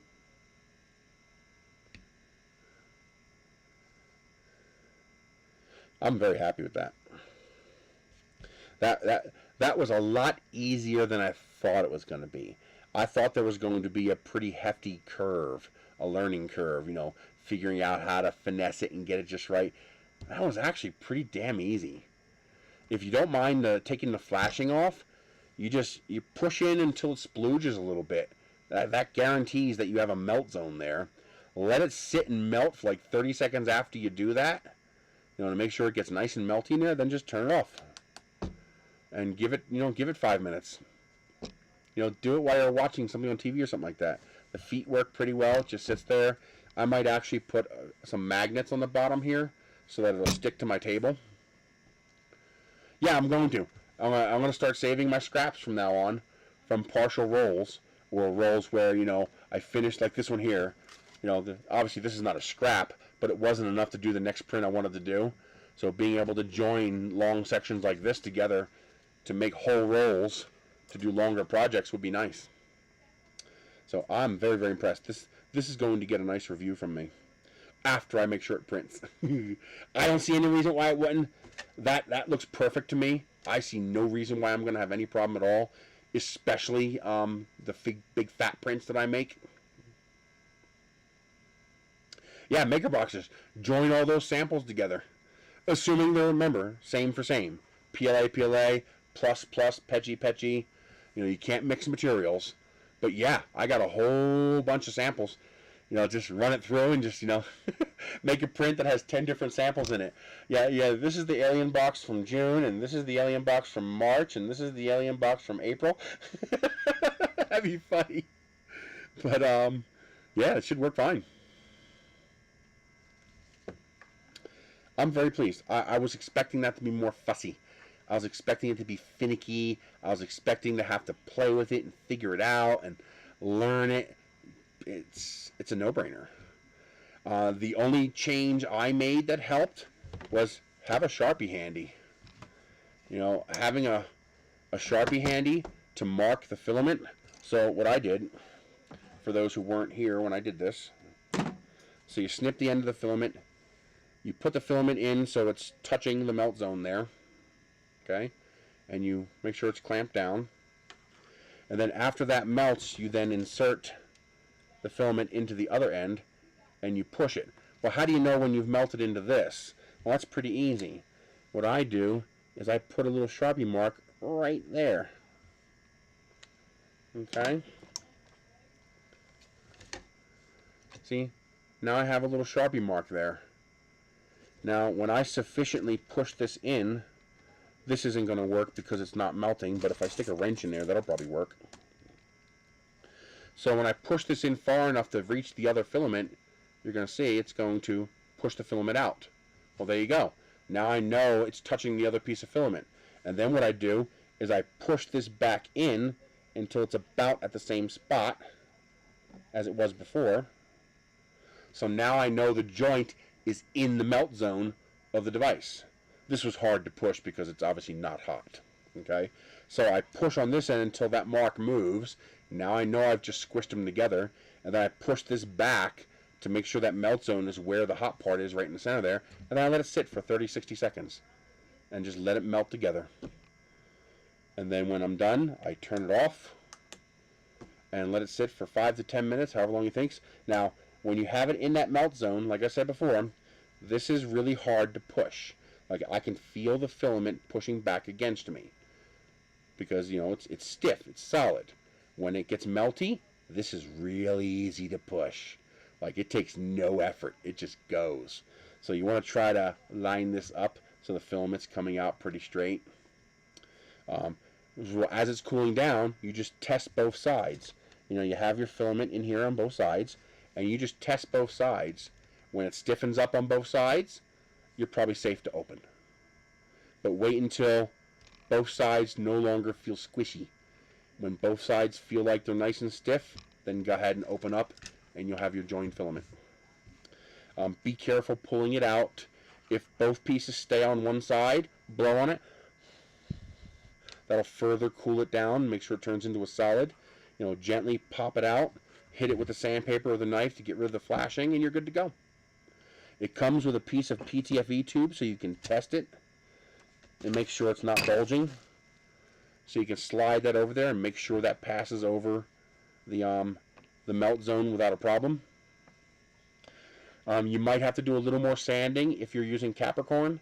Capricorn has a tighter tolerance, So even the slightest bulge could be enough to cause a problem, especially if your filament is already slightly above spec. So you might have to sand that down a little more, but it comes with a whole thing of this sandpaper. I mean, that's enough for years. It's going to take you, because as you see, we've already done this, 6 times, and we've barely done anything to the sandpaper. So this is going to last a really long time. It'll be a long time before you have to replace that. Probably what I would do is just use like nail files from the dollar store, or the not a dollar store, since they're not $1 anymore. But yeah, that works great. Keep your piece of PTFE in there. And if you do a lot of Capricorn, keep a little piece of Capricorn in there so you can test your fit with Capricorn. But I'm impressed. I'm very, very happy with this. I like this a lot. And it's well made. He did a good job. This is just a generic clamp. This looks like just a generic clamp. You could probably buy these off Amazon. And then, of course, he modified it. He added this clamping cover and tension relief for the heat wire and the power wire coming in. Obviously he added these custom jaws. I think they're 3D printed. Yeah, look at that. So whatever this is, it's 3D printed.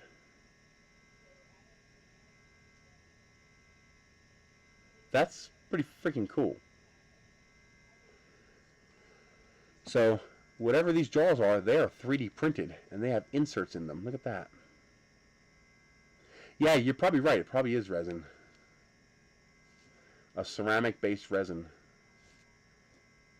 That is cool. That is definitely 3D printed. And then, this is 3D printed. That's just regular, whatever material that is. I like that he did the two-tone color. That's kind of cool. He's even got all the screws countersunk. He did and that's a very high quality print. For a functional print, that's high quality. He's using a silicon dioxide bed.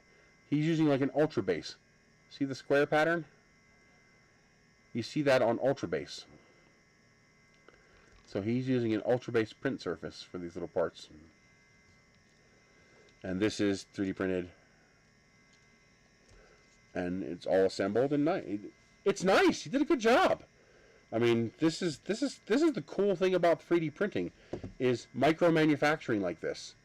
I mean, I think this is well worth $58 or $53 for something that has very little learning curve, that just works right out of the box like it's supposed to, surprisingly easily. I'm impressed. I'm genuinely impressed. I don't even think there's a need to add a thermocouple to it. It heats up fast enough that I just don't think it's an issue. But I am genuinely impressed by that.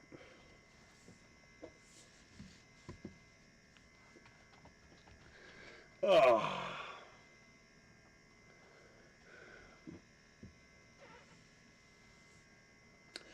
Good job, whoever you are. Alrighty, guys. I guess we're going to call it for the day. Just a reminder, I am like PBS. I am like public broadcasting. I am supported by you. So subscribe, that helps. Thumbs up, that helps. Spread the word if you like the channel and you want other people to see how wonderful my vicious little face is. Check out Nerys.com, Nerys.com, Nancy Echo Romeo Yankee Sam.com. I have links to my other YouTube channels, which I'm going to start making videos on. I need to get those channels above 1,000 subscribers in order for me to start monetizing. So, I've got some clips together. I'm going to put another Life of Nerys video up soon. Now that winter's over, I can do more outdoor stuff and get more clips, get off my lazy ass and start actually getting shit done. Gotta work on it. Just gotta work on it, whatever it takes. I got some, hey, I might as well show you some cool pictures before I go.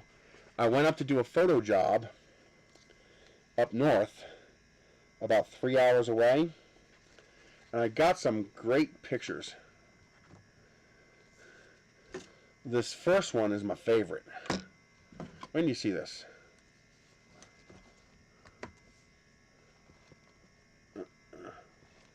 Look at that. I love that shot. That was actually taken with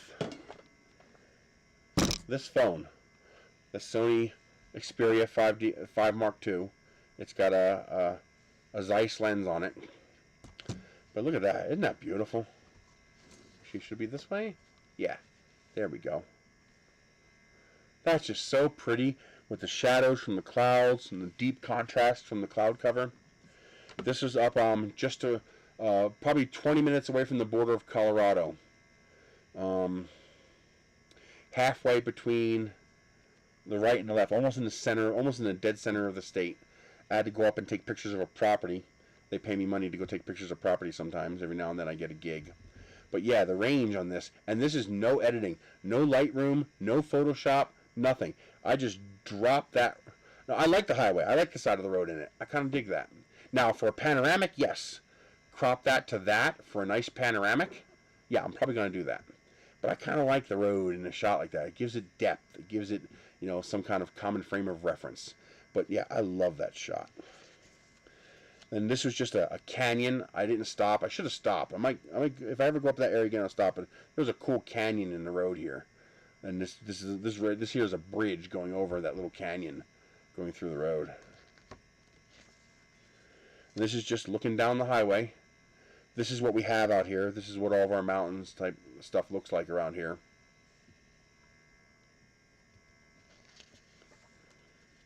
This, I just love the colors. It had the soft pastel colors going for it because of the way the sunlight was filtering through the clouds. It was just beautiful. I mean, it's just the colors are very pleasing in this shot. I really like that. I like the way the haze makes the background kind of push further back. It gives it depth. It just has a soft pastel palette to it that I really liked. This was cool because the water just looked cool. It's one of the few places in New Mexico that has water, and but I just love the juxtaposition between going from, you know, your guardrail to the water to the prairie plains desert to the mountains in the background to the sky. Just the way everything just flows from one to the other. It was just a really cool shot, and the water just looks really slick. This is again one of those things where I think the guardrail kind of adds to it. It frames it, it borders it, it allows you to move from one section to the other. I like the way that came out. This is just cool steep rock faces as you're driving through. We got a lot of that around here too. It's amazing. We can go from smooth rocks to sand to harsh rocks to mountains to trees, all within half a mile. The variety is pretty incredible. That was just another far off scene. You can see where this ends, right about there. You can see how the type of strata changes. Not an incredible shot, but it was cool enough to print. This is similar to the other shot, but not quite as much cloud. As you can see, it's not quite as exciting. You don't have that drama created by that really dark clouds, and you don't have the variety of the shadows, but it's still cool looking though. This one was cool just because of the strata colors. You know, you see how the layers just change as you move through the different terrain and the different parts of it and all the different reds and earth tones. Really cool. Could you imagine having a house like right there, and then this surrounds your view every day? Could you imagine living there? What I would give you, even right here, just plunk a house down right here. Just give me 2 acres right there and plunk my house right there.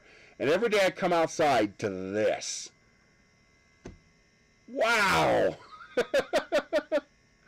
That's incredible. Even this bridge just looked cool.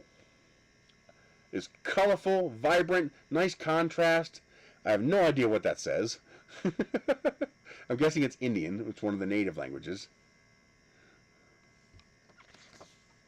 And then this one was just, this looks like, you almost want to think it's a castle of some sort. But it's just a natural formation. But you see, it's broken off from the rest. And you see, this is all the debris from where it's worn and broken away. This used to all be up here. And as this broke away and eroded, you're left with this.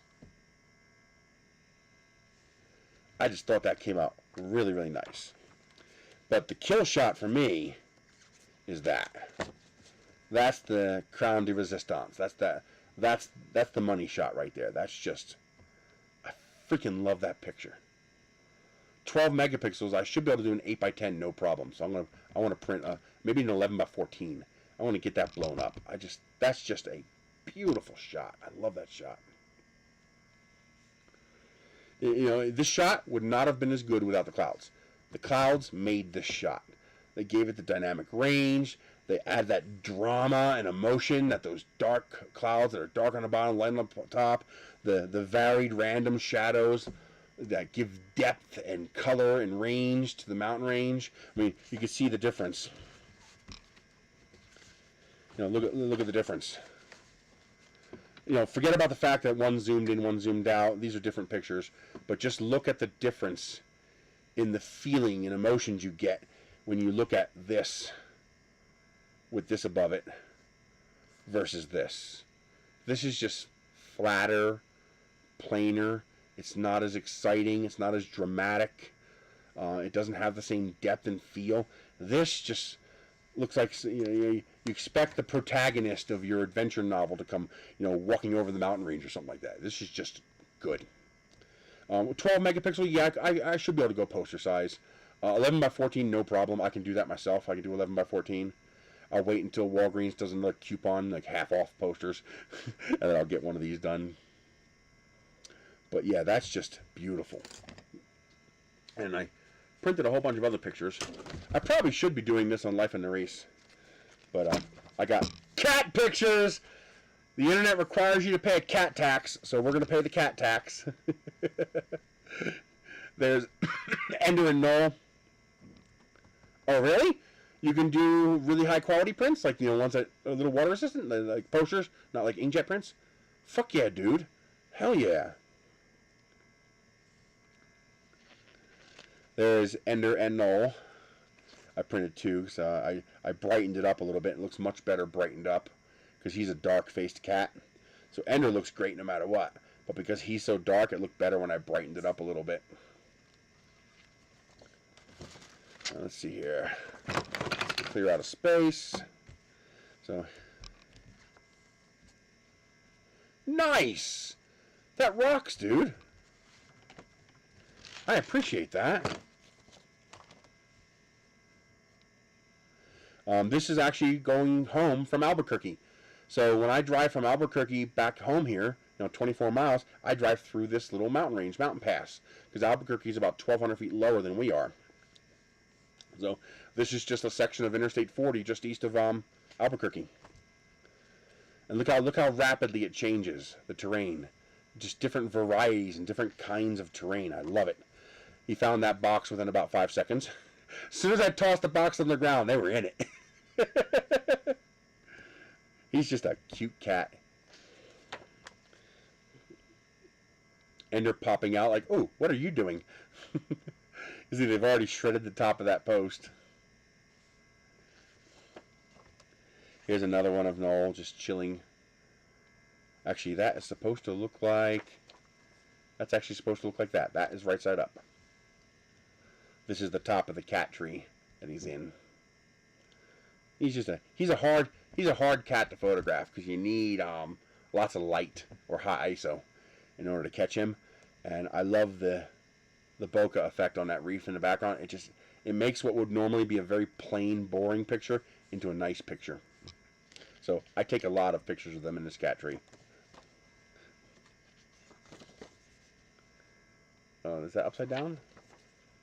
There, that's right side up for you guys.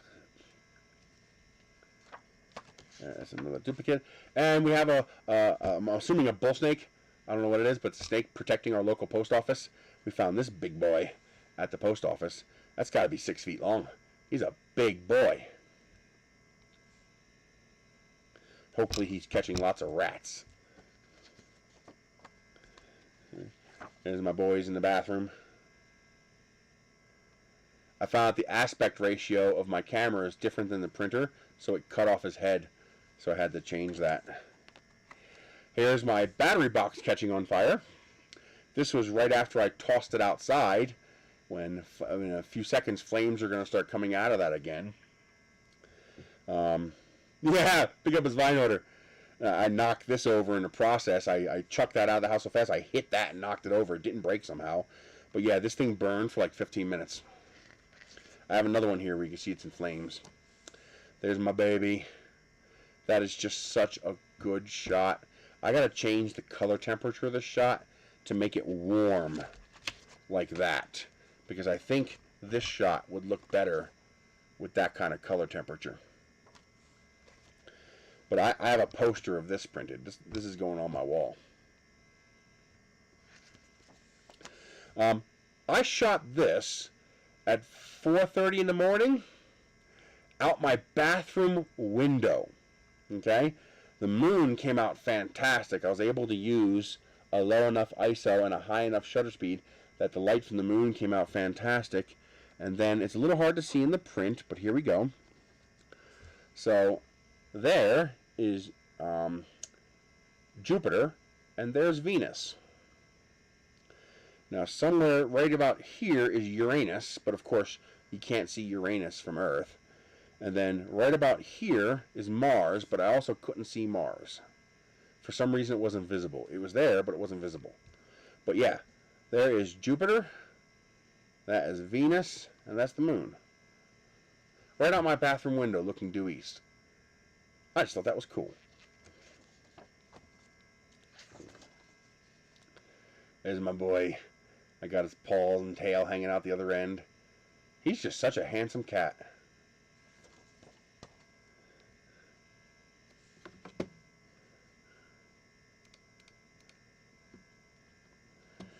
Yes, I got Uranus.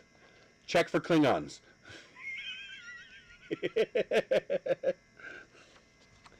Here's that moon shot I got.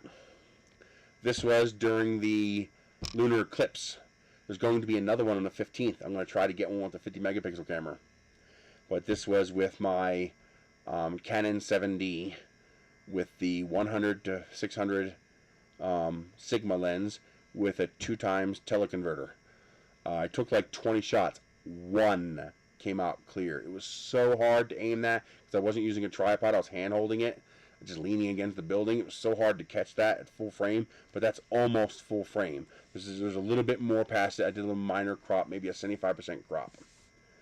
But yeah, that's the moon. That's the little bit of gibbous coming out the side. But it's cool the way I got the detail in the eclipse, because the eclipse there's still a little bit of reflected light off of Earth. But that was a nice moon shot. That's a great shot of Ender. I just love that with his paws. He's just sitting there chilling. Such a good cat. And there's the battery box on fire. Yeah, that almost took my house. I almost lost my house from this. If this had started 1 hour earlier, we'd be homeless. Because I would have been asleep, and that thing would have started a raging fire. It was amazing how much smoke was in this house before the fire alarms went off. So I either need to move my fire alarms or figure out why this particular kind of smoke took so long to set them off. Yeah, that was scary. Lithium-ion batteries, I wouldn't call them dangerous, but I would call them risky. Use care. My guess is the circuitry in here was overcharging the batteries as the batteries degraded, because this is about 5 or 6 years old. So as the batteries degraded, my guess is it kept trying to charge them up to their full original capacity, even though they didn't have that capacity anymore. So my guess is improper charging circuit, because this is a UPS. So you have AC in and AC out. It works just like a battery backup. So this one is full line interactive, and that's probably why it did that. You know, dedicated units that don't run full interactive are probably okay. This one I'm probably going to get rid of. You can see it's bulging a tiny bit. Oh, that might be the shape of the unit. That might actually be part of the shape. But units like this are probably pretty safe. But this one was continuously plugged into AC power, and I'm guessing that was part of the problem, just poorly designed Chinese circuitry. So I have a second one of these. It's outside in an old freezer right now because I don't trust it. So it'll be an outdoor UPS now, where it it won't be able to cause me a problem. So respect your lithium batteries. Be careful. That's a nice shot. This is one of the things I got off Vine. I love lawn art. So these are metal decorations for your yard. I got peacocks and ducks and roosters. You know, they're all metal and painted. They're nice. But I was just looking over. I was sitting in the chair looking over. I was like, you know something? That looks damn nice. It looks real with the shadows and stuff. So I grabbed that. I thought that was a cool shot. I want to put a little solar panel on the roof with a little LED light inside so it lights up at night. Cat pics never get old. Cats just have a look. There's Michelle with Ender. He's tolerating her. They don't like being held.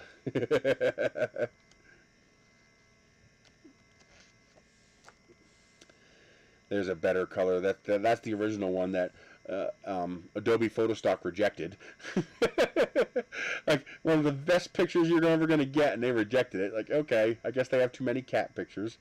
A guy tried to tell me, oh, it's not in focus. Like, motherfucker, I can see myself in the reflection. Focus doesn't get better than that. There's Nosy. That actually should be like that.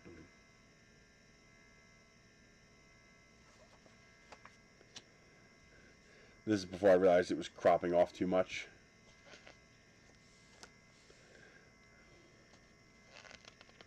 No, she just calls him Noel. That's just what she likes. Look at that claw. I gotta clip his nails. This is just the light string under my carport outside. And I just thought that was a nice looking picture. Matter of fact, the only thing I would change is clip off that zip tie. Oh, it's just a nice looking shot. I like it. Sometimes simple shots just look good. We've already seen that one. I think these are all from that collection. Yeah, these are all from that. Oh, here's one. This is a shot that's not in focus. This shot's actually a little bit blurry, and that makes the shot. I have other copies of this shot that are clear and in focus. They're useless. They do nothing for me. It's like I threw them away. They're pointless. This one shot that's just slightly blurry sells it. It's like he's sleeping, dreaming, and the picture has a dreamlike state to it. Because when this is in focus, this all becomes really distracting. But with all of this being blurry, because I crunched down the depth of field, it just works. This shot just, it has a dream quality to it, a dreaminess to it that just really, really works. Would you stop hunting? But yeah, that's a good shot. I like that. I might warm that shot up a little bit too. This could use a little more red. All of these are unedited. I did not modify them. I tend to be a native shooter. He's dreaming about eating or catching something. That's what they're always dreaming about. But yeah, this here is also amazing. I did that with one of these.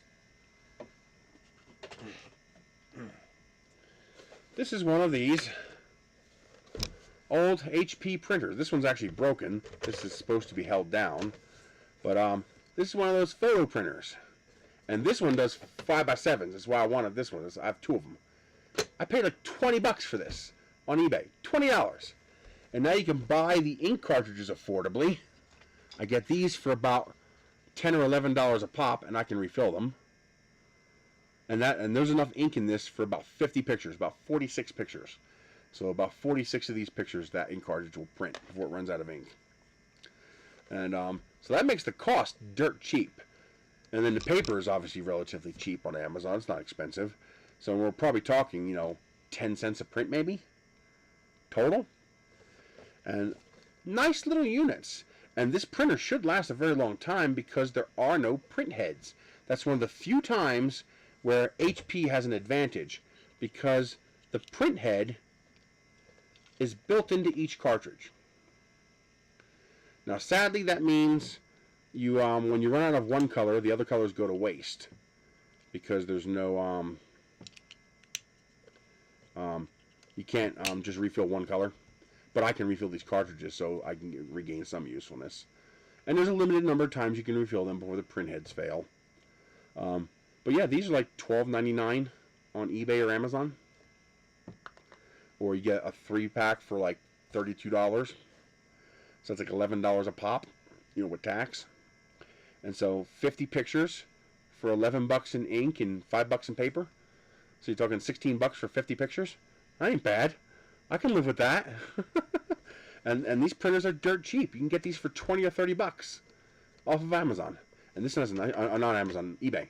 It's the HP A627, and it takes the HP 110 cartridge. And a nice big color screen. It's got memory card slots. So you stick your memory card, or like I usually use either a compact flash card or a USB drive. And then here's where your ink goes. So there's your ink cartridge right there. You just plug in your memory card. It even prints pictures right off my 50 megapixel camera. It's a little slower because it's reading a 50 megapixel image, but you know, it does it. It handles it. You know, I can just pop my memory card right now. I don't think it'll handle. It probably doesn't handle SDHC cards. I'll have to test that. I haven't tried to see if it handles, if this is an SD card slot or if this is an SDHC card slot. I have not tested that. But worst case scenario, you just get a compact flash adapter. And now you can put your, you know, 32 gigabyte SDHC card into a compact flash card adapter, and then that'll fit in there just fine. Or you take pictures off your computer and just stick them on a flash drive and stick your flash drive right in there. But yeah, this works great.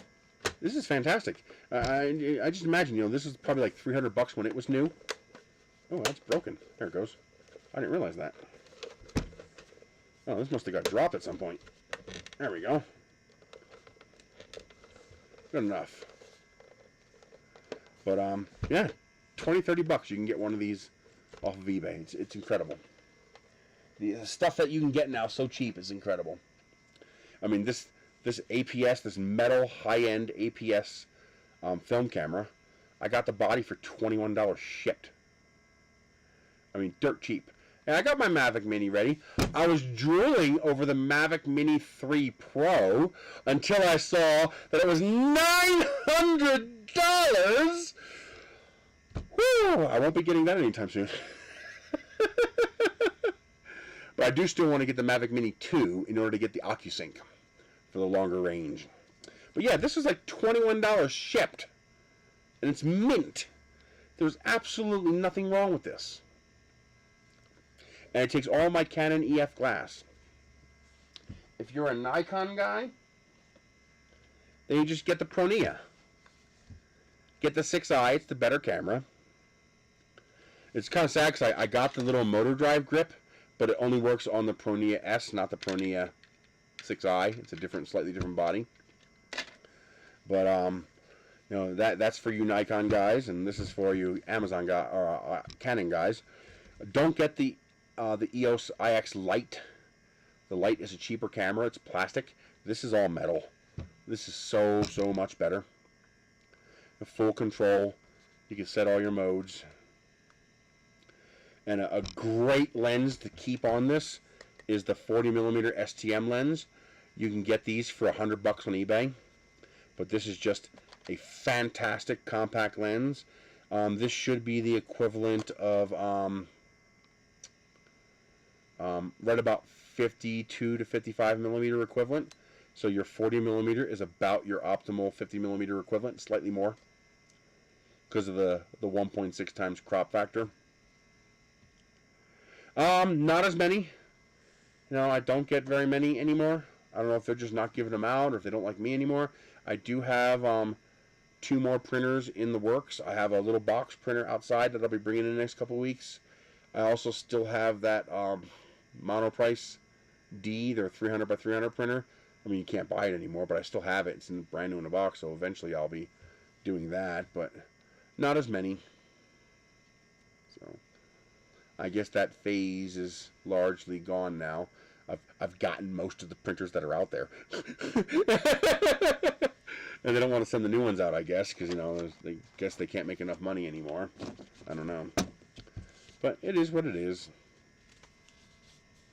I would really like for Anycubic to send me out that new, that Cobra Max. I would really like that printer. Because it looks like a merger between the Viper and the Chiron. It looks like they took the Viper hardware and put it on the Chiron body. And that, I would really like that. I would I would use the shit out of that.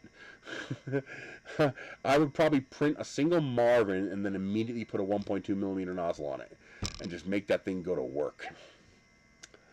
But, yeah. I also want to get the puzzle channel going with Michelle. As soon as I clean up enough space in here, because I'm a pig. I got such a mess. But I want to get the puzzle channel going with Michelle so we can start doing puzzles. Because I've got well over 100 puzzles. I got enough puzzles for years. And, so I'm trying to find something for her to do to help out. You know, plus if I can make enough money to give her an allowance, give her money to spend on her own, because she has no money. She has no income. And any money I get has to go toward, you know, paying for our house here. So, this hurt, you know, that $53 hurt. Although I only had to pay like 20 bucks for this. I had like 30-something dollars in Amazon points from my Amazon credit card. What's the matter, baby? You want some petting? Huh? You want some loving? You're like, give me some attention! So I had to pay like $26, I think it was, for this, or $24, something like that. You know, using the points. But usually I use those points to buy cat food. So, all the money I make on Ibotta, Fetch, Coin Out, Field Agent, Amazon, all that money that I make I use to buy cat food. Did it really? So I hope you actually got into that Vine program. It's an amazing thing to be part of. Just do a good job reviewing. Try to keep up on your reviews. Don't be afraid to go back and update a review. Like a lot of my long-term items, you know, 6 months, a year later, I'll go back and update it and let people know it's still working, it's not working. It's very, very, very addictive. It is so exceptionally addictive. That's why even though I miss it every day, I really, really miss having access to that. Because that program allowed me to survive on a much smaller income than should have been possible. I mean, my Philips air fryer, my Philips espresso machine, my Ninja crock pots and ovens, and you know, all fine. You know, it allowed me. Hey, dumbass! That's why you're not supposed to be up there. Come on, get down, get down. You freaking weirdo. Especially when you start getting into the big ticket items. I tell you, even if you pick a lot of items, save 2 picks until the end of the night, because things drop randomly. And you're going to want to keep hitting refresh and scanning every now and then, because when those big ticket items appear, they do not last long. They do not last long at all. They disappear fast because everybody wants them. And food items disappear fast because everybody wants them. You know, things like this, if it were to show up on Vine, they don't disappear quick. But keep in mind the taxes. If you're in the U.S., keep in mind the taxes. The IRS will receive a 1099 from Amazon, so you can't hide it. All right? So you either need to be able to write it off, or, and it has to be a legit write-off. You know, like you can't just claim it as a write-off, you know. You can't say, well, I'm using this for business, and it's just a hobby. That doesn't work. Now, you can claim the income as hobby income. If you claim it as hobby income, then you don't have to pay the 15.3% self-employment tax. That's a big deal. So, I mean, that's what, $800 of that TV? That's $800 savings just on that TV. So if you can't claim it as part of your business, if you're not self-employed, like legitimately self-employed, you file a Schedule C every year, then claim it as hobby income, and then you'll be able to knock off the 15.3% self-employment tax. You'll still have to pay your state income tax, and you'll still have to pay your regular W-2 income tax, which will be between 9 and 12% depending on what your income is. But that'll at least take care of the 15.3%, which is the biggest chunk. That's the biggest one right there. But yeah, it's very addictive. You're going to have to watch out for porch pirates if you live in that kind of an area. Well, then you got to be careful. Do you have a limit on how much income you can make on Social Security? Isn't there no limit past a certain age? So make sure you don't mess up your Social Security income. If you're past the point where you have a limit, then just figure out what your taxes will be. Basically, what were your taxes last year, and now calculate them this year, adding 10 grand worth of stuff, and see what the difference is. Make sure you can afford that. But yeah, otherwise, it's incredible. You will very quickly realize you're going to stop buying stuff from Amazon, because it's going to drive you fucking mad when you spend money on something on Amazon and 3 weeks later it shows up on Vine. It's going to drive you nuts. People say, but the taxes. But you were going to buy it anyway, so what's it matter? If it's something you were going to buy anyway, the taxes don't matter. If you were already planning to buy, this $50 gadget, who cares if you owe $10 in taxes? You're still paying $40 less for it. You know what I mean? So yeah, but I was getting out of control. I was getting carried away. I mean, I even tried to cut back, and I was still just getting so much stuff. When it's free, it's hard to say no. It's really, really hard. I was getting stuff for neighbors. My neighbor, he's handicapped. He's missing a leg. And so I was like, what do you need? And he told me what he needed, and I just kept an eye out for it. I got him pots and pans. I got him lights for his house. I got him an air conditioner. And, well, I still don't sell stuff because Amazon doesn't want you selling stuff. And for good reason. It creates an assumption of bias if Vine users sell stuff. That's the quickest way to get booted out of the program, is sell stuff. Make it obvious you're selling stuff. It's the quickest way to get booted out of the program. But the problem is similar to 3D printers. Okay? So let me explain this to you. Here's a cup. That cup's worth, I think it was $22. It's a $22 cup. Now, you're absolutely forbidden from selling anything for at least 6 months.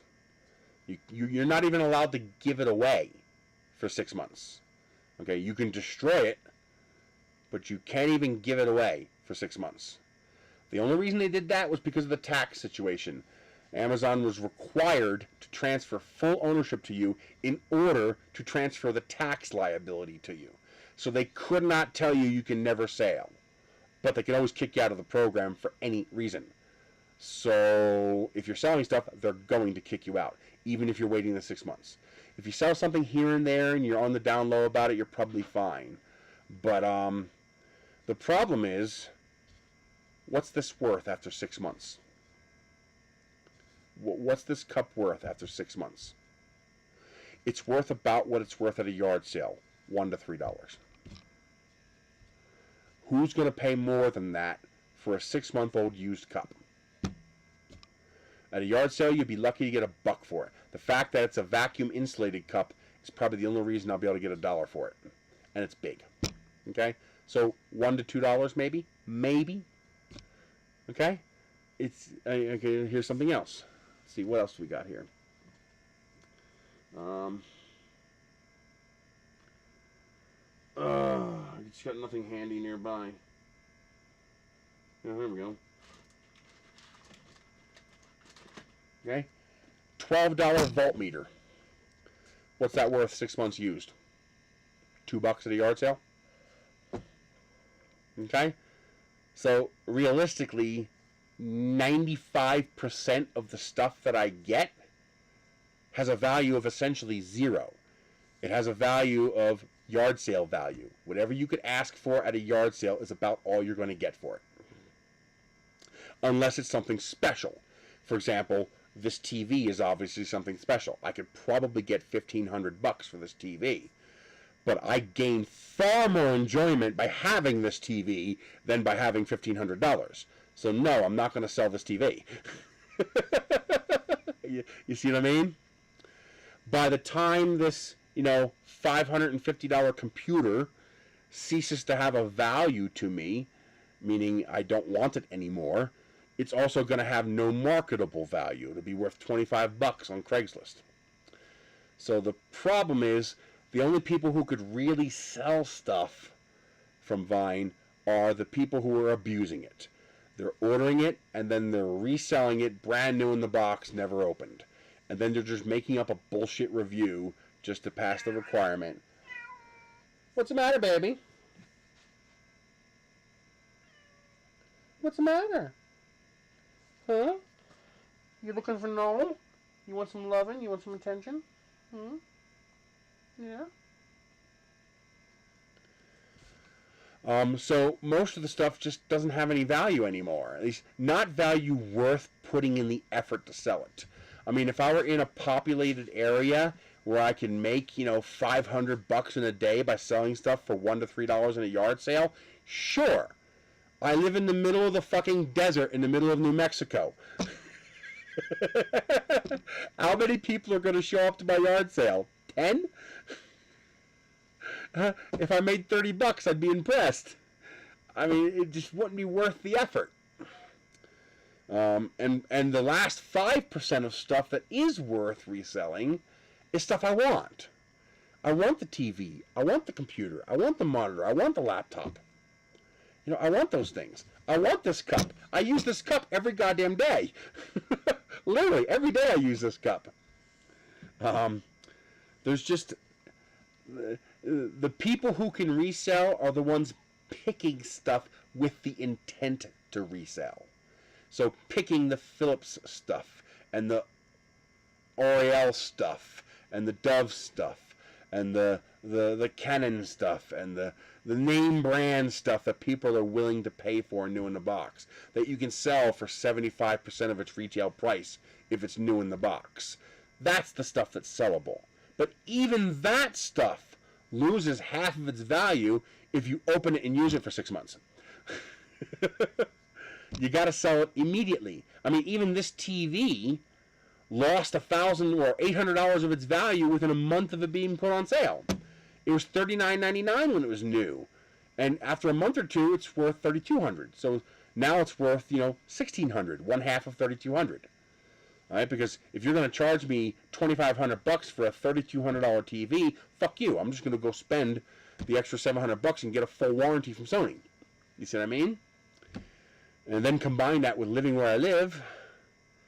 I've got lots of garden flags. I've got lots of easy up canopies. I've got lots of sunshades. Actually, I have a lot of garden planters. Those would actually be valuable around here. I could probably sell those. But I got those to use. I want to plant gardens. I want to plant vegetables. And I can't bend over the ground. I can't sit on my knees. I can't do it. I'm 450 pounds. My knees can't handle that. So I need the raised garden beds so I can stand up and do that. I do have 2 greenhouses I'm probably never going to use. I could probably sell those. Those might actually be worth something around here. I might be able to get $100 a pop for them. I think they were worth $200 new. I'll have to look it up. So I might be able to get $100 a pop since they're brand new in a box. I have 2 dog cages, big giant dog cages, with peaked roofs, so they've got room for big dogs. 40 inches on the side. I was going to make a little shed out of it. A short 4-foot layer of cinder blocks, and then put this on top of it to form the top structure, and make a little shed. But they ended up being too small, not really useful. I was able to sell one for $180. They were $350 new. I have the second one for sale, and I still haven't sold it. You know, everyone wants to give me $100. It's like, fuck you. It's $350 brand new in the box. That's what it's going to cost you. It's going to cost you $350 to go to Amazon and buy it. I would rather just keep the damn thing than sell it for $100. Yeah, eventually I will do that. Eventually I'll wait until maybe they do a big, like maybe when this COVID crap is finally all over with, maybe they'll do a big community flea market yard sale, and I could just bring over a trailer load of stuff that I'm never going to use and just start getting rid of it. Yeah, I do plan to do that. In fact, I just ordered 2 pallet crates, covers, you know, covers that cover a pallet crate. Nope, shed's not done yet. The guy still hasn't come out to help me finish it. Even though I gave him like $1,000 worth of stuff, he keeps delaying. I hope he doesn't burn me. I really hope he doesn't burn me. I need that shed done. I need that space so bad. The big thing is just so I can bring that exercise bike in and start using it. I've got to get rid of this weight somehow. But you know, there's the thing. Now, theoretically, there should be a way you can depreciate this stuff on your taxes. Since they claim you gain legal ownership on shipping, but that's legally a lie, since they say you're not allowed to sell it or destroy it for 6 months, which means technically you don't gain legal ownership for 6 months. So, in theory, you should be able to depreciate the items by 6 months, which would render most of these items basically worthless. I don't know how to do that on taxes, though. How do you do that with the IRS without throwing up a red flag? How do you depreciate the items 6 months? I don't know how to do that. If somebody knows a CPA who knows how to do that, that would help a lot of Vine users. Because then they could order a lot more stuff if they can depreciate it. But be careful with the quantity of stuff you're ordering. Watch that ETV. Remember, like if you joined now, we are in May, which means you have 7 months left to get more shit before the tax year is over. So be careful with your ETV. Make sure you can afford it. Basically, assume you're going to have to pay 25% of whatever you get. You'll probably end up paying less, but assume 25%.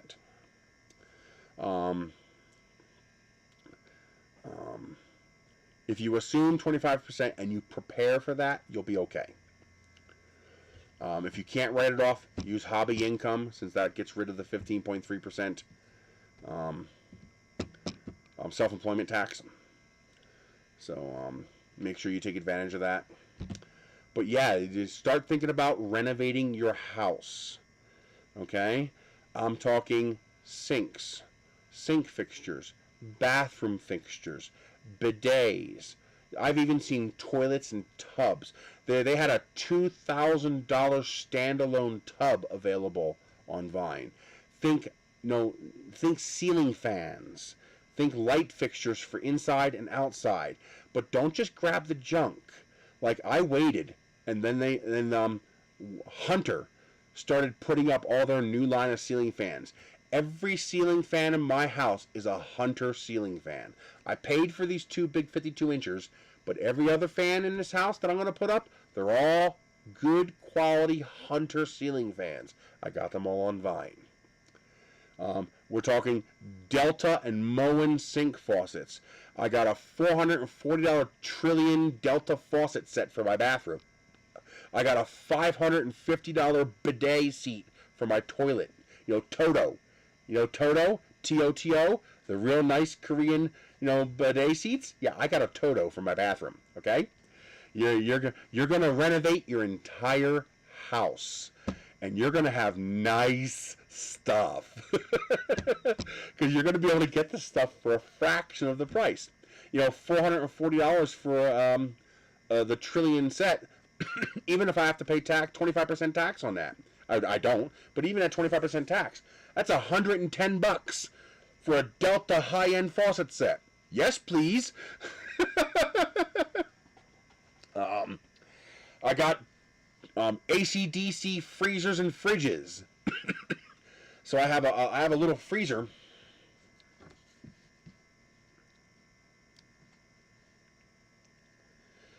And I got a freezer that can run off 12 volts, like an actual freezer. This will go to -4 degrees. And I usually keep it right around 35 degrees or so, and I put sodas in there and sandwiches in there when I'm traveling, and I just run that off of a battery with a solar panel on the roof. And now I can keep my sodas cold in the car in the hot desert. It's nice, man. These things are like $200 a piece, and I got it for nothing on the Vine program. Printers. I got two Epson EcoTank printers. Nice high-end $400 or $500 printers. Got them for nothing. $900 Acer laptop. That's rare. It's hard to get, but it happens. So you're going to be doing lots of renovating. Those umbrella-like shades for in the car that block the sunlight in the car? I wouldn't pay $25 for those, but when I'm getting them for free off of Vine, I got one for each freaking car. They work very well. They're very handy. They're delicate, but they work extremely well as long as you take care of them. It's just Vine will change your life. Your life is about to change in ways you have no idea. The access to stuff the looks you're gonna get from neighbors when an Amazon van pulls up to your house with a hand truck to put a stack of boxes by your front door. And let me tell you this, unless you know them very well, okay?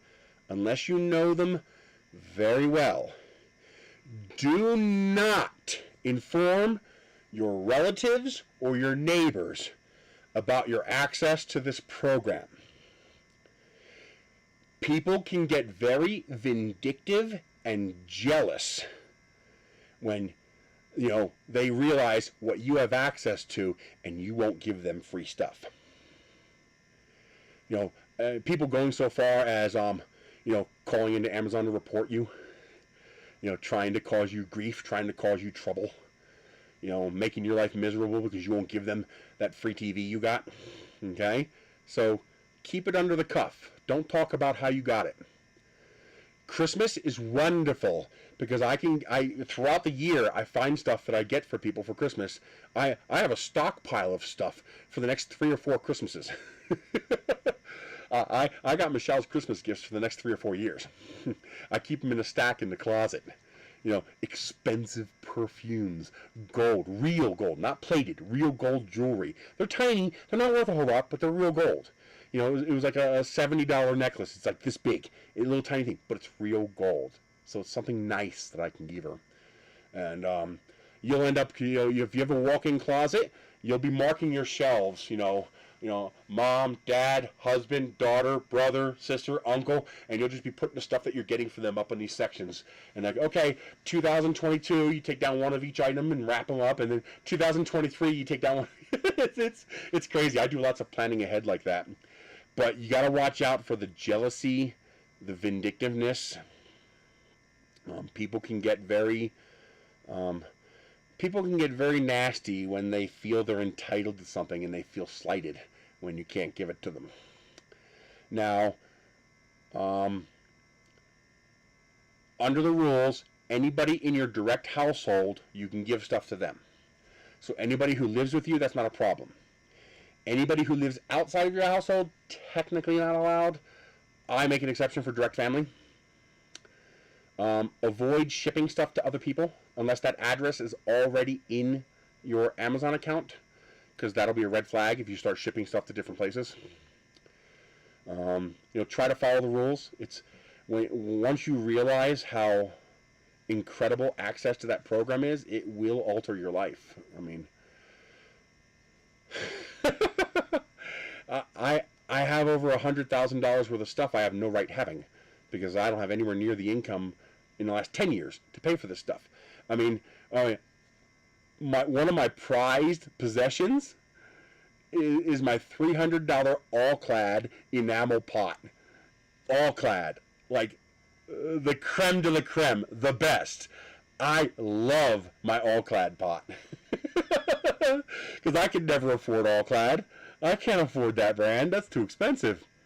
So when I saw that pop up, oh man, I was so excited. I didn't even hesitate. I just grabbed that. My Ninja air fryer and my Ninja air fryer pressure pot, I use those things almost every day. 3-4 times a week at least. It got to the point where I was forcing friends and family to take air fryers, because you're going to end up with 3, 4, and 5 of the same thing. People say, why the fuck would you have 6 air fryers? Well, because I got a free air fryer. Okay, but then a better one came up. So I stopped using the first one and I got the better air fryer. And then a better one came up. So I stopped using the first 2 and I got the better air fryer. It's like upgrading your phone every month. Imagine upgrading your phone every month. Why don't we do that? Because they cost $1,000. Now imagine if I told you the phone was free. Well, of course, you'd upgrade every time a new phone came out. Do you know how many water buffaloes I have? 4. I got 4 water buffaloes. The things that take the 5-gallon jugs of water. Because every time I'd get one, a nicer model would come out. So I would pick the nicer model and stop using the old model. That's going to happen. You're going to get something that you genuinely need, but then a nicer model is going to come out. I have 6 air fryers. Why did I get the 7th air fryer? Because it was a fucking Ninja multi-pot. It's a $450 multifunction high-end 8-quart pot. Yes, I'm picking that. Why would I keep using the $40 cheap air fryer when I can have this beautiful, amazing multifunction Ninja pot? Of course. So I grabbed the Ninja and I stopped using the other ones. So when my buddy came down from Colorado, I was like, do you got an air fryer? He's like, no. I was like, would you like an air fryer? He's like, sure. I was like, take one. I was like, you're not allowed to leave without taking one. I've got 6 of them. You have to take one. Do you have a neighbor who wants one? Take 2. Because I'm running out of space for air fryers. Take one. But the same thing. I got 2 portable air conditioners, stand-up air conditioners. Why? I only need 1. Well, because the second one had Wi-Fi and had more BTUs. So I got the second one. You see what I mean? When you have access to a program like this, that's what's going to happen. You're going to get the newer item and stop using the older item because the newer item's better. It's got more features, it's larger, it's faster, it's a name brand. That's going to happen. I don't need sink faucets. I have sink faucets. Would you like nice $400 Delta fancy faucets? Yes. Well, you're going to start replacing your sink faucets. Why wouldn't you? As long as you can afford it, why wouldn't you? The hardware I have in this house is worth more than the house. But that's what happens when you have access to something like this. It's going to change your life. And let me tell you, it hurts every day when I see a posting and know that I can't access that program anymore. And not even for the expensive stuff, just for the regular everyday stuff. I needed stainless steel screws to put up some signs on the posts out front. I just waited until a box of stainless steel screws appeared on Vine and clicked, give me. All right. Paper. I have more paper than I can shake a stick at. I have probably 10,000 trash bags. It'll be a decade before I have to buy trash bags. Things like that. Trash cans. I got 4 55-gallon, 4 35-gallon, and 4 25-gallon square, and 6 or 7 35-gallon recycle cans. All brute cans, like Rubbermaid cans, but Amazon brand. They're Amazon commercial, but they're probably made by Rubbermaid because they feel exactly the same as Rubbermaid brute cans. All right? Why do I have 4? Because the Vine listing was a 4-pack. $250 in trash cans. These are the good ones. These aren't the crap you buy at Walmart. These are the commercial, heavy-duty trash cans. Just... I bought a couple of garden tools, and I bought 3 or 4 more off of Vine. Why? I don't need 3 or 4 of those tools. But I do need the batteries. Because I found out that this brand, this brand, and this brand are all rebranding the exact same tools, just in different colors. You know, I got this wonderful, it's outside actually, because I use it to put together the furniture I get. I got this wonderful little screw gun. It's a small one, like the Milwaukee, but obviously not as good a quality. I ended up getting 4 of their other tools. I didn't need any of the tools. The only reason I got the 4 other tools was to get 4 more batteries. So now I have 5 batteries for the 2 tools that I use. So, you know, I have 2 for each and spare. So things like that start to enter your mind. And you realize, I can get this to do that. I'll get this because of this. And you start to realize how useful things can be. You know, the multi-level wheeled carts? You know, I got 4 of them. you know, 2 I got used here, and 2 I got off Vine. So, you know, I have 1 cart right here dedicated to my resin printers. It's got 3 resin printers and a clear on top of it, and the bottom shelf's got all my bottles of resin, and I can roll that anywhere in the house. So I have a dedicated utility cart right there just for my resin printing. It hurts not having access to that. You know, I guess if you had money, it wouldn't be that big a deal. You'd be like, it was nice while it was there. But when you have no money, when you're making $450, $500 a month, and you still got 30 grand in debt you got to somehow pay off, having access to that program allowed us to have a quality of life we could never otherwise have. Never. Just like Michelle's end of the house alone. I got her a hot water heater, a bidet seat, a carpet set for the bathroom, nice memory foam one, curtain rods and hooks, Moen head for the shower, Delta Trillion faucet for the sink, nice new high-end medicine cabinet, which I still have to figure out installing. Yeah, but bankruptcy would destroy my credit. Just totally destroy me. And plus, it costs thousands of dollars to apply for bankruptcy. I don't even have that. And I'm paying the bills. I got very low interest rate. You know, I'm paying it. It's just tough. You know, the COVID fucked me up, and, you know, I don't know how much of it's COVID. I don't know how much of it's just my fault. I don't know. But I screwed up this channel, and I'm trying to fix it now. I'm trying to get more videos posted. But,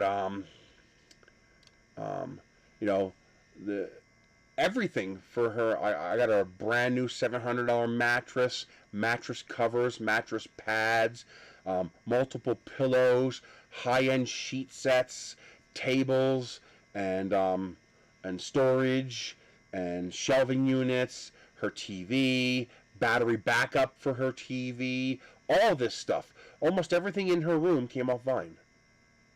I was able to give her these really nice things I can never otherwise afford. You know, I was able to treat her, spoil her to this stuff that she could never have, and that I can never afford to give to her, and this program allowed me to give her that. That was worth it. That was worth it for that. You know, power strips and extension cords I'll never run out of. You know, I got more power strips and extension cords than you can shake a stick at.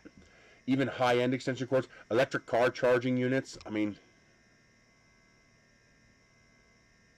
yeah, I know, isn't it funny? Well, it's mostly for hiring the lawyer to get you through the process. It's like, the last time I checked, it's like $7,000 to file for, what was it, Chapter 11, I think it was? And I think personal bankruptcy is even more expensive than business bankruptcy. You know, dissolving a business to bankruptcy costs less money. You know, the personal bankruptcy costs even more, because creditors are going to fight you. You know, because creditors, they want their money. You know what I mean? So they're going to resist. They're going to hire their own lawyers. They're going to fight you. They're going to try to invalidate your bankruptcy, and your lawyer's going to have to fight. You know, it's not as simple as saying, I declare bankruptcy, see you later. It's not that simple. And then for the next 10 years, I have no credit. For the next 10 years, my credit will be destroyed. You know, that's risky. That's really risky.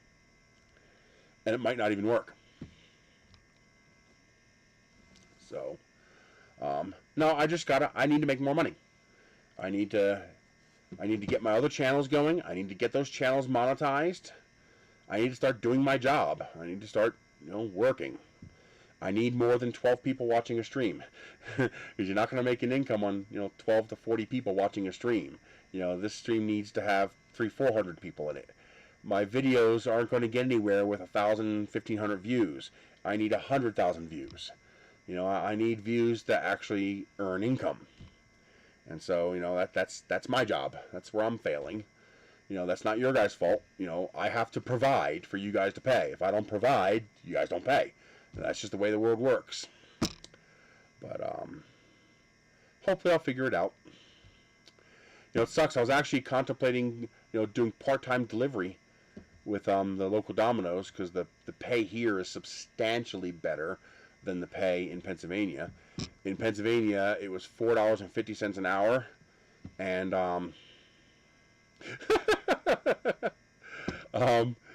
in Pennsylvania, is $4.50 an hour and $1.25 per delivery, while here in New Mexico, it's don't crowd it, buddy, or I'll have to put you in timeout for a little bit. Get your laugh, then you're good. But here, the on-the-road pay is $9.50 an hour, in-store $12 an hour, and the per delivery is $3.50. Although the deliveries are twice as far away, so that's why that delivery fee is so much higher.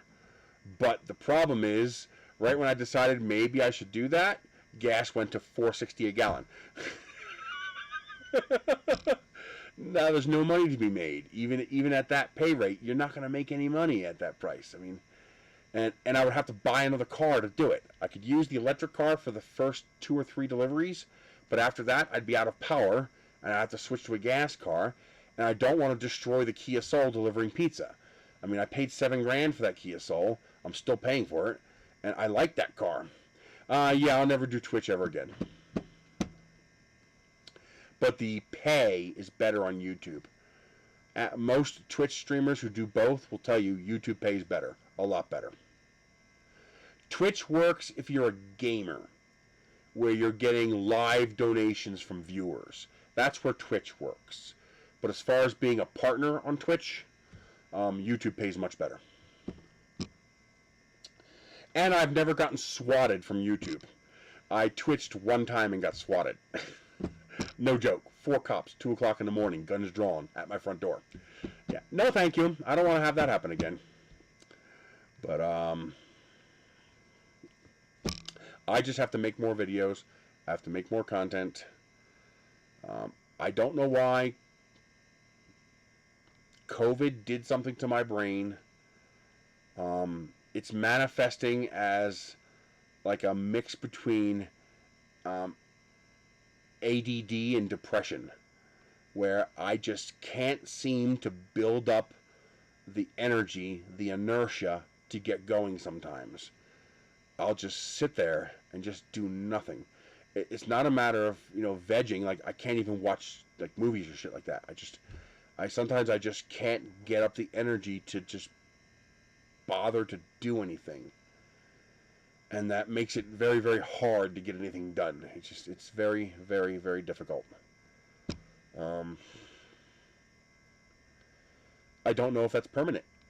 The doctor said it might be permanent. They have no idea how to fix it. They know it exists. It's happened to enough people that they know it's a real thing. It's called COVID fog. It's brain fog. It's where you just can't seem to. It's like trying to run a program on a computer by typing the command, and you just can't seem to get your fingers to hit the right keys, so you can never type the command to go, and so nothing ever happens. It's like that, but in your brain, it's just. It's very, very, very hard, and I don't know how to fix it. I suspect the only way I'm going to be able to fix it is to brute force it. Just to absolute willpower, brute force, just force myself to do one thing. Then force myself to do one more thing. Then force myself to do one more thing. Until I break whatever the hell it is, or at least figure out how to work around it. But the other problem is, I gotta lose weight. Somehow, some way,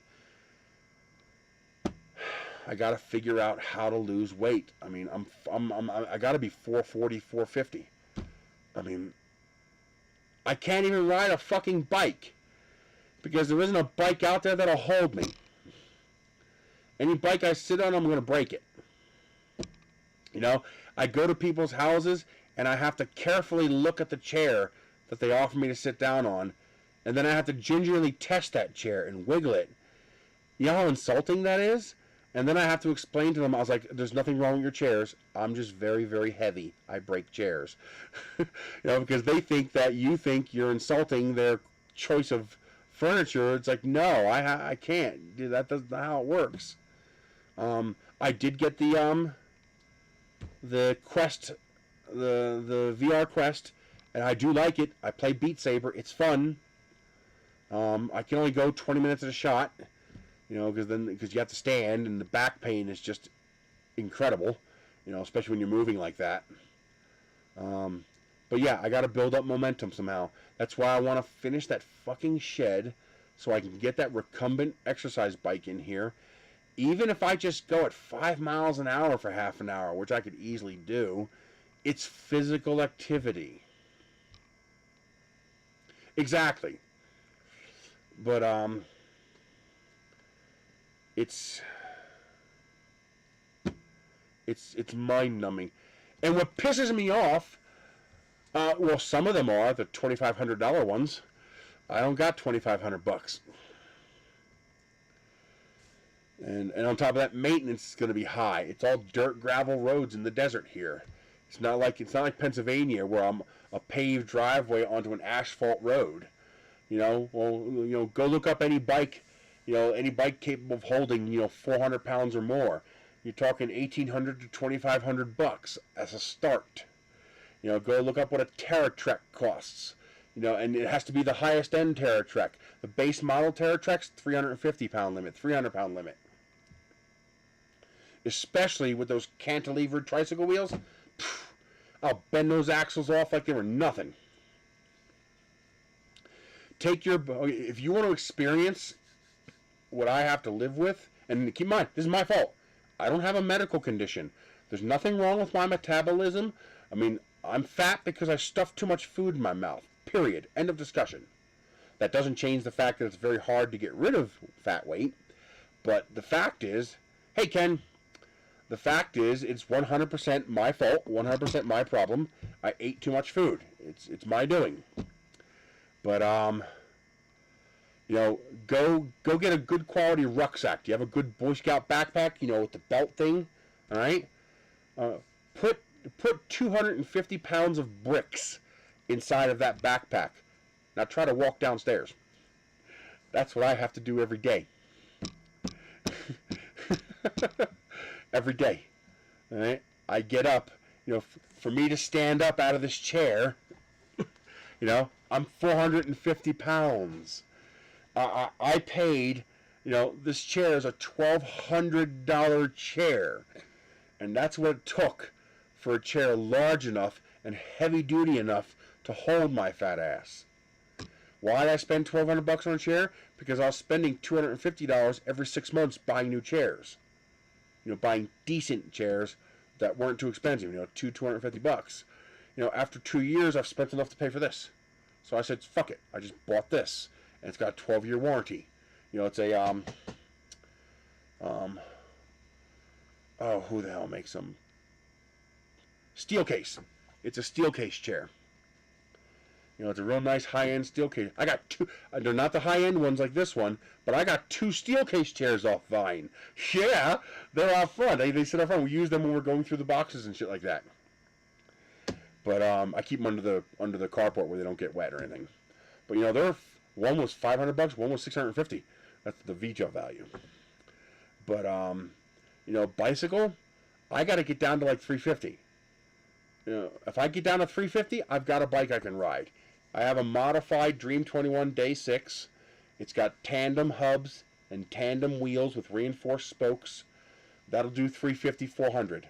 But I've got to get down to that $350, $375 range before I can ride that, or I'm just going to destroy it. But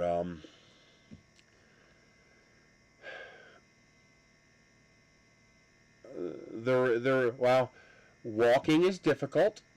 It's not impossible. We do it.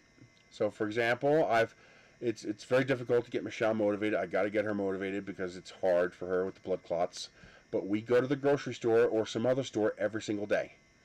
Every day we go out and we do one lap around the entire store so that we're doing some walking.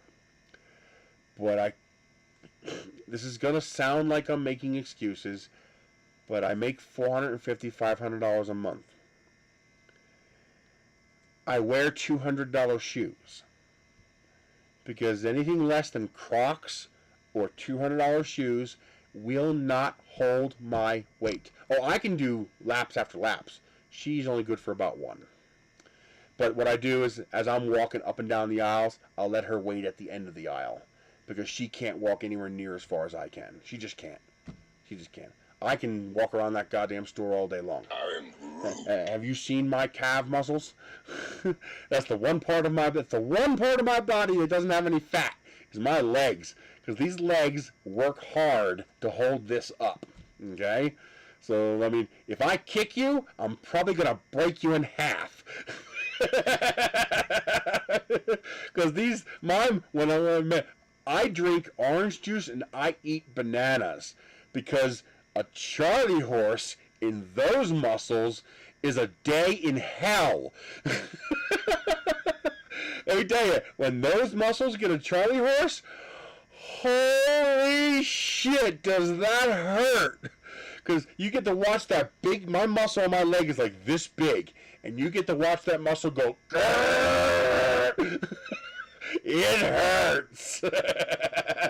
So I keep my potassium up to make sure I avoid that. But, so walking will keep me fit, but it won't lose me weight. I've got to exert to lose weight. And there's only two things I can do that won't cost me more money than the weight will cost me. I can't run. I can't jog. That will destroy my knees. The doctor told me straight up. He's like, you run, I'll see you in 3 years for knee replacement surgery. He's like, you can't do it. You're too heavy. Walking is difficult unless I do it indoors. Because walking destroys my shoes. Dirt, gravel roads. And the shoes are expensive. Any shoe that can hold me. Like, hey, the best shoes I ever bought, New Balance. Oh my God. It's like you're walking on air. New Balance shoes are probably some of the most comfortable shoes I've ever worn in my entire life. And they're worthless. I destroy them in 1 week. 1 week, I destroy a pair of New Balance shoes. $80 New Balance shoes, destroyed in 1 week. I'm not kidding. 1 week. What happens is the sole on the bottom of the shoe, the sole, the part that supports your foot, I crush it. And I destroy the internal structure of the sole. So the shoe looks perfectly normal. You couldn't tell I destroyed the shoe until you put it on. You realize, what the fuck? These don't give me any support because I crush them. That's why I wear these. These save my life. That's the reason I wear Crocs. Okay? Because Crocs are made of foam rubber. And they are molded to the shape of your foot. So that when I crush the foam rubber, the more I crush, the more it pushes back. So what happens is the foam rubber pushes into my arches and prevents my arches from flattening. And that's why Crocs saved my life. Okay? Because it got to the point where I could walk for maybe 20 minutes and I was done. Not that I was tired. I wasn't even sweating. I wasn't even a little bit tired. The pain in my feet was so extraordinary, I just could not walk anymore. Yeah, you know that. You know I already do that. That's why you're saying that. I'm so fat, I gotta pin my arm against the wall in my bathroom to force my arm to get far enough back around to wipe my bum. Okay? That's how big I am. Okay? I got 2 holes in my wall in the bathroom because I missed the beam and I pushed my fucking shoulder through the goddamn wall. It sucks so much. But these especially.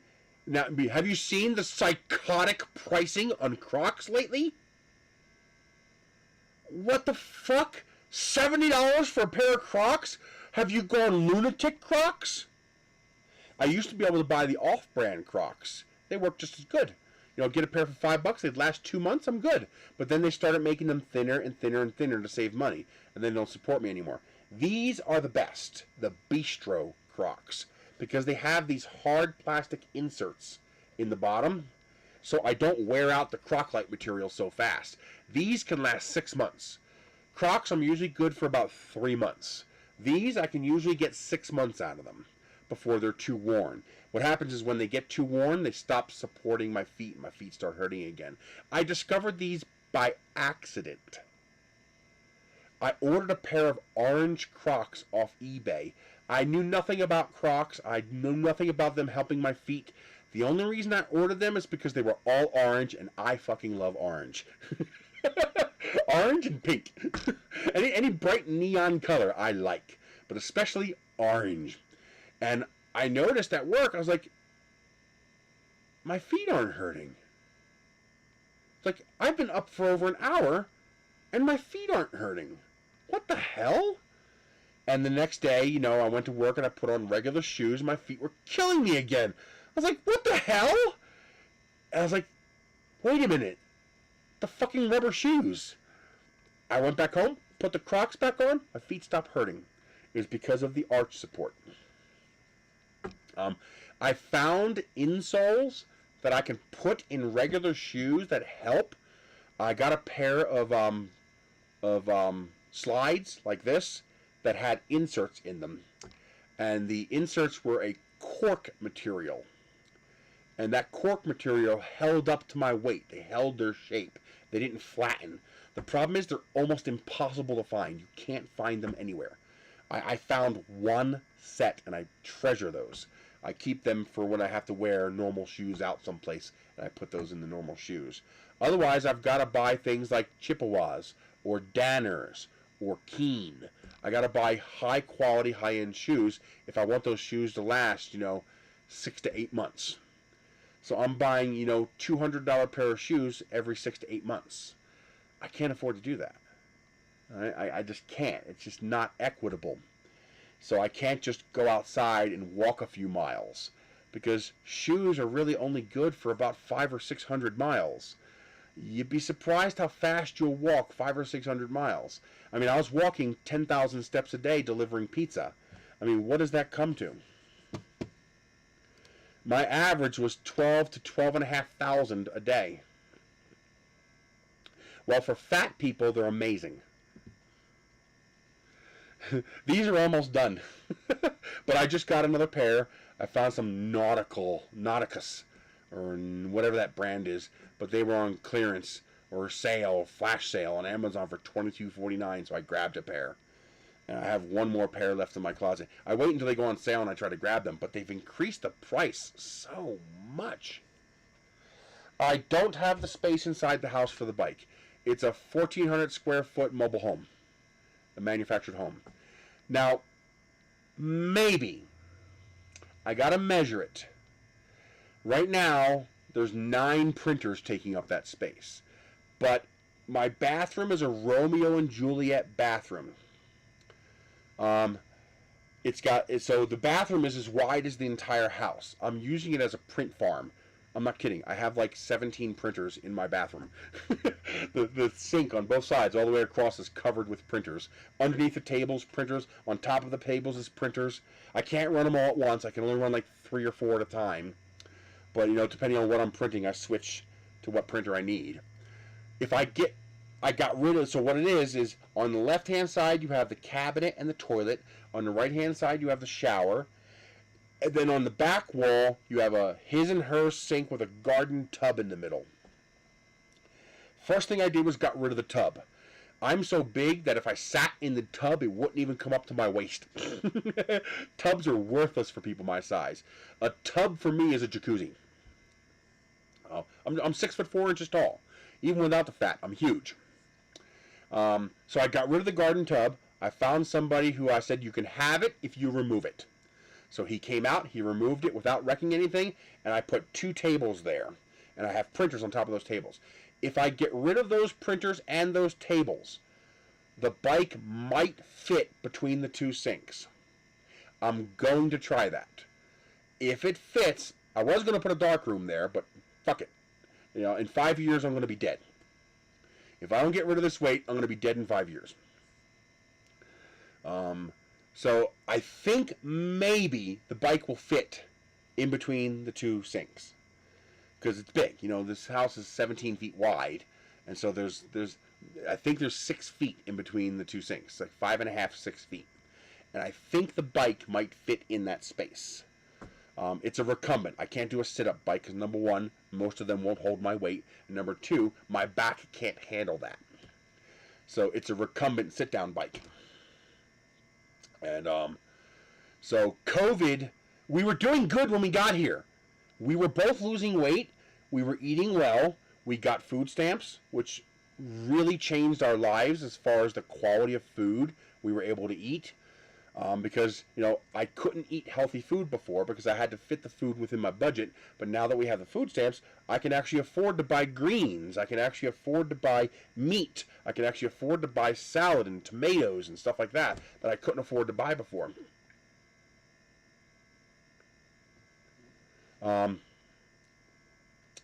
So we were actually doing well. We were both losing weight. We went to the grocery store every single day. We just walked around until we got tired. But then COVID hit. And we couldn't go anywhere anymore. At all. And we just ballooned. And now it's hard to get back into it, but we're working on it. I've got my camera gear now, so I'm going to start doing more walkabouts. I'm going to start going, you know, to local places that are within my electric car range, so I don't have to use any gas. The car is broken; it can only go 47 miles, but that still means I can drive within 23 miles of my house here, and just walk around for 2 or 3 hours taking pictures, which I can also double as content for my Life in the Reach channel. So I'm going to start doing that. I want to get back into geocaching. I fucking love geocaching.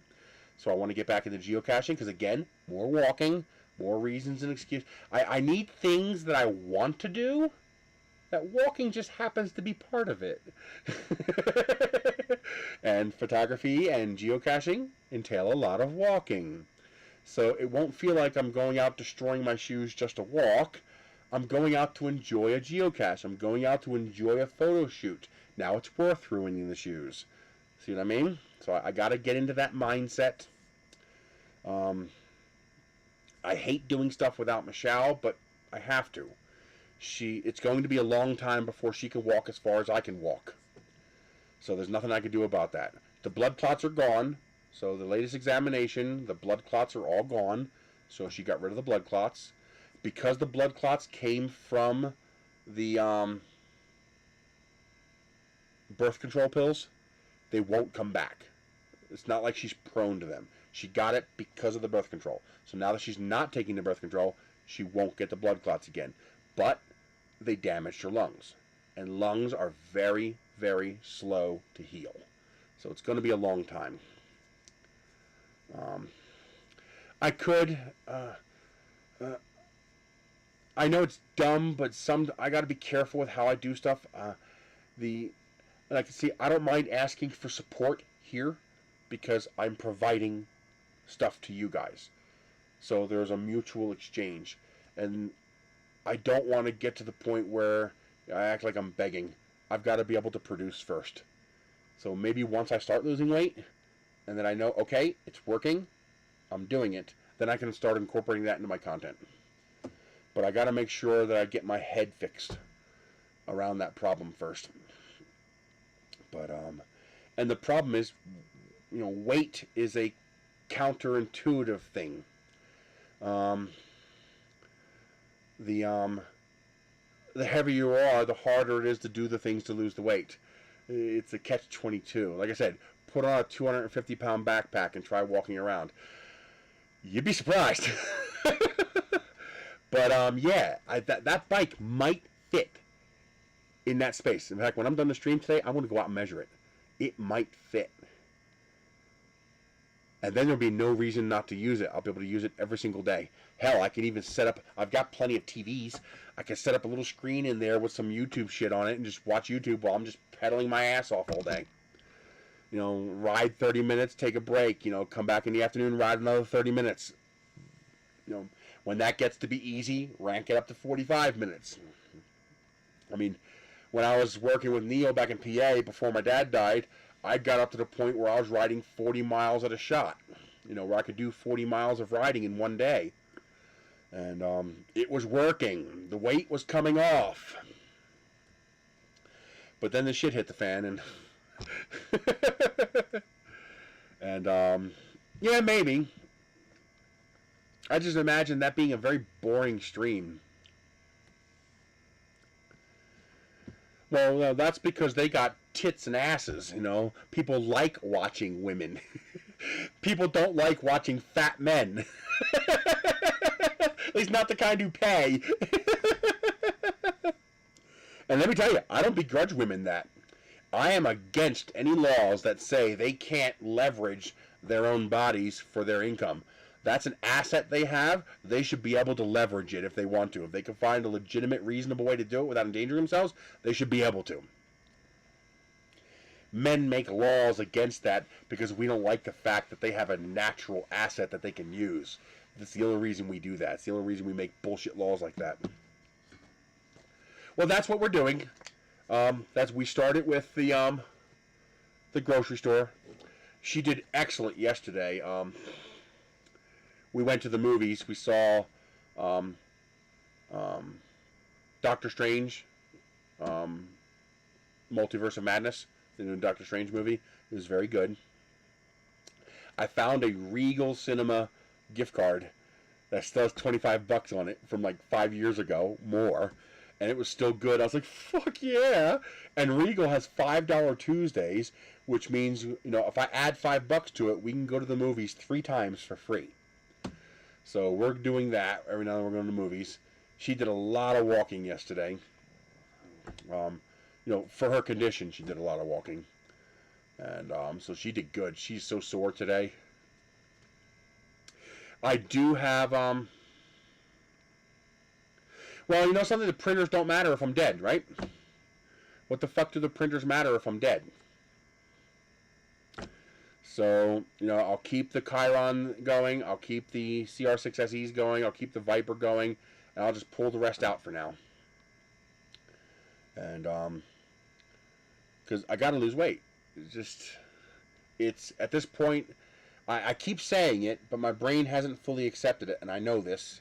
I know it's wrong, but I also know it's true. It's lose weight or die. I mean, I'm 45 years old. I'll be 46 next month. How long can I hit the genetic lottery? All right, I hit the fucking lottery. I've got about the best set of genes money can buy, if you could buy genes. All right, I'm 6'4". I hardly ever get sick. I'm extraordinarily healthy. I'm well built. I mean, I hit the genetic lottery. But I don't care how good your body is. How long can it hold out at 450 pounds before things start breaking? I know. We are, because that's the one thing we can do. As long as we're not doing it, you know, outside where she cannot walk at all. As long as we're inside someplace, you know, with smooth, flat floors, you know, that's what we're doing. We go to the grocery store, or we go to the post office, or we go to the thrift store, whatever it is. You know, I try to get her out for 1 hour a day. And that motivates me. Me motivating her motivates me to do it too. And so it's a win-win, you know. I can use the excuse, I'm doing it for Michelle, but in reality, I'm also doing it for me. So that helps. That helps a lot. Now that the mask requirements are gone, now that the COVID restrictions are basically gone, we can start doing this again. It's just, you gotta start slow. But we'll get there. I'm going to measure that today. There's a really good chance that bike might fit in that gap. There's a really good chance it might fit. So, no, I was just explaining why some things weren't as easy to do. Like I said, I didn't want it to come off as an excuse. I was just explaining why some things are a little bit harder to do. You know, I could ride that bike, and in a week I'll break a wheel. I appreciate it a lot, Michael. I really, really appreciate it.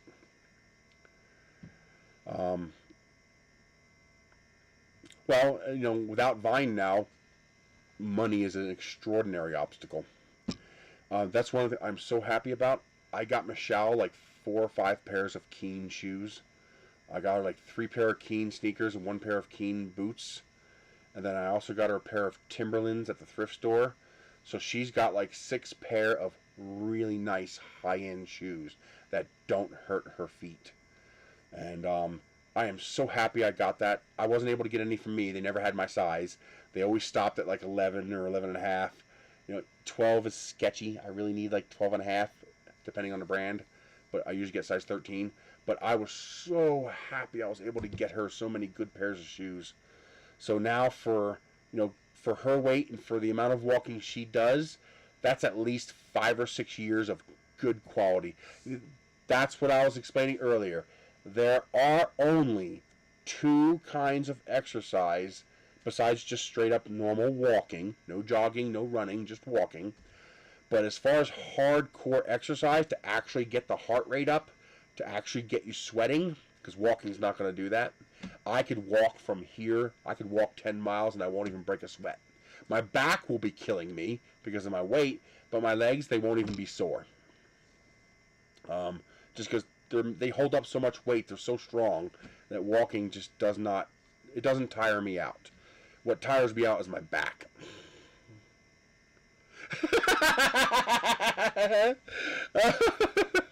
That's the weird thing. Porn does nothing for me. Nothing. I guess when you grow up with porn and you work at a porn shop for 20 years with, you know, tens of thousands of porn titles around you every day, it just ceases to have any value. It's meaningless. I sit there and I go through porn movies like this, just nothing. That's this fetish, that's this fetish, that's that fetish, that's that category. You know, it just ceases to have any value anymore. It doesn't do anything for you. So, I mean, I am not capable of understanding why people enjoy porn. Because I think I got exposed to porn often enough and young enough that it never had a sexual connotation to me. It never had there was never a sexual response to porn to me. I mean, I think I watched one porn film all the way through, and only because I was curious, because it was based on Avatar. And I got about 10 minutes into this porn flick, and I was like, this is so fucking corny. This is so ridiculous. How do people get off on this? It looked like... I don't even read the articles. The magazines do nothing for me. I mean... And then my dad explained it to me. And he explained to me, there is no story. Tits and penises. That's it. They're just looking at the tits, the ass, and the penis. That's all they care about. It's like, they don't care about the story. None of that means anything. It's just an excuse to have a bunch of tits and ass on the screen. Then it made more sense. Then I could understand it. Suddenly, all of these films that look like a 3-year-old put it together started to make more sense. It didn't do anything for me, but it started to make more sense. Now I understood why people enjoyed this. But, it's so, oh my God. Now, there are high-quality productions. There are definitely films that are, you know, movie-grade productions. But, and those were like $80 a pop. They were expensive. But yeah, it made sense after that. The movie was just a wrapper for the nudity. That's it. So it made more sense after that. But I guess because of the way I was exposed to it, it never had a sexual meaning to me. So I've never masturbated to a porno flick. It was just, why? You know, just, I don't know. It's just weird. I think it's one of those things that because I grew up with it, it just had a different meaning for me. It didn't have the same, it wasn't a taboo thing in that way. It just didn't, it never had that same connection in my brain that I guess it has for a lot of other people. So it's weird. I'm a weirdo. So, because my brother grew up with porn and he liked getting off the porn. So I guess it is partially just me being different. Because he grew up with the same amount of it as I did. And it has value for him. So it's not entirely just the fact that I grew up with it, I guess. Who knows? But yeah, the only two kinds of exercise I can actually do, you know, besides walking, is cycling and swimming. I can't do cycling until I get below 375, 350. And I can't do swimming because there is no swimming. I live in the desert. There is no swimming. We don't have pools. Oh, wow. That is a pretty model.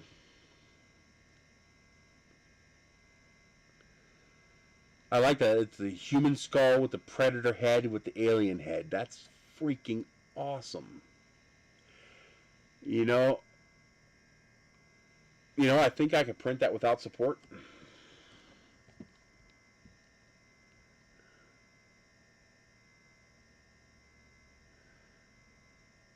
I bet. I think I could print that without support.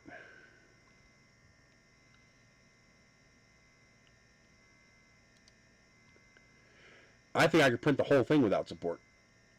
Although they have it in separate pieces. The only thing that I would have trouble with is the tendrils on the bottom. But everything else, I could print that without support. So here's how I would print this. I want to bring it up in a window, so I want to try not to invoke the audio loss.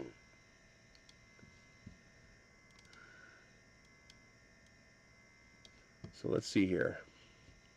So here's the print. Oh,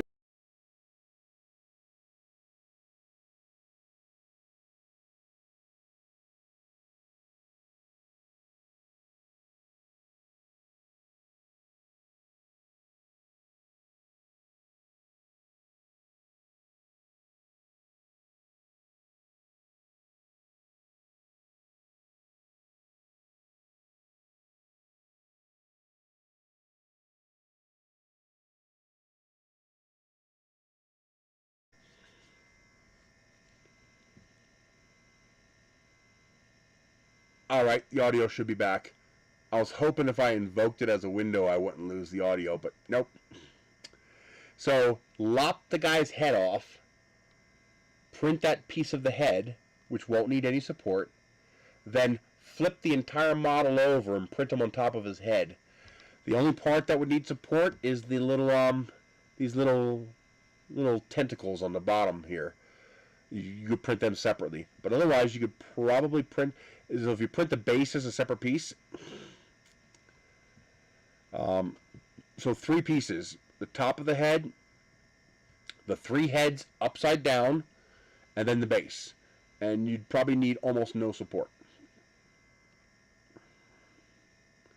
That's cool. See, now I want to print. I can't do it now. I don't have the resource right now, but I want to print that like 8 feet tall and put it outside the curb. Trespassers beware with 3 stacked heads. Yeah, I noticed that. It was 3 separate pieces.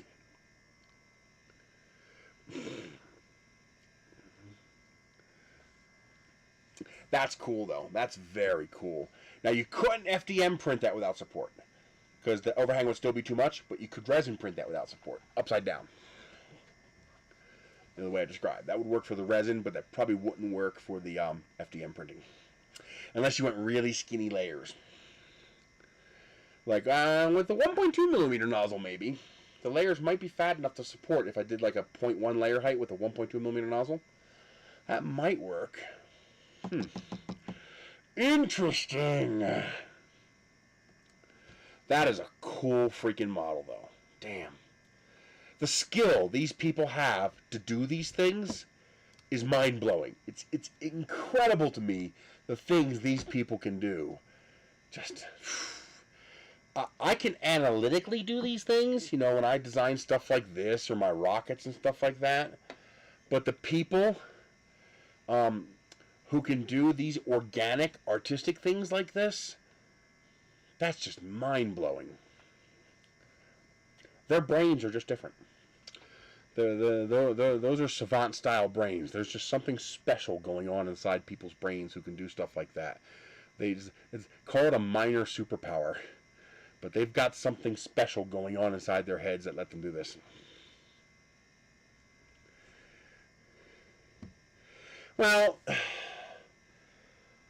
if all artists got full value for their work, all artists would be bankrupt. Value only, true value like you're thinking. It sucks that this is the truth, but it is the truth. True value like you're thinking only works. I'm trying to get that light out of the film for you. True value like you're thinking only works when something is both desired and rare.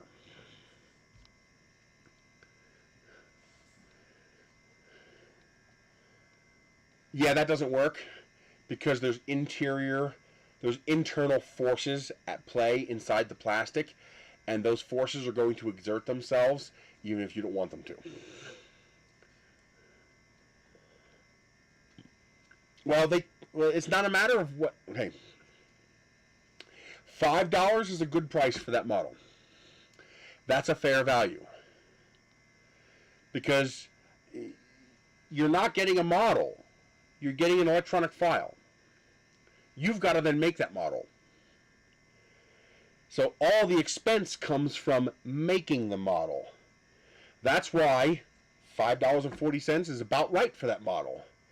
But if he were to print that model and then paint it, he could probably get $200 for it. Because now you've got something of desire, value, and rarity.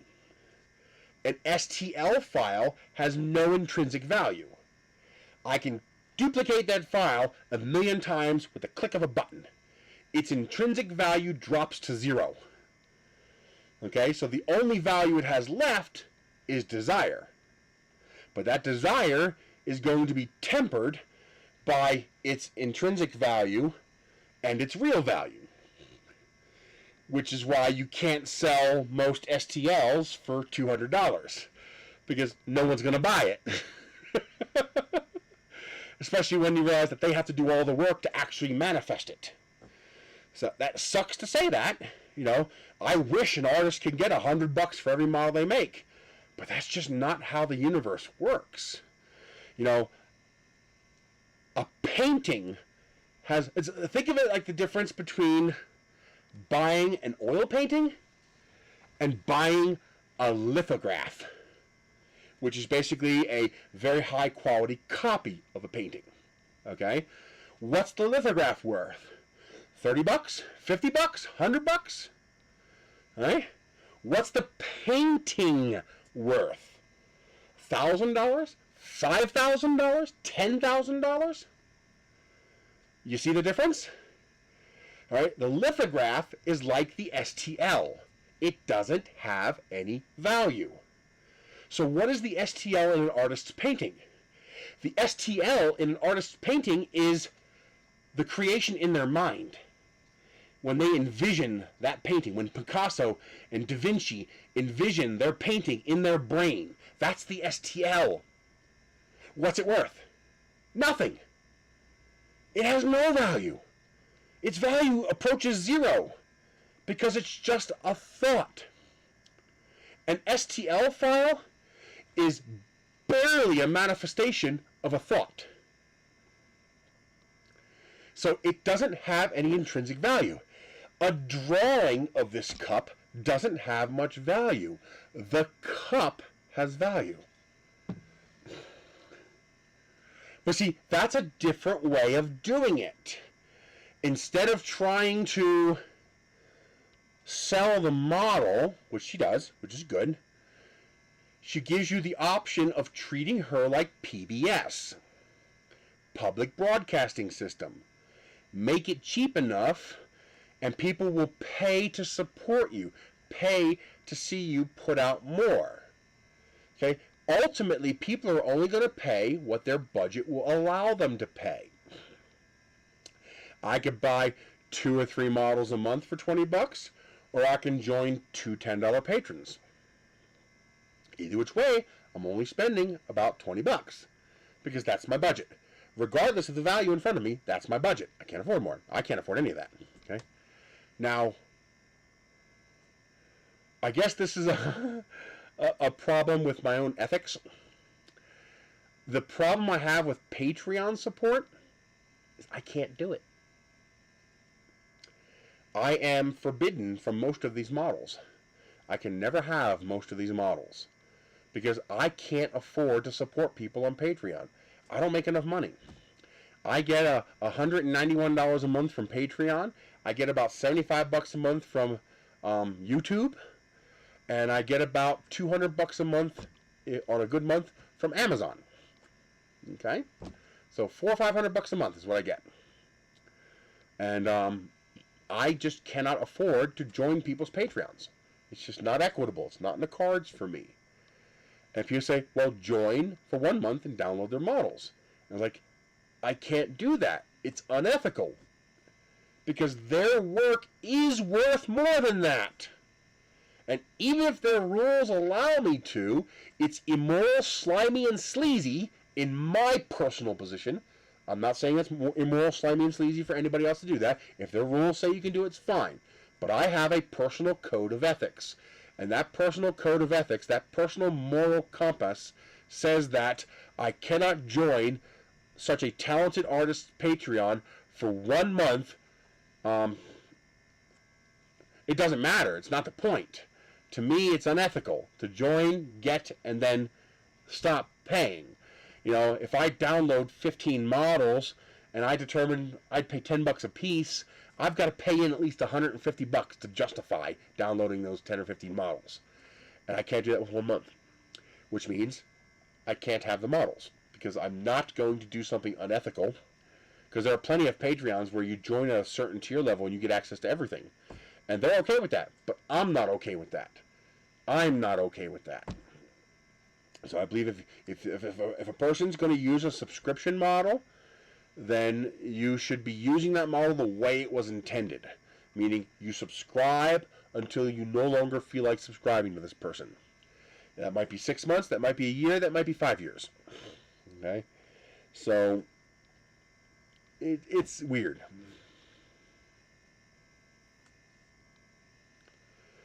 Well, that's fine. That's called capitalism. You know, that's fine. And you know something? You know, a one-off 26-hour print, not worth $25. But once you've got a profile and a slice tuned, and you've got that machine just cranking them out, $25 is a fair price. I mean, what's it going to cost you? $1 in electricity, $1 in machine time, and you know, call it $10 an hour for your labor for the hour you're going to put into it. And then you're talking about what? $3 worth of plastic? $5 if it's nice plastic? You know, $25 works out about right. You get about $5-10 in profit there, even after paying yourself for an hour. Well, of course, when they're new and not many people are doing them, there's lots of failures, the price is going to skyrocket. What did I tell you? You have intrinsic value, you have desire, and you have rarity. Okay? First, they have an intrinsic value because it's an actual material object. Okay, I got one right here. Come here, dragon. There's my half finished. I modified these STL files to use removable links. So I can actually remove the links from this file, which allows me to print each link separately. And by printing each link separately, I can print it this big on my resin printer. Okay? That allows me to print it that big on my resin printer because I could print each link on its own. It took me dozens of hours to get that done right, to finally get that to work properly and fit properly. And I can't release that to anybody because it's not my files to release. I can't share that. I'm hoping when I'm finished it, because I got lazy, I didn't edit the tail yet. I'm hoping when I finish it, I can provide her with the files and she'll make them available to people who download the original one. But that's up to her because it's her art. But the intrinsic value of the STL is not worth much because there's no intrinsic value there. It's a thought. An STL is a thought. It's a design idea. You're paying for the idea. You then have to do all the work. That's why you can ask $25 for a print, but you can't ask $25 for an STL. Because when you order a print, you're getting something. You're getting something that has intrinsic value. That there is some difficulty in making one of these yourself. You have to have a 3D printer. You have to know how to use it. Oh yeah, other people are making dragons now. Well, they probably copied it. I've made videos of it before. But, and that's fine. I'm all about pay it forward and open sourcing kind of stuff like that. So I will absolutely show people, I absolutely showed people how to do that. So I don't care if other people use it. But, that's how capitalism works. I find out selling a cup of dog poop makes me rich. What happens tomorrow? 10 more people are selling dog poop. What happens next week? 1,000 people are selling dog poop. And a month later, 10,000 people are selling dog poop. The value of the dog poop plummets. Some people go out of business. Some people succeed. Some people can be efficient enough. And eventually capitalism finds a balance of supply and demand in the market. God, that's mean.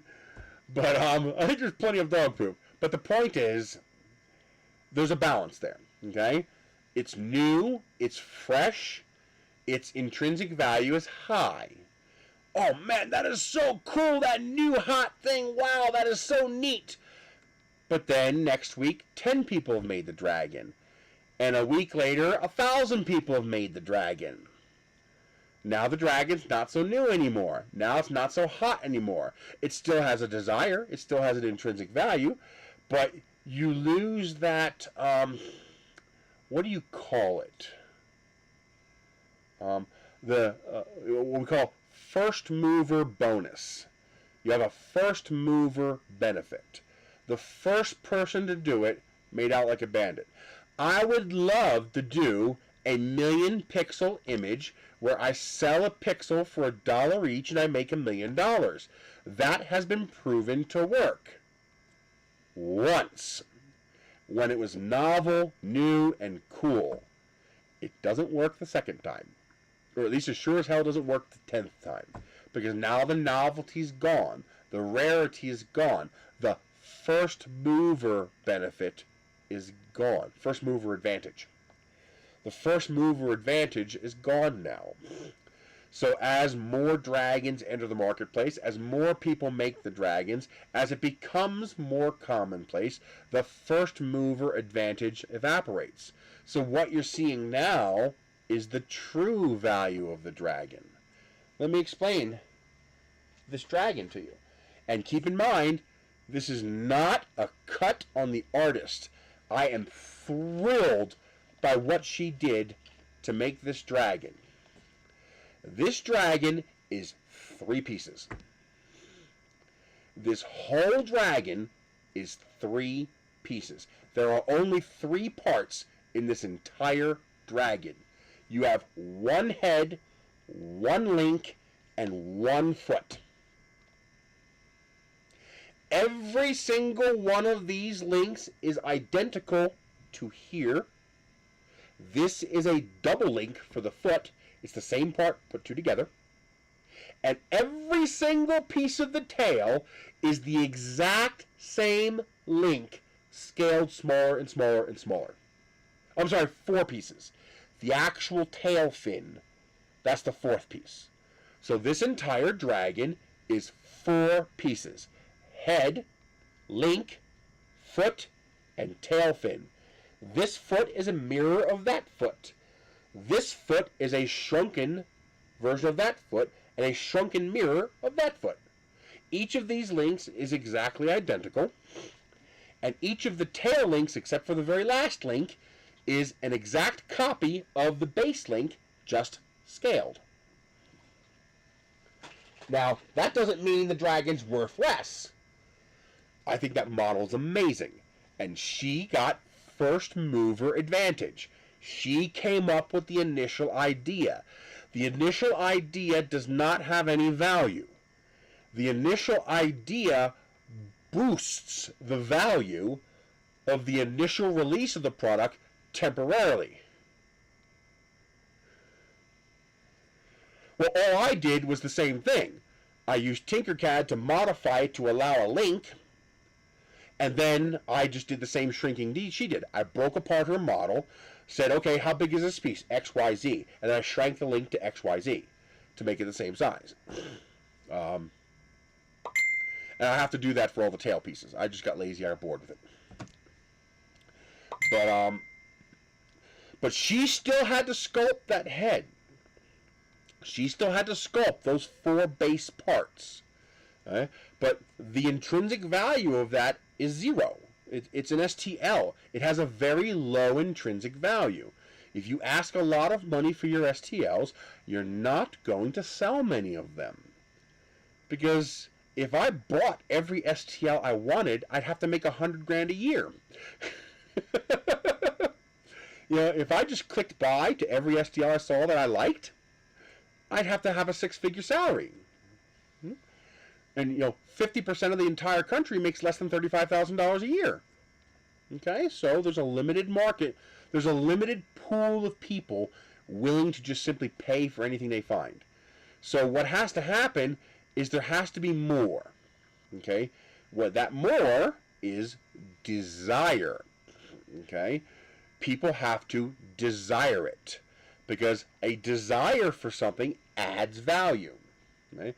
She created a desire by creating something gorgeous, unique, that people want. Okay? She didn't create separable links like I did, because part of the magic of the dragon is that it's print in place. You print the whole entire dragon as one print, and then it moves. Okay? I did this as a workaround to allow me to make the dragon substantially larger within the limits of my technology. By being able to print the pieces as individual parts, I could make a dragon that was substantially larger than my build volume. And that's why that was beneficial. But that's why she didn't design hers. How many people want a 6-foot-long dragon? Would you pay me $300 for that dragon? Because that's about what I would sell it for. Because that's a lot of fucking work to make that dragon. Alright? Because that is where the value is. The value of that dragon is in the dragon you hold in your hands. Now, the desirability of that dragon alters that value. So, she had first mover advantage, and so people really desired her dragon. That temporarily boosted the value. Okay? That's like when a limited edition something comes out. Well, people want it because the base thing is already desirable, and the limited edition status of that thing is now desirable. That's why if a company gets known for re-releasing things, they lose their value. I mean, how much value is there in limited edition vault releases for Disney? Not much, because they periodically keep re-releasing it. So except for the very first editions that came out originally, the subsequent re-releases don't have much value because they're not really intrinsically valuable. It's just a movie. Sure, it's limited edition. Yeah, I'll just wait 10 years. They'll make another limited edition. You see what I mean? They kill their own value. That's why sometimes you'll see, a one-off run of something. And like, we will never make it again. That increases its value because it increases its rarity. Dragon is relatively difficult to print, but just like an STL, once you have the printer tuned to make that dragon, it's just click, click, click, click. The first dragon might have an hour of labor on your part to make that dragon. The second dragon is going to have about 3 minutes worth of labor. The time it takes you to clear the bed, click, print from file, dragon crystal, print file. And then the 3 minutes it takes you to stand there and make sure that first layer is actually sticking down. And then you walk away and you come back 26 hours and you have a dragon. You're mass producing it.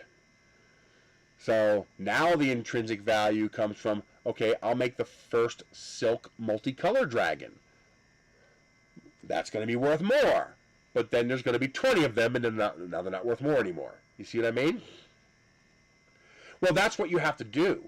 That's, as an artist, that's what you have to do if you want to really survive in today's day and age, where art, I once again, I hate saying this because it feels slimy, but this is reality. This is truth. Art isn't worth anything. Art does not intrinsically have any value. What has value is desire and scarcity and originality. That's what has value.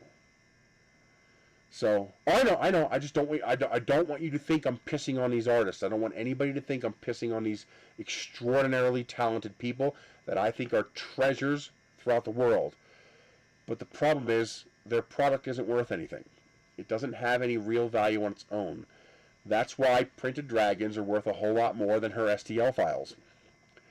And she was smart enough to realize this, and she priced her dragon accordingly. I mean, she even got my poor ass to pay for it. Okay? Because it had a high originality, a high desirability, and a relatively low cost. So she's making money on volume. Alright? People are paying into her. Well, he is very unique. He's an exception. Banksy is a very, very rare exception. Most artists die poor. Most of their stuff doesn't become worth anything until later. True. Well, again, she was smart in doing that.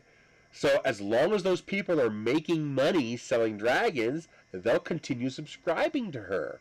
And now she's making $10 a month from each one doing nothing. She's smart. She used her head. She, I hope, this could be a one-off. Maybe she just got lucky. But she appears to have a good balance of artist and capitalist. Artist and businesswoman. She's smart. She did it right.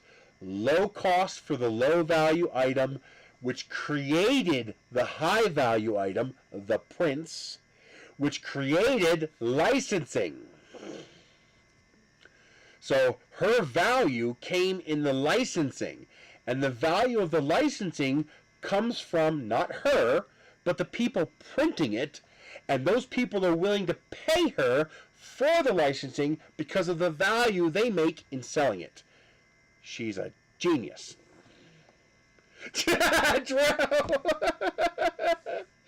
Oh my God! Those vaults that you saw in the movie Tenet. If you haven't seen that movie, it's amazing. Go watch it. Okay, it's a wonderful movie. It's gonna fuck with your head a little bit. You got to really wrap your head around how they handled time travel. It's an extraordinarily unique take on time travel that I found fascinating. I love the way they handled it. It was just so absolutely unique how they dealt with time travel. Awesome. Good movie. And very well done. But those vaults with all the wealthy rich guy stuff in, those are real. They actually exist. There's a YouTube video on that. It's fascinating. It's absolutely fascinating.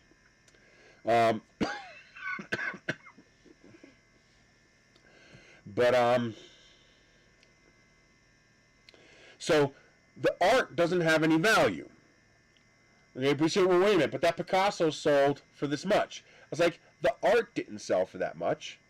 That Picasso sold for that much. Photocopy it and try to sell it. What's it worth? Well, nothing. Well, then the art's worth nothing. It's not the art that's worth anything intrinsically. It's the desirability of that artist and the rarity of that piece. All right? Banksy is a very, very rare individual who is realizing, I hope he is, maybe he's not, I hope he is, who is realizing some of the value of his art before he's dead. That's actually pretty uncommon. Yeah, I think that's fantastic too. Make everybody aware of art. It's awesome because that's how you make those artists immortal. And when everybody knows about them, that's how when you give them real value. But monetary value is limited. I mean, this 20-year-old camera is worth $20 on eBay, but an Epson RD1, which is the same age as this camera, still sells for $2,000 on eBay. Right? It's weird. It's strange.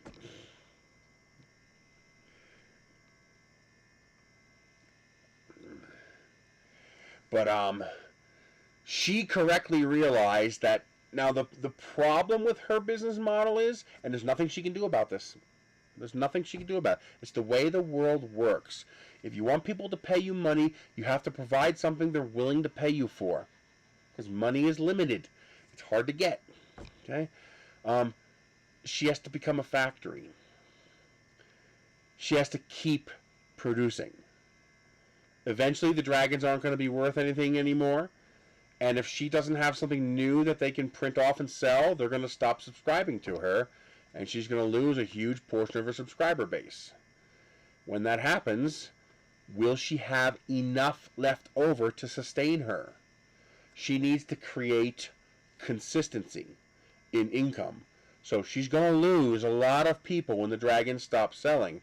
But she's going to gain some new ones when people start selling the new things.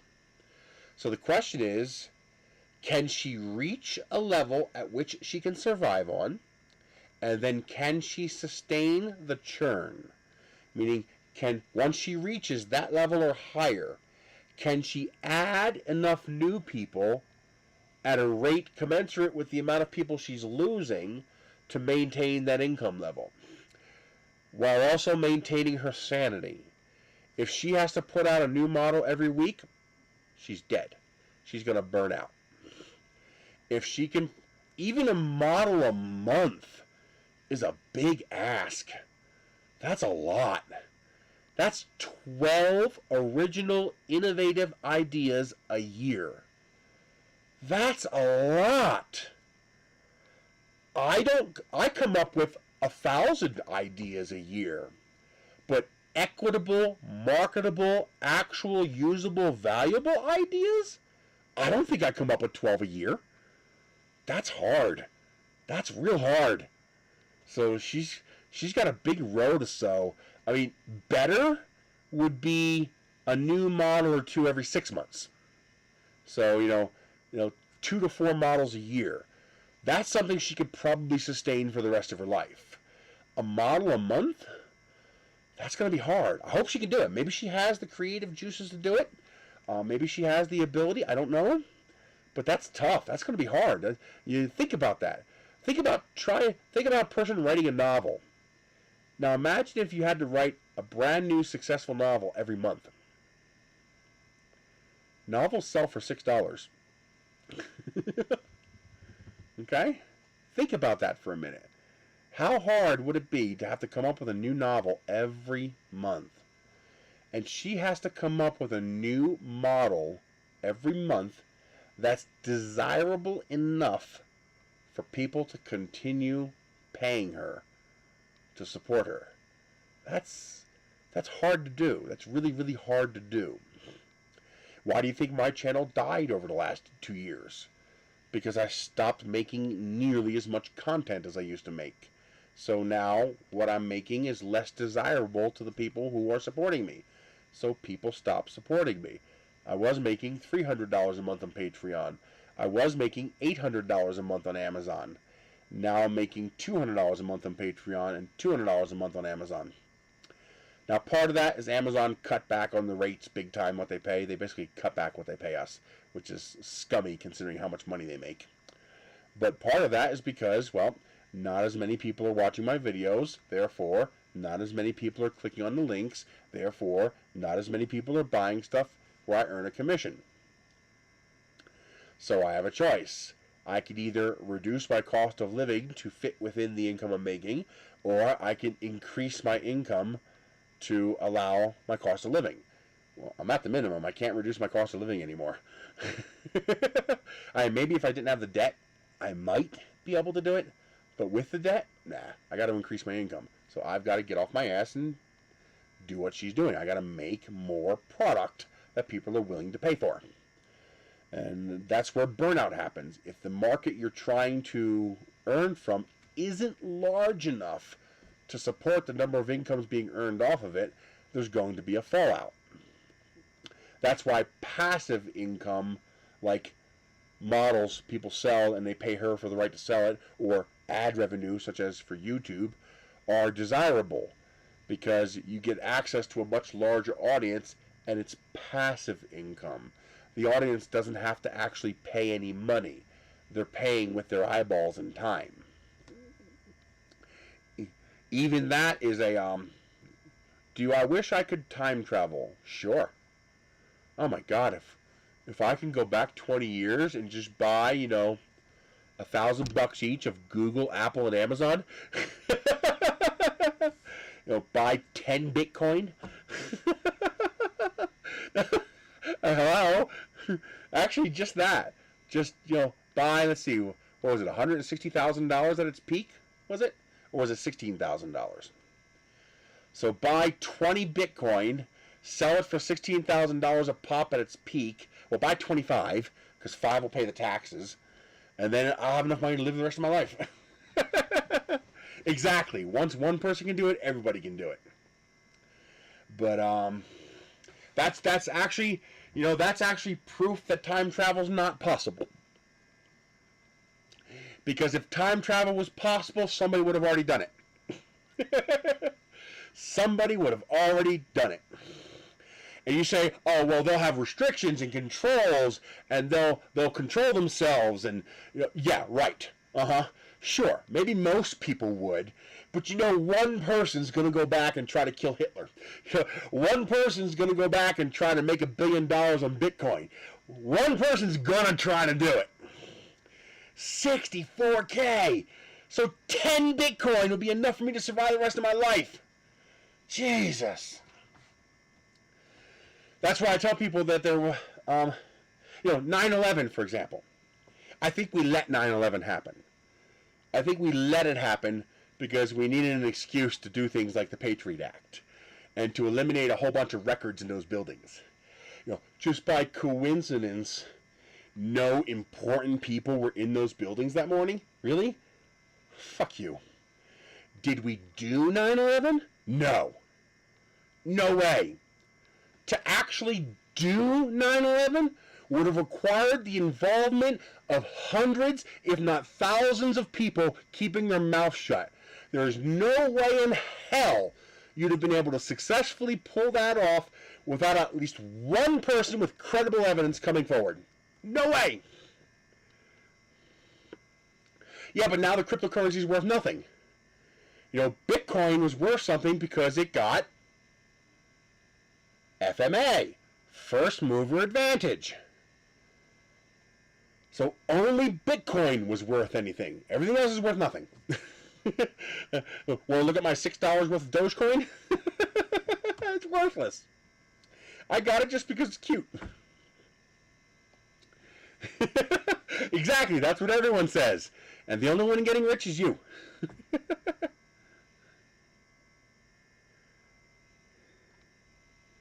Dogecoin.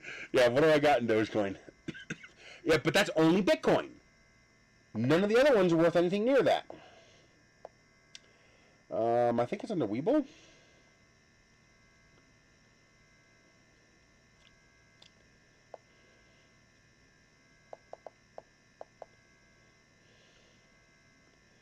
Yeah. Oh, my Dogecoin's down to $3.64, so it lost half of its value. It's a slaughter. You know what really hurts? What really hurts is my AMC. Ouch. I mean, 5 days ago, it was worth twice what it is today. I mean, don't get me wrong, I'm still ahead. 19%, because I bought it when it was worth nothing. But damn, I couldn't sell it fast enough. I put in a sell to cancel order for what was it, $16.50 or $17, but I did that one day too late, and the value's now tanked, so it's never going to sell. So now I just got to hold on to it and hope it comes back. But I sold off my GME and my Love and my Play before they all tanked, so that $1,000 went to my credit card. I'm going to have to pay some taxes on that. So I paid off $1,000 of my credit card, but I couldn't sell the AMC before it tanked, so now I got to hang on to it. But yeah, only Bitcoin is worth anything, and only if you got it in the beginning. Yeah, I mean, our $28,000 Bitcoin doesn't mean anything unless you already have one. If you don't already have one, it's as irrelevant as saying that Picasso's worth $3 million. You ain't got one, so it doesn't matter what it's worth. You see what I mean? So, if it were predictable, if it was possible to predict, that's the one that's going to be worth something, well, we would all have Amazon, Google, and Apple stock now, wouldn't we? You know what I mean? So there's no way to predict that. You can't predict that. If you could, it wouldn't have any value, because everybody would have it.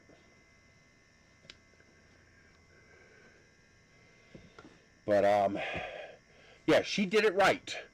She leveraged what was actually valuable regarding her dragons, the originality and desire of people to own them. People don't want the STL file. They want the dragon. Okay? That's what they want. So she leveraged the very small group of people who wanted to print them and then offset their costs by selling them by licensing from her. She correctly leveraged the value that she did have.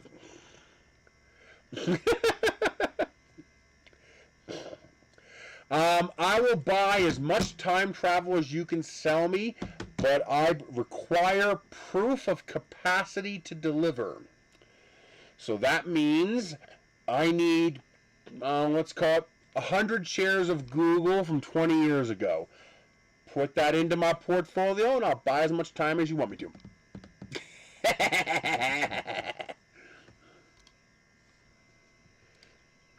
Well, but see, you don't want the STL file. You want to sell the dragon. And that's why you want the STL file.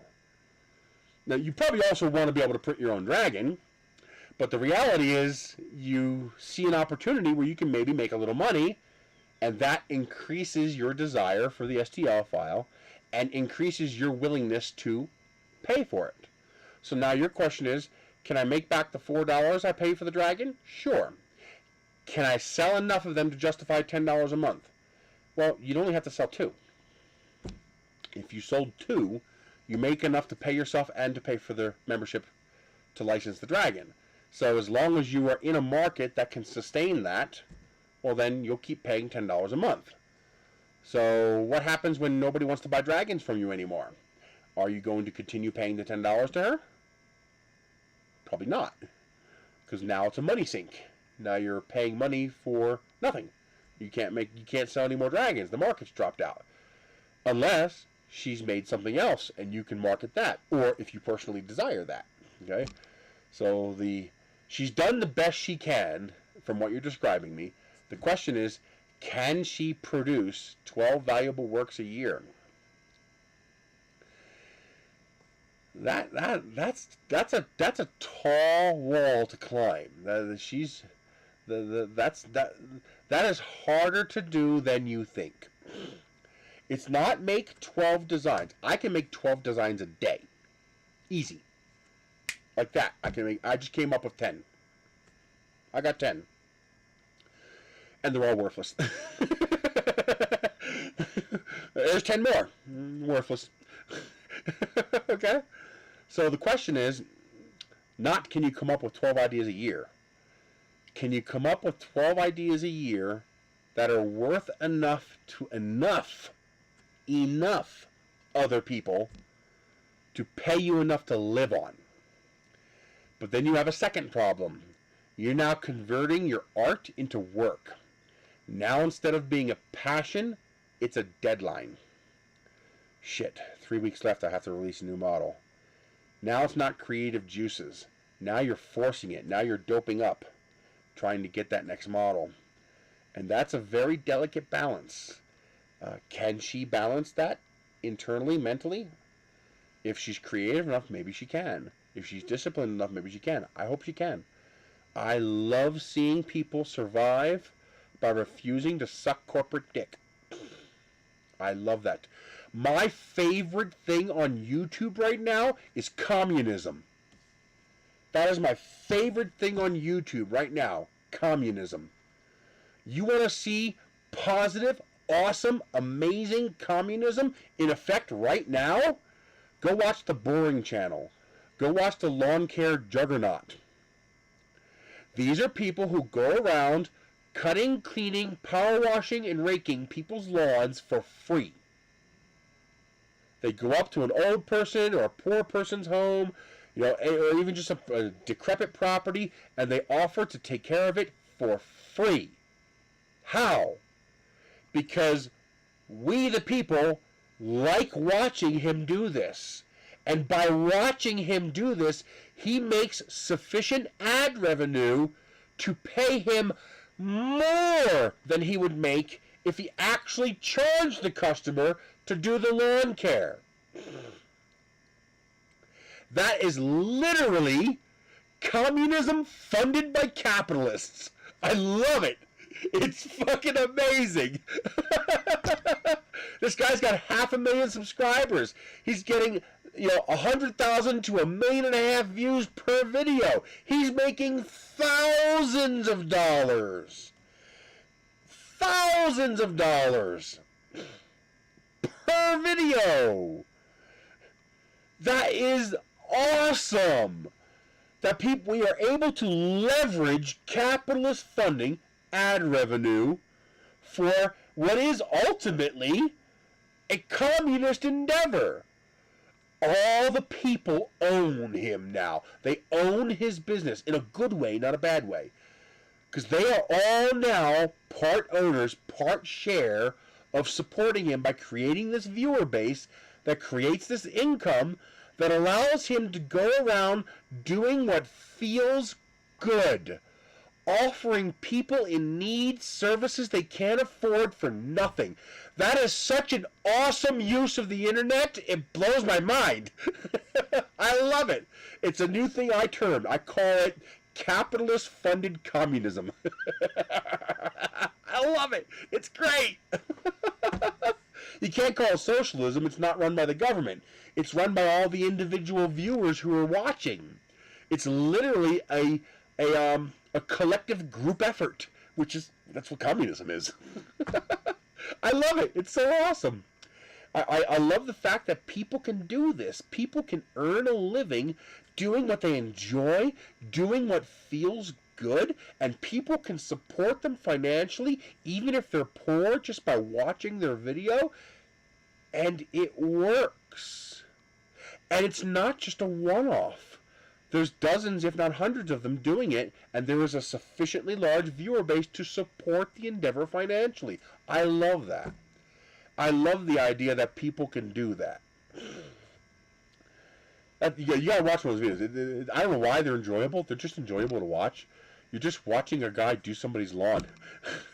But I don't know why. There's something captivating about it. But, I don't know. I love the idea that people can do what they love to do and earn a living off of it without having to slave away for chicken scratch for someone else's profit. I love that. We clearly live in a society that prefers slavery, because if you're earning less than a living wage, you're a slave. I don't really care if you agree with that or accept that. It's the truth. If you earn less than a living wage, and you desire to earn a living wage, I assume most people do, you're a slave. And that's wrong. So the idea that there are people who can figure out how to do something they love doing without having to succumb to that system, that's just pure awesomeness in my book. That's awesome sauce. Yes. Awesome Mix Volume 3, whatever you want to call it. That's just great. I love that people can do that. So, is it a fad? I don't know. Will they still be doing it in 10 years? I don't know. I hope so. I hope so. I like seeing people succeed. Succeed on their own merits. Succeed in spite of a system that's trying to enslave them. I love that so much. I just really, really love that. So, all right, we've been going at this for almost 7 hours, so I'm done. I'm going to go make dinner. I skipped breakfast this morning because I woke up late. But I got salad. Although I think I left the tomatoes in the car, so I'm hoping they're okay. Because I love my tomatoes. If I don't have tomatoes, I don't even want the salad. Only 7 hours remaining. I'm going to do that today. I'm going to go out there and I'm going to measure the length of that thing. And I'm going to see if that'll fit in there.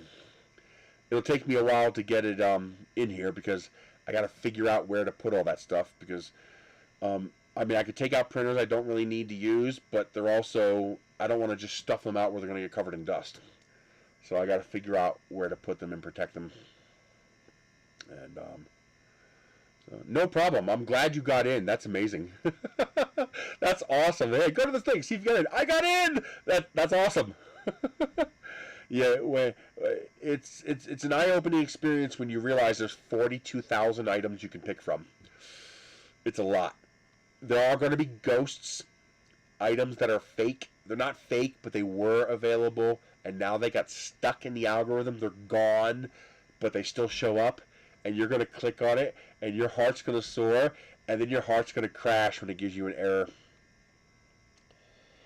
I did that when a $1,500 gear wrench master tool set came up. Oh my god, I clicked that so fast and then it errored. I think I tried that link 3 times a day for about 3 weeks before it finally went away forever. I wanted that tool set so bad. Oh, that was evil. That was so wrong. But I did get some nice ones. I got the full ratchet set, and I got the full extension set.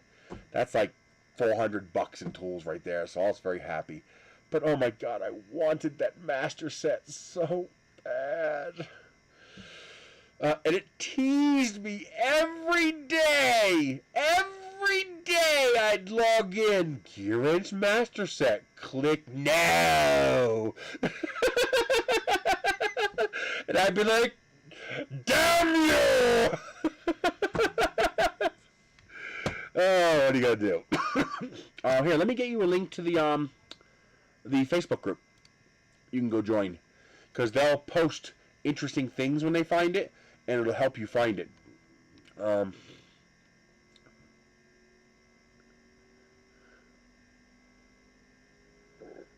Here we go.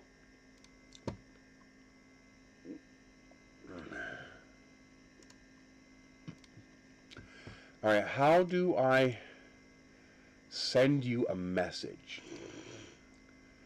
Oh, I have a go to channel link. You don't have a YouTube channel?